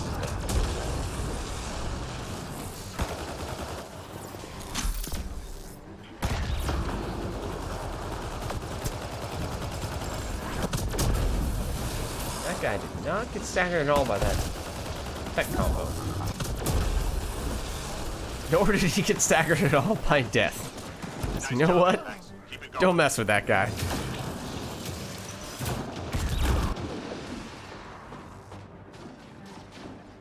Enemies headed your way. Night Zeno, thanks for stopping by. Catch you later. Have a good night.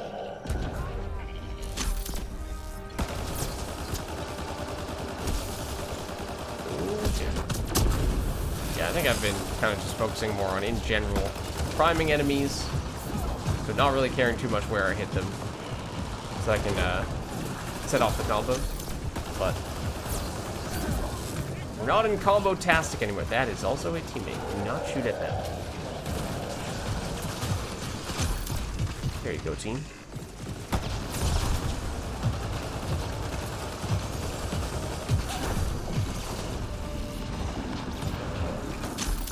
Let's get out of here.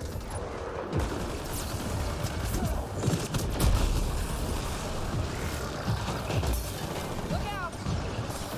Oh, you are the one who's flanking me. But also you exist.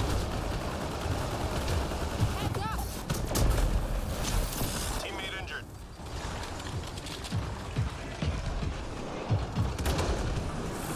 Don't worry, I gotcha. Power of cloak and anime. We will never be stopped. And I'll be able to revive you when their enemies are on top of me. Oh, hello. That was interesting. The aim assist really wanted me to go for the behemoth, and I was not aiming for the behemoth. So I was fighting it a whole lot there. Probably ended up shooting a whole lot of nothing. Oh. Well, I'd like some power cells. May I please have some power cells? Thank you. Shoot this guy. Oh, well. 3 more to go. We'll try to shoot this guy in the head. Sensors clear for now. Great shooting.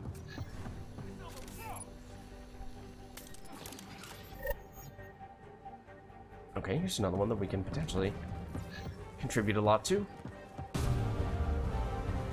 Recovery requested. Locate and recover objects of interest.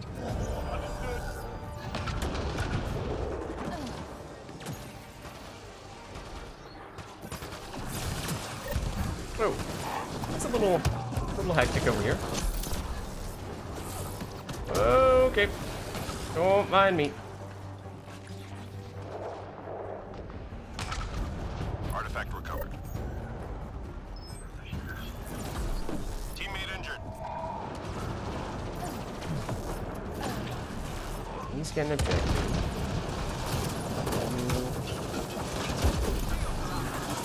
Let's get our teammate. Nope, that's gonna blow up as well. Mission accomplished. With a ride, mate. Artifact recovered. Let's get this one. Hello. Shields anyway. If I didn't get stuck for a very long time on that. Oh, for a second I thought that was not the other Huntress, and that they had somehow Almost received temporarily. done. Squad member down. Oh, okay, but I am gonna do this though. I thought they had temporarily received the stealth grid cloak, and that they were about to lose it. So I was like, okay, maybe I'll give them a hand here. Artifact recovery is complete. Nice job. Squad member down. Don't worry, Hey, I got you.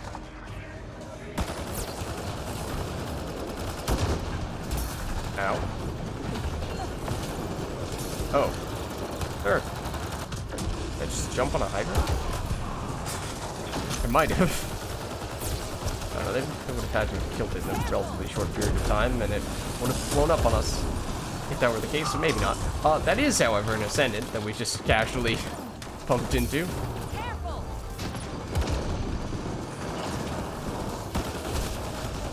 3 more to go.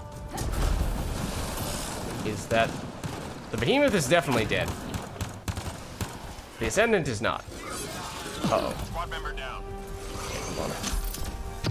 This is the safe way to do it. Oh, never mind. Shooting. I was trying to go the safe way. Someone else went the fast way. Fair enough. Shuttle incoming. Get to the extraction zone. We've got a Hydra.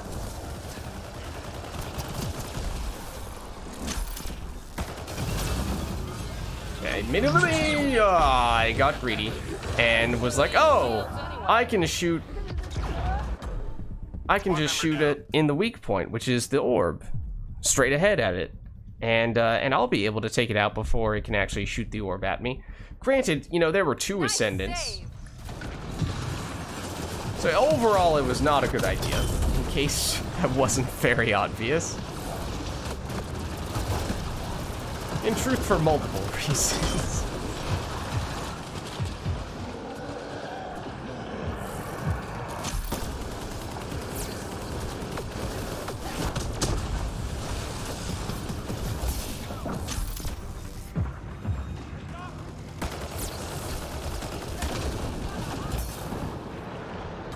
Ow. I'm reading a flat line. Nice save.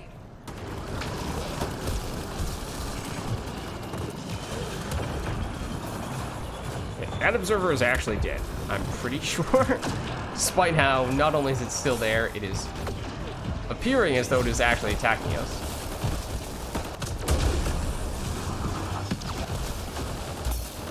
Ow.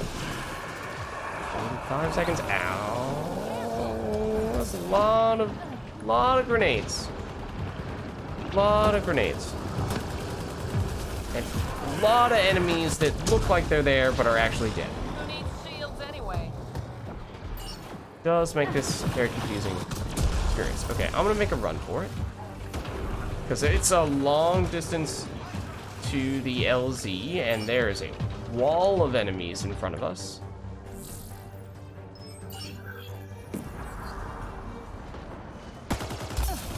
Shields gone.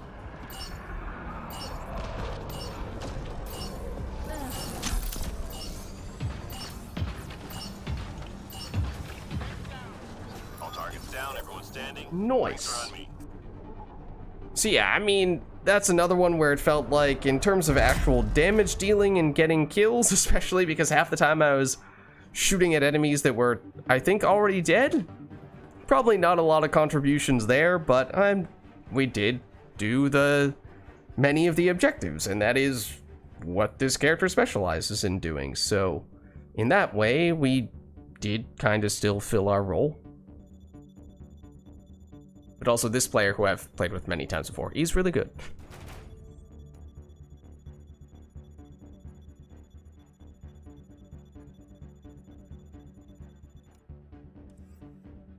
Yeah, and their host, but I think in the past I've also seen that it's not been the best host for me, but we've just gotten by with it nonetheless. Okay, so I think, despite us having obviously just done this, they might have just reactivated the plat mission because, I guess, why not? I mean, it's good for experience still, and good for credits as well. Because it's plat, and it is technically, by some accounts, easier than a standard platinum mission would be. Since you do get the bonus damage, at least if you're shooting people in the head. Well, it's actually less damage if you don't. What I did the disruptor there. You were saying maybe you go for the capacity.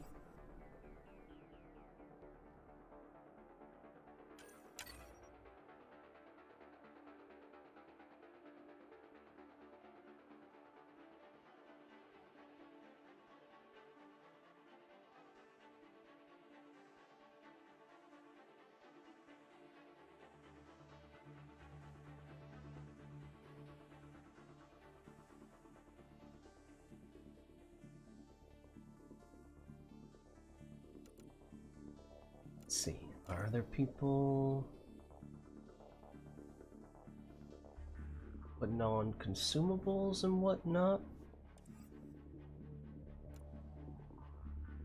Mentally preparing themselves. I mean, granted, we did level, so we do have points that we could be spending here. So, power damage, force, recharge. Okay, now granted, we aren't gonna have time to do it now. We did upgrade throw to get the faster cooldown time. Since we were, well, we didn't have a lot of time to really pay close attention to that. I was a little distracted by it being plat, and also objectives and enemies kind of sort of maybe being dead sometimes. So wasn't like I could just hang around and that was very disorienting, but not like I could just hang around and try to repeatedly prime detonate as quickly as possible and see how quick exactly that is.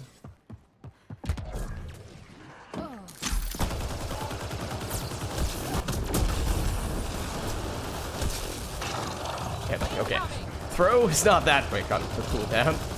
Granted, we did still have land, so I Need could have done that. shields anyway.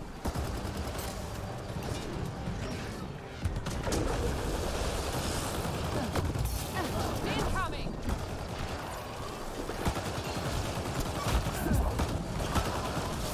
This is getting very disorienting with the whole "are enemies dead, are they not dead" thing, especially when trying to do combos.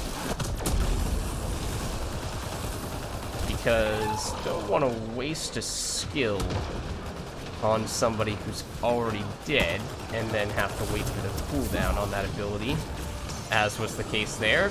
But at the same time, I would like to try to set up the combos for the better collateral damage against other enemies. 3 more to go.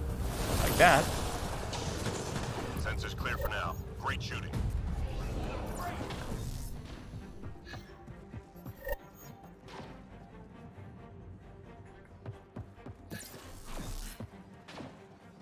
Enemies triangulating our nearest outpost. Find their sensor Look arrays at and the get them ascendants. broken.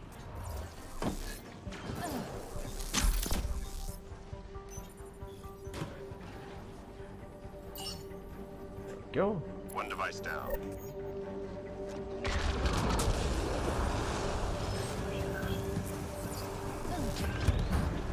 Alright, we took the extra capacity this time around. I was glancing down, thinking to myself, okay, so we used one on that first device. How many do we have left at this point? I saw the number 5. I was like, what? Where'd that come from? I'm reading a flat line. They might also grab this objective. Let's see.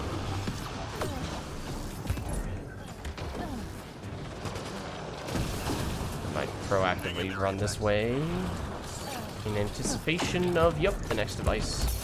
So they can take it if it was going to be, would have been able to take it if it was back in that area still.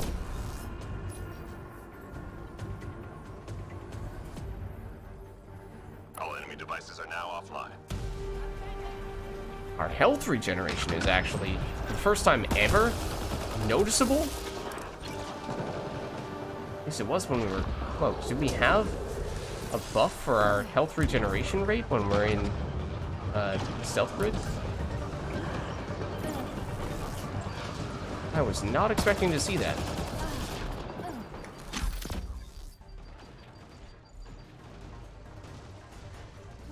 Now I'm distracted by that. 3 more to go. Now it's not moving. Where did that come from then? I assumed it was the combination of cloak and maybe being, having not had taken, because the combination of cloak Great shooting. from stealth grid and not having had taken damage. I cannot speak anymore. Apparently, it is that time of the night where my brain has stopped working. But not having been hit for a while, plus cloak. There. Could not get the phrasing of that right.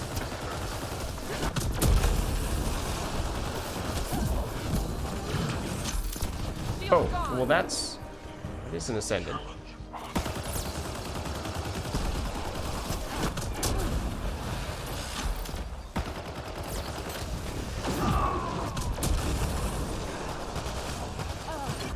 Ow. Squad member down.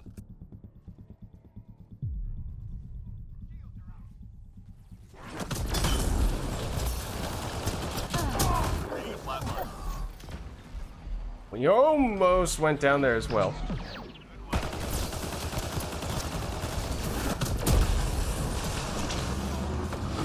Oh, okay. Well, we did it that time, because I did not know there was an ascendant who was charging up an orb right there. That really looked like a grab. I got all excited for a second. I thought we'd finally found out how to use grabs in Andromeda. Squad member down. I'm reading a flat line. What do you want? I got you. Well, are they getting synced? Doesn't look like it. Careful. Ow. Squad member down. Okay. I think this might end up being our last one. 'Cause I think the you. brain has stopped working. We'll see. We'll see. Incoming.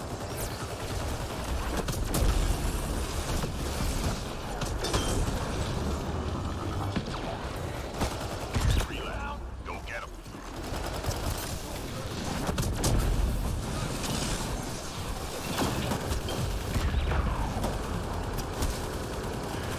Enemy's clear. Stay alert.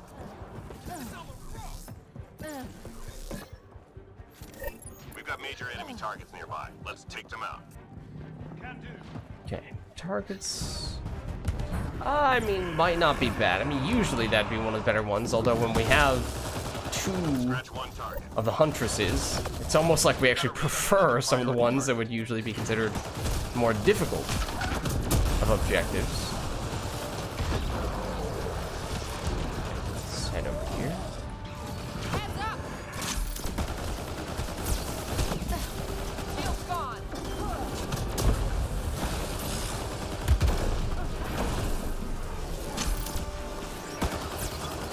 Target eliminated.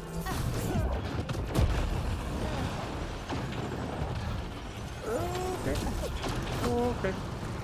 Just ignore the fact that we were, you know, perhaps on the verge of death there, as we ran by numerous enemies. That's not a problem. Don't worry about it. You should not be concerned.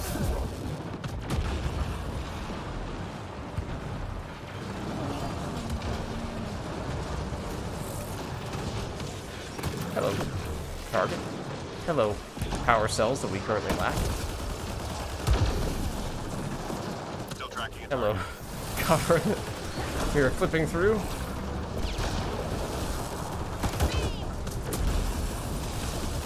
Reading a flat line. Oh, it's just us. It's just the, well, the two Huntresses over here. I did not realize that the other two people are still in the other area. That is not who I was going for. Oh, we don't have much time left. Teammate injured. Target eliminated. Okay, I was gonna say. About to nuke that guy. Shields anyway. He's still alive. Sort of. Except not really.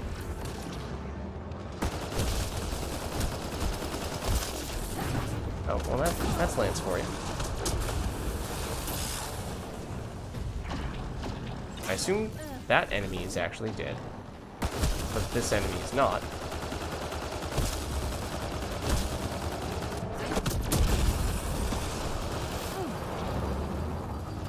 Oh, okay. So now they do energy drains when they don't do the energy drain animation. Gotcha. Gotcha.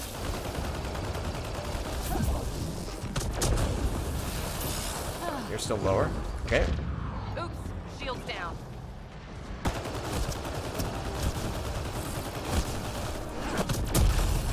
Incoming. Alright, still don't have those.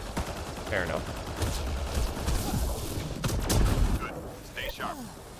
Okay. Well, at least we did eventually get rid of him. Oh, and the wave was over, and he was still doing that thing where he was alive and running around at that with no HP. To the point where it was so long after the wave had ended, I had assumed that it was a teammate until I was like, wait a second, I don't think we have any Angara teammates, do we? Who needs shields anyway?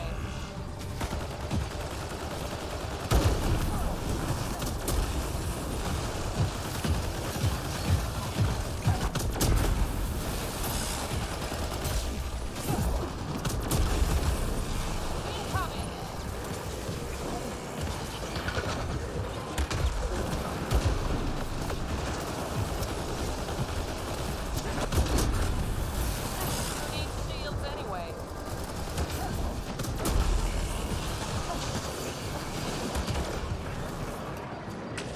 I saw some servers as well over here. Well, yeah, there's a lot of stuff. There's no shortage of things to shoot at.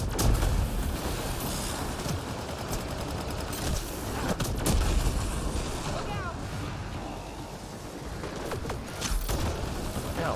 What? Oh, that's the anointed. I thought that, the saboteur that we were working on had, energy drained someone very quickly and gotten the shields back very quickly.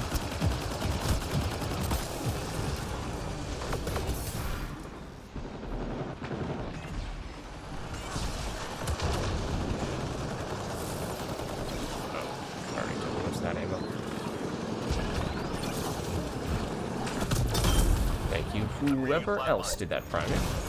I just really wanted to get to that ammo box. And almost succeeded.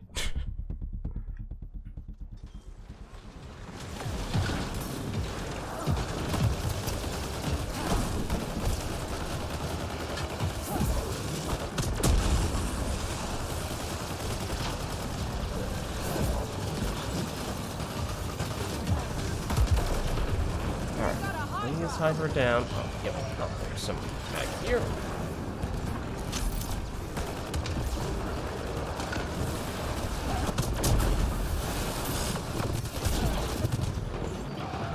That was kind of close. Just 3 hostiles remaining.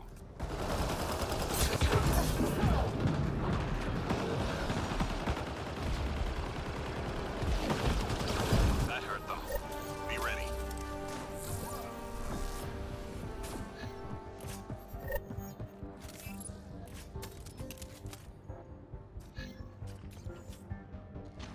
Intelligence needs data from your location. Look for an entry. Okay, it's a hack.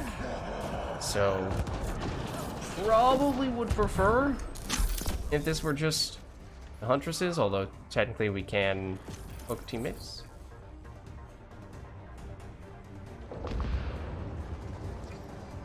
Yeah, okay, good. There's someone outside the hack who's attracting attention elsewhere.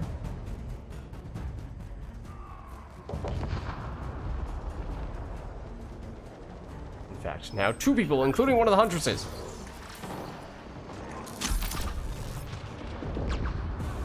We're not here. You see nothing. Okay, so what I'm hoping is, yeah, they can revive each other then.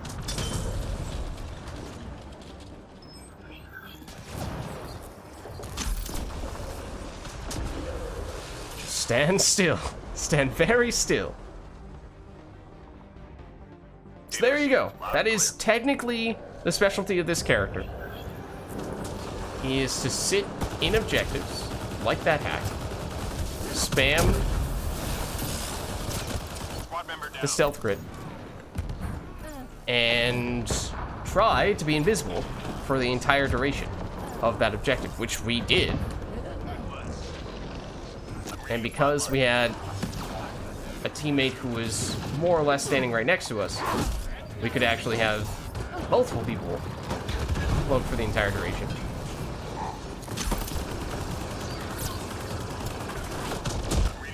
Ooh, that's a... shields anyway. Hold on.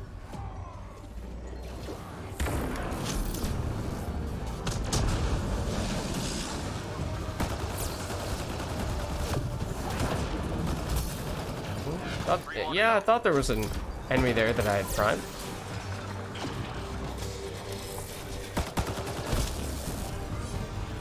Love to get that grenades before the wave ends. Great.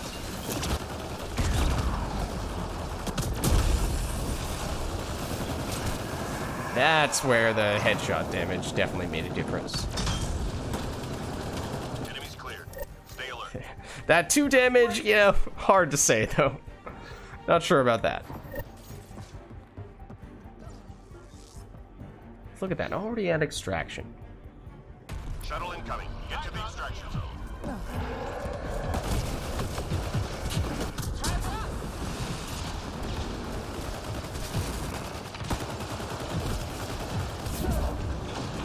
Never mind, you're already dead.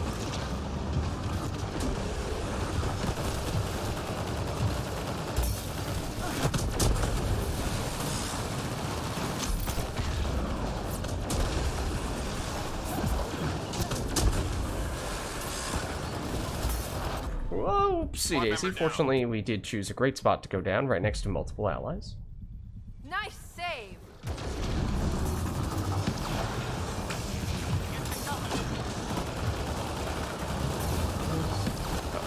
No, you're dead. This is what I mean. Who am I supposed to shoot at? Ascendant Orb is apparently actually dead. Is the Ascendant dead as well? I mean, I'd rather not make that assumption, only to get absolutely eviscerated by it later on. Teammate injured. Am I getting you right now? Coming to you. Someone else's. Okay. Let me cloak you so that you can escape more easily.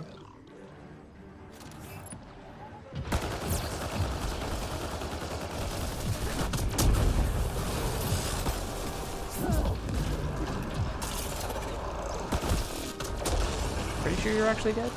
You definitely are not.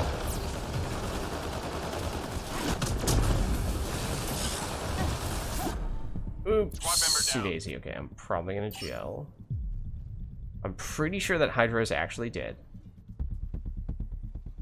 Maybe it wasn't? Okay. Oh. Uh-oh. We don't have a lot of time. Don't have a lot of time here, guys. Guys, we gotta go. Guys, we gotta go. That's not good. Okay.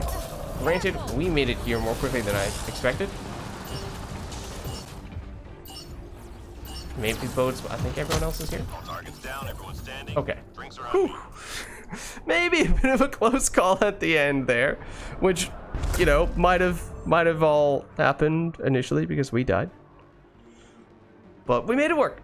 We made it work.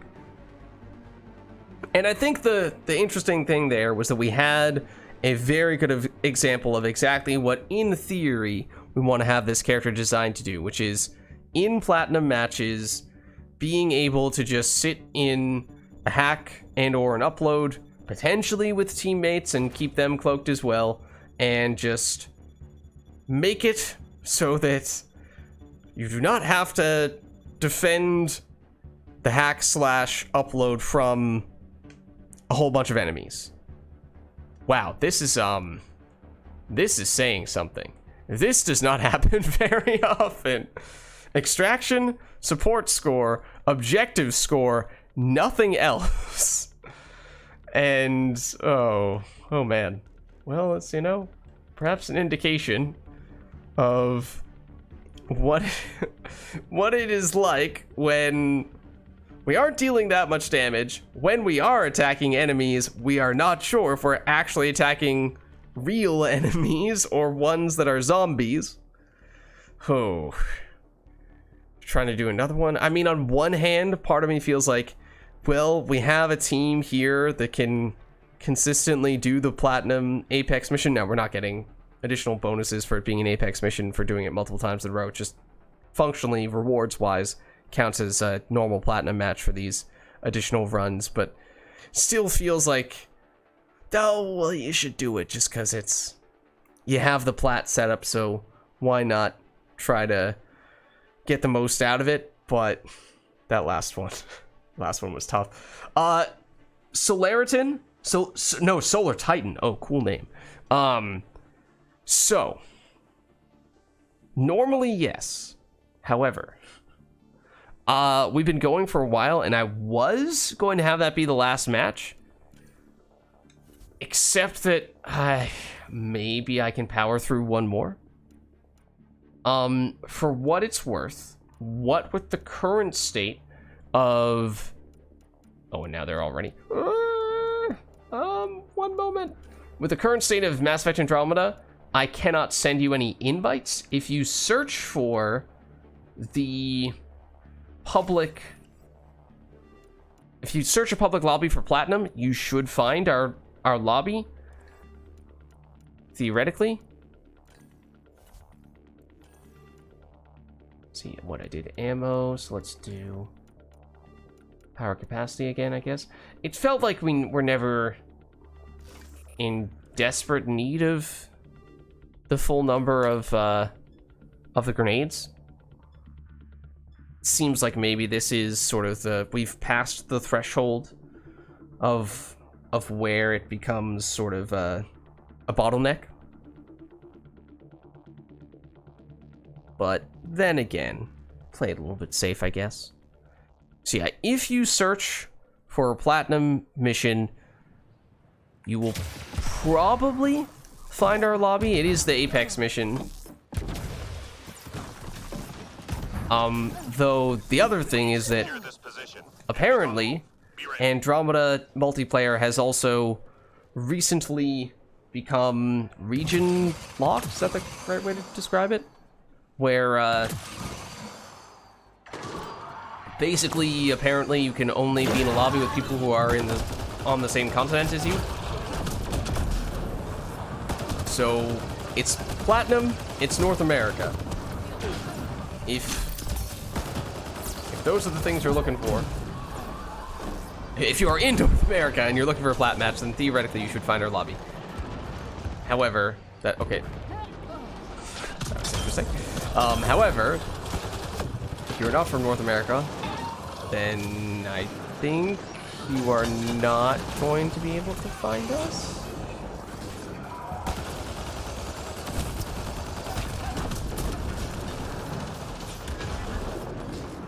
Is this still plat?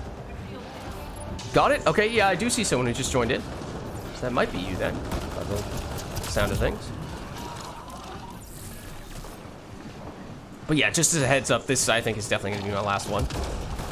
We've been going for a while, and it is 1:30 a.m. And my brain has turned off. Relax. Go get him. Sensors clear for now. Great shooting. But good to have you. Thanks for stopping by. Key enemy personnel were tracked at that location. Take them out. See, are you a Huntress as well? Wait, 2 or 3 Huntresses right now? We might.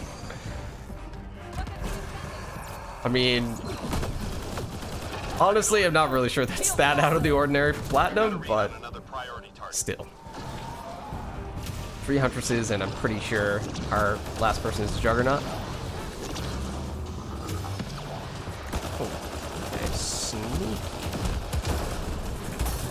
Who needs shields anyway? Ow. Scratch one target. Okay, never mind, that enemy's already dead.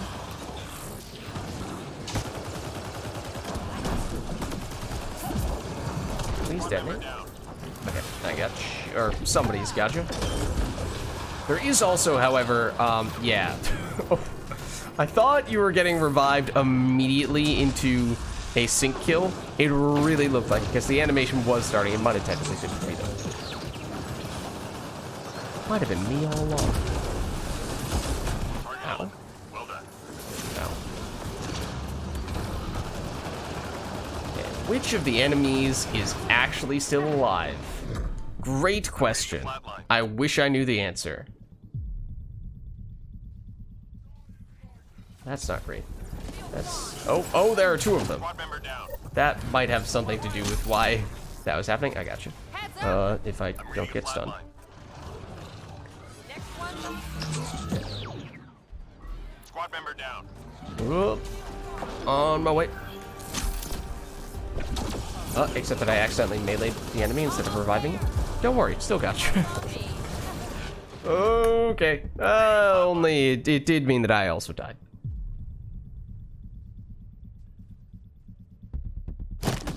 Oh, did I get stomped? I'm reading a flat line. What's the stomping sound? Teammate injured.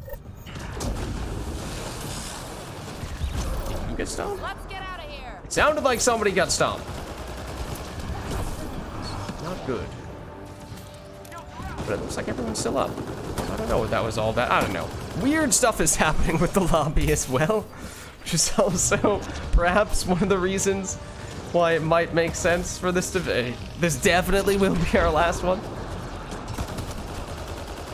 I can only stand so much of this before I lose whatever shred of sanity I still have left.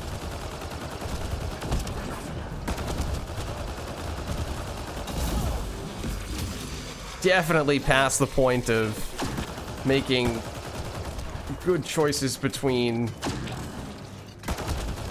lance and throw, picking the right situation to use Stay sharp.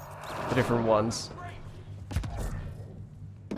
That is out the window at this point. Enemies incoming. We gotta move.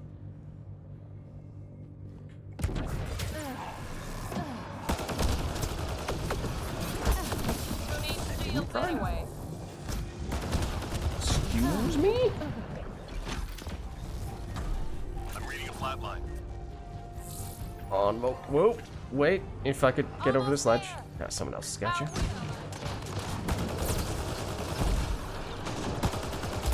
Ow! Gone. Incoming. I'm reading a flat line.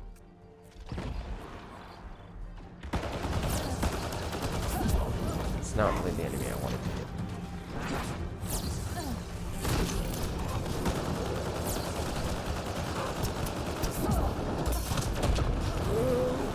Who's shooting me?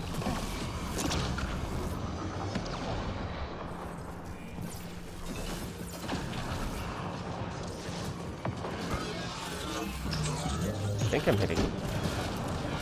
Never really know when you're firing into the cloak area, right? You're somewhere over there. Maybe. Possibly. Teammate injured. On my way, so is someone Shield else. gone. Oh, never mind, they didn't get you. I assumed they were getting you. They did not get you. Almost there. Teammate injured. And now we are both dead. Oh dear. This wave has been a little hectic. A little chaotic. I'm reading a flat line. Okay, I have picked a bad spot to hang out. I have picked a very spot to hang out, I realize. I really should go back Incoming. Squad member over down. there. Who is this who's hanging out with me? Oh, okay. Oh, kind of, sort of. No, I'm kind of just in the middle of nowhere. To tell you the truth. This is not the place to Next be. one's on me. This is not really the place to be.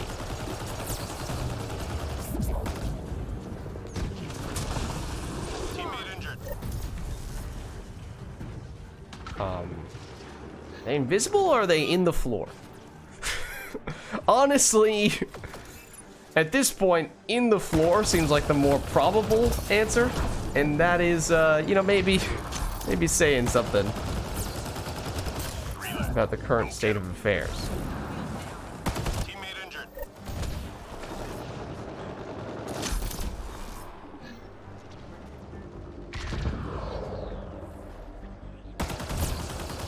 I would like this dude to go away. And I was kind of hoping, yes, that by hitting him with that, he would go away. Down. All enemies clear. Keep it up.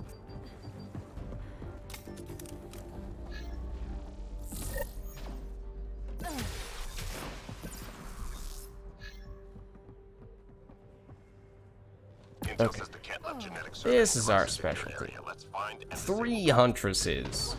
Surely we'll be fine. one problem gone. Who needs shields anyway? Granted, I would... Maybe I was deserving of that punch in the back of the head. Maybe I was. Well, that was also interesting. Just glitch through the objective while we're at it. Okay, I am far away from that one, so I'm assuming someone else is gonna grab it. We'll just ignore that fiend. Hang in there, Apex. If you don't look at it, it won't look at you. And granted, I did run away from the area where I was in before, which might have been good to stay there.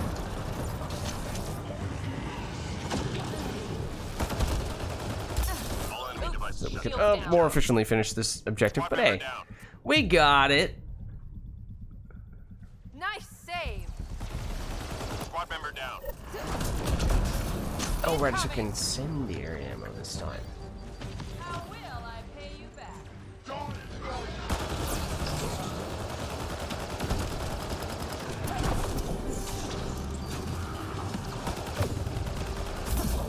I am getting the... I was gonna say getting the feeling that enemy is actually dead. That one is. Anyway. They were not really reacting when I was using kills against them, and I was kind of expecting for that fire combo to happen a little bit earlier.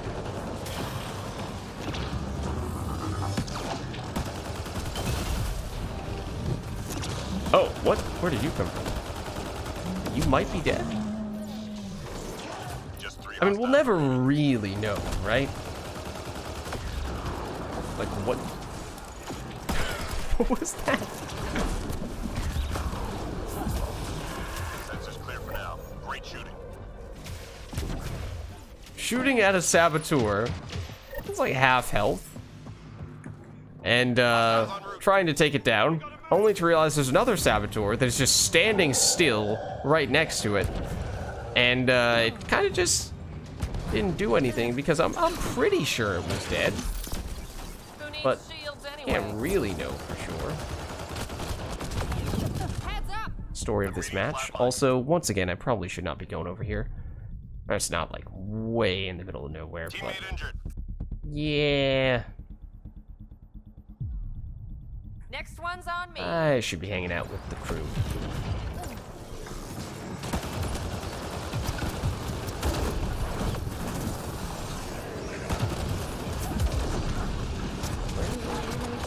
Ow. Ow. Squad member down. I was not sure where I was relative to that staircase.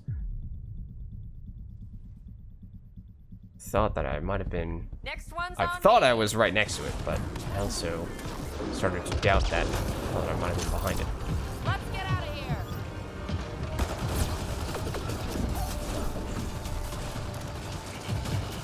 Let's try play this one a little more simply, safely now, perhaps.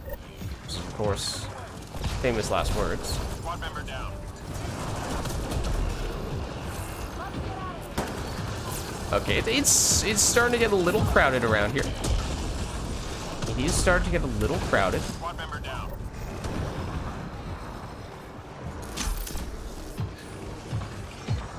I'm reading a flat line. Almost there. How will I pay? Ooh, hello. Hello, Blaze Hydra. I'm reading a flat Shields line. down. Nice to meet you too. Okay, now granted, it's gonna be kind of hard to get you at the moment. Reading a flat Heads line. up. I'm gonna get you first. 'Cause there's not a Hydra directly on top of you. Then I'm gonna get you, because the Hydra has now moved.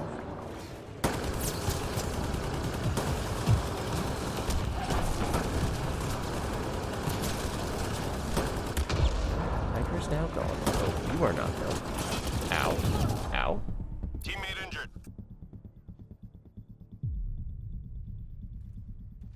How will I pay you back?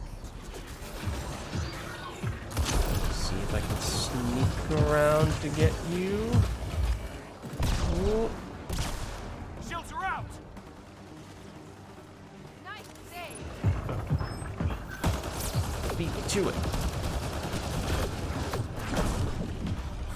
Yeah, see, that's a pretty big difference maker. In the past, with the disruptor ammo, that would have worked. Would have detonated.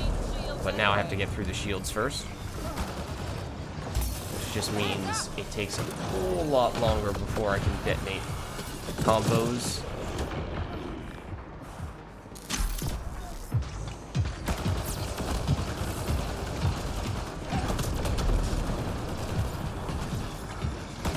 Squad member down.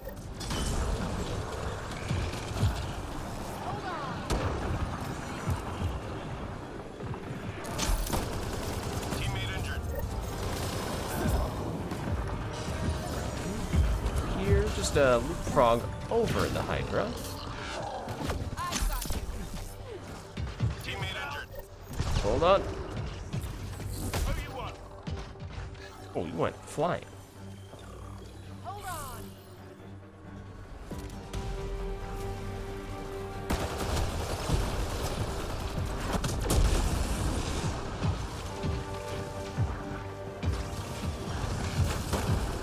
This Blaze Hydra, ow, Shields gone. among other things, needs to go.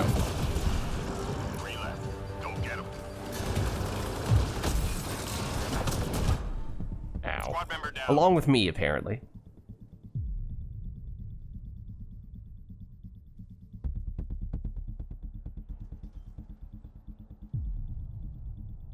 Alright. Just what I needed. Somewhat selfishly, I might... Oh, never mind. Keep your guard up. I was going to say I might go run off to... Go on a grenade run. Uh-oh.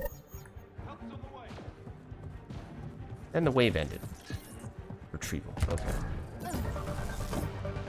Recovery requested. Pizza. Recover objects of interest. Throw it over there. Now, okay, this is not great. This one, just attracting enemies over to you, and you have it. Got the drop. Heads up. Ow.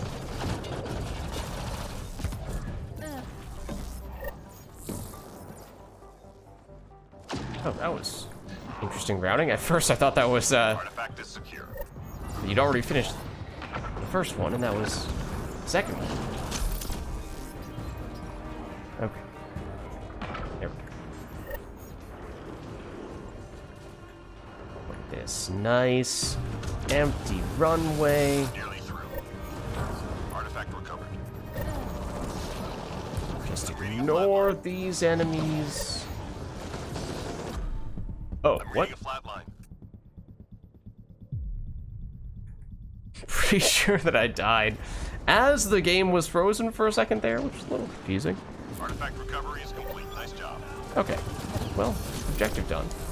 As I was saying, I mean, so pizza isn't that bad, but some of the other ones, like devices, might, under other circumstances, be one of, if not the worst objective. But with a bunch of Huntresses, Squad member down.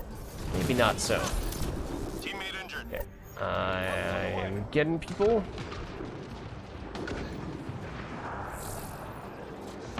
On my way. Almost there.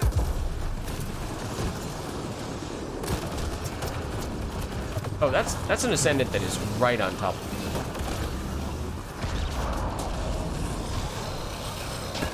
Probably not a situation I want to put myself in more often than not.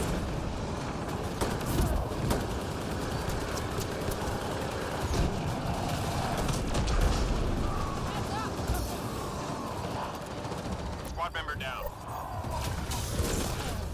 On my way.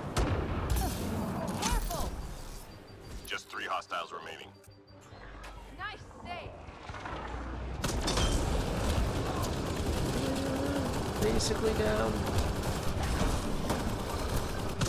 Enemies clear. There we go. Stay alert.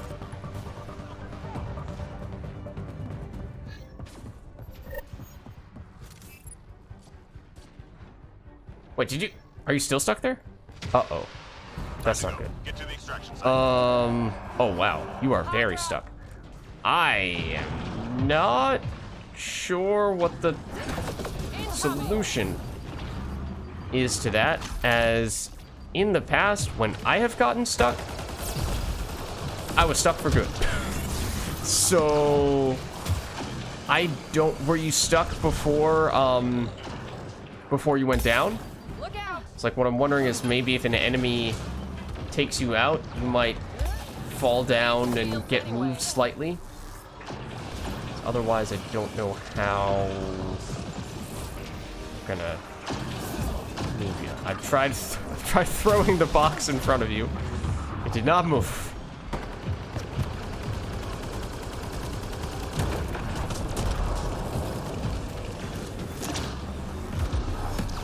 Okay, I think we'll see if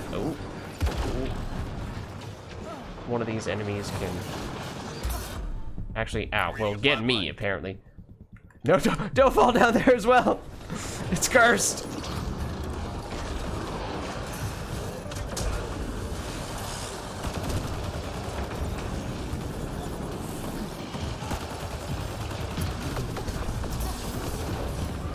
Teammate injured. Okay, so now, Nice save. did you maybe fall outside of it a little bit? Because that's honestly the oh, okay, well I should also try to stay alive. That might be helpful. Teammate injured. Are you out now? Okay, I'm gonna gel. I'm gonna... Uh-oh, that doesn't look good. That doesn't look like you're very far outside the area. Get friend. Or our friend is going to get our friend. I'm reading a flat line. Uh-oh. Hang on. Alright. At this point, I'm making a run for it. Because I honestly, the one other time that has happened to me, I couldn't even get an enemy to kill me. Even though I wanted them to. Because I just wanted them to knock my character down and hopefully out of that area. Because, yeah, you just can't jump your way out or anything like that. So I don't know if there's technically some expert way to get yourself out of that type of situation, because it's only happened to me once before. But yeah, that is ultimately what ended up happening. Was I just couldn't do anything. I just couldn't extract. Sorry about that. Hopefully you still got a nice chunk of credits and XP.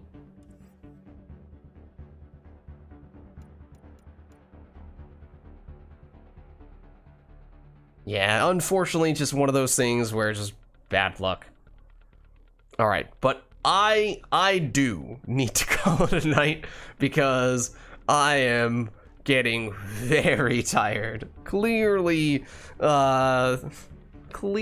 starting to, more than starting. The brain is just completely not operating anymore, I don't think. So thanks for stopping by though. And we are, of course, doing Mass Effect Andromeda multiplayer on Friday nights, basically every week. So if you're interested in doing more of this type of stuff in the future, then you can try stopping by in future weeks, and hopefully we can get some more matches together. But I am going to head out for now because I need to start getting some sleep. But before we do that, let's at least cash in some of our credits. Let's see. So we did a few platinum matches there. So those, of course, are quite good for getting the monies. So we can get a decent number of things here. Let's see. We had quite a bit of luck at the start of the stream today with unlocking ultra rare characters and weapons. So hopefully that might continue here, but we shall see. We also have a bunch of rare weapons that are now right at or around rank 10. Shorty! That is the first time we've gotten this shotgun in a long time ago. I heard people speaking highly of this, but just didn't have it. So, okay, I look forward to trying that out, because that is new to Andromeda. So I've never played it, never used it before.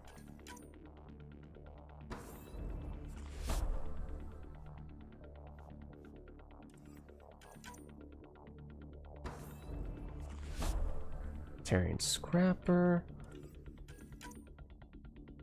Getting kind of close. Still a little ways away to maxing out our rare characters. Not quite there yet. Equalizer, now rank 10, okay.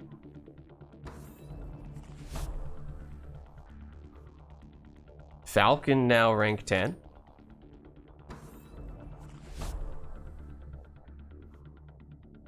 Human Commando? Okay, that I think might be a little bit further behind some of the other characters.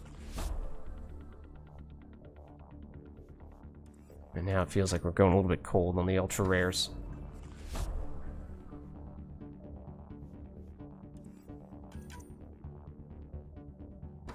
Perhaps we used up all of our luck earlier today when we were opening up packs at the beginning. We just haven't gotten any type of ultra rare for several packs now. Not even any consumables of the ultra rare variety.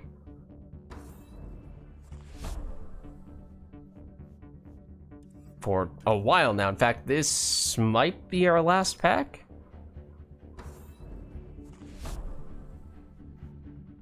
Alright, we did get another ultra rare weapon. Granted, you know, not one that I'm thrilled about, but We're starting to get our ultra rare sniper rifles pretty highly leveled. Joy. Exactly the way I want to be unlocking ultra rare weapons. But okay, we do have enough that we could still do a technical mods pack, and I think that's probably worth doing. We've basically done that when we have just enough change to make that happen in the past, and there are definitely still some solid technical mod weapon mods that we've only gotten level 1 or 2 of. So it would be nice to get a few more levels on those types of things. Granted, I do not know what any of them do by name. Oh, did I still have Arena active? That one, I was not supposed to have that one active for today. But, well, apparently it was. And, well, as I said, definitely have already done our last match for the day, because at this point, I think I would probably...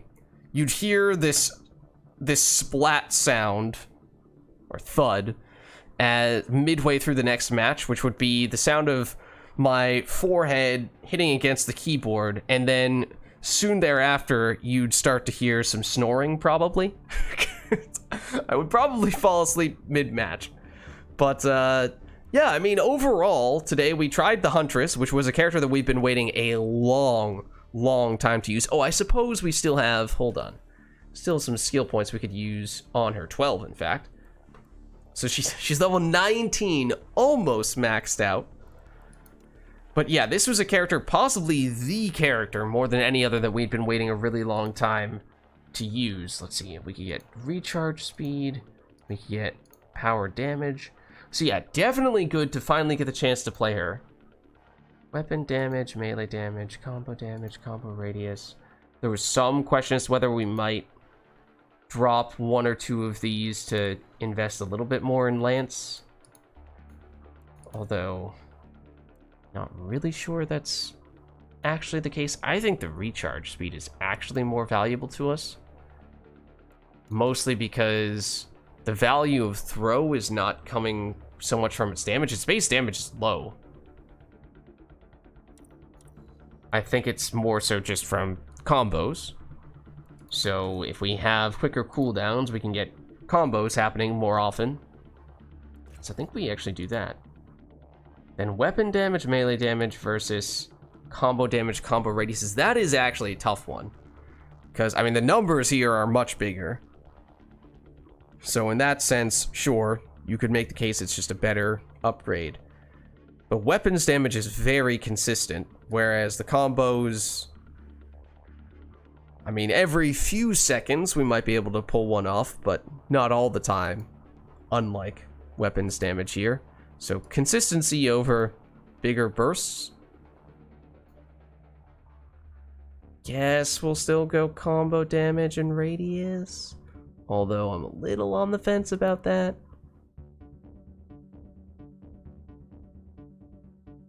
I mean, if we were to increase weapon melee damage, just thinking ahead to rank 6, which we can't yet afford, but just to see if there's any sort of interactions between rank 5, rank 6, where we want to be mindful of which we take for the next go round. Increases weapon melee damage 3 seconds after using biotic power. Right, so that one would require basically using throw or lance, and then weapons damage for a brief period afterward.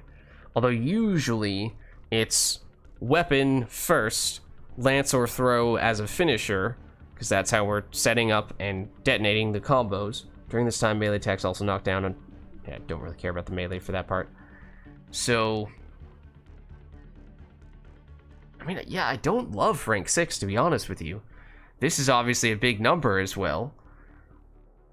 And so, but what is the use case for this? You use the stealth grid to activate this 3-second window, and then you use throw and or lance in that 3-second window. Well, as we were just saying, throw does not have high base damage, so getting 40% increased base damage on that does not really make that much of a difference, and lance is level 1, so that's also not going to be a huge difference maker if that gets a little bit more damage.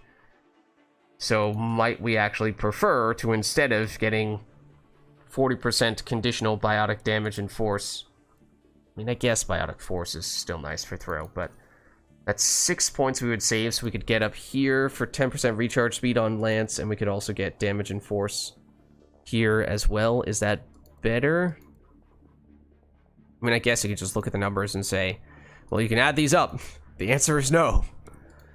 So, okay, I mean, I guess we still go all in on passive then.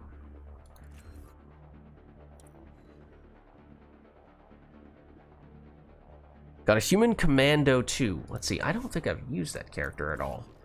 I've basically, my approach has been, started out with the common characters, played one of each of all of them, then went to the uncommons, and only very recently did we start working on the rares. And then ultra rares we just have not used at all. And the human commando, okay, is a rare. Singularity warp turbocharge, nice. Nice. Yeah, hopefully you got some good stuff from cashing in those packs after doing an Apex mission. Or Platinum Apex mission at that. But yeah, overall thoughts on the Huntress. I mean, as I was saying earlier, I think, and as we saw in the Platinum matches, at least when I was, you know, maybe playing it a little bit of, when I was not extremely tired, capable of doing a really good job for objectives, especially for the hacks and the uploads, relative to other characters, incredible for that. Defensively, because you can restore shields while you have the stealth grid active, that's also pretty awesome. Granted, if you're constantly taking damage from all angles, even when you have the stealth grid on, then okay, maybe you're not getting the chance to benefit from that so much, which may to a certain extent be what ended up happening in the last one or two matches, but I think that's in large part just that yeah, everything was substantially worse in those last couple of matches. So I just wouldn't, you know, I'm just not really reading into those much at all. But the damage is the big question mark still, I think. You know, we started to commit more, or at least, yeah, we started to commit more to the whole priming with elemental ammo and then detonating with throw, and to a certain extent lance as well. And at times it felt okay, but, you know, on none of those platinum missions did I feel like I was making a significant contribution from a damage standpoint. So it does feel like this character is very much a role, or has a very specific role. She excels in that role, but if you try to venture outside that too far, then you might find that you will be disappointed. So as long as you have other people on your team who can do the heavy lifting from a damage standpoint, then you're probably still fine.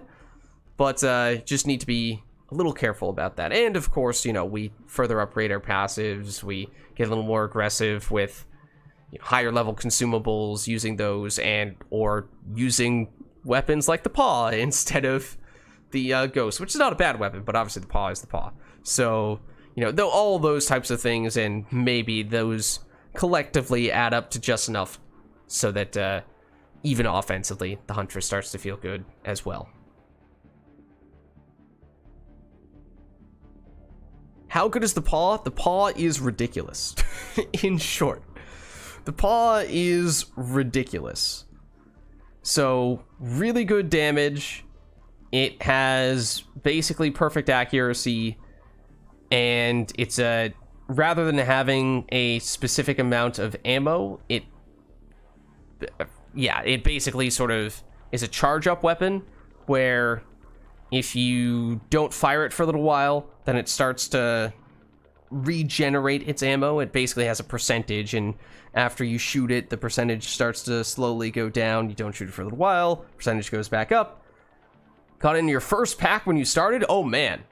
Yeah, no, it's definitely the best weapon in the game. So, if you got it in your first pack when you started, that is pretty sweet.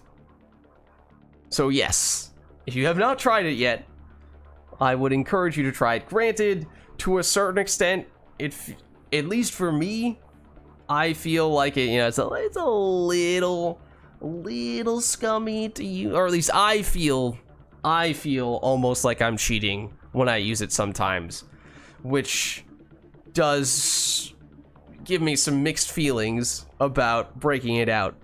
Because, yeah, it's great. On the other hand, it feels like, yeah, this doesn't seem all that fair. So, it's at tier 2 right now. Yeah, I mean, that's more than I have. I have it only at tier 1. But yeah, it should be pretty darn strong. Because, I mean, it can basically single-handedly carry a character from a damage standpoint. I mean, I'm pretty sure that I did some bronze, yes, but solos on a level 1 character and just used the paw. And basically the paw was the only thing that I needed. So, I mean, yeah, sure, still bronze, but the fact that it can be your character, the defining characteristic like that is just evidence to how effective it can be. Yeah, like I heard some people saying, you know, basically, you have the paw, and it is... Plus, like, the look of the weapon from the... Yeah, I mean, the Remnant weapons in general, I feel like, definitely look more extravagant, they look more futuristic than just about any of the other weapons, right? They look more crazy. Whereas the... You know, just about all the other weapons, they look more, yeah, like a death beam. That's pretty cool, right? Whereas the other weapons feel more like, this looks like something very similar to what someone might see nowadays. So it's not really, you know, other weapons comparatively don't look all that cool, don't look all that special. Yeah, it definitely is a death beam. That is a very good way to describe it overall.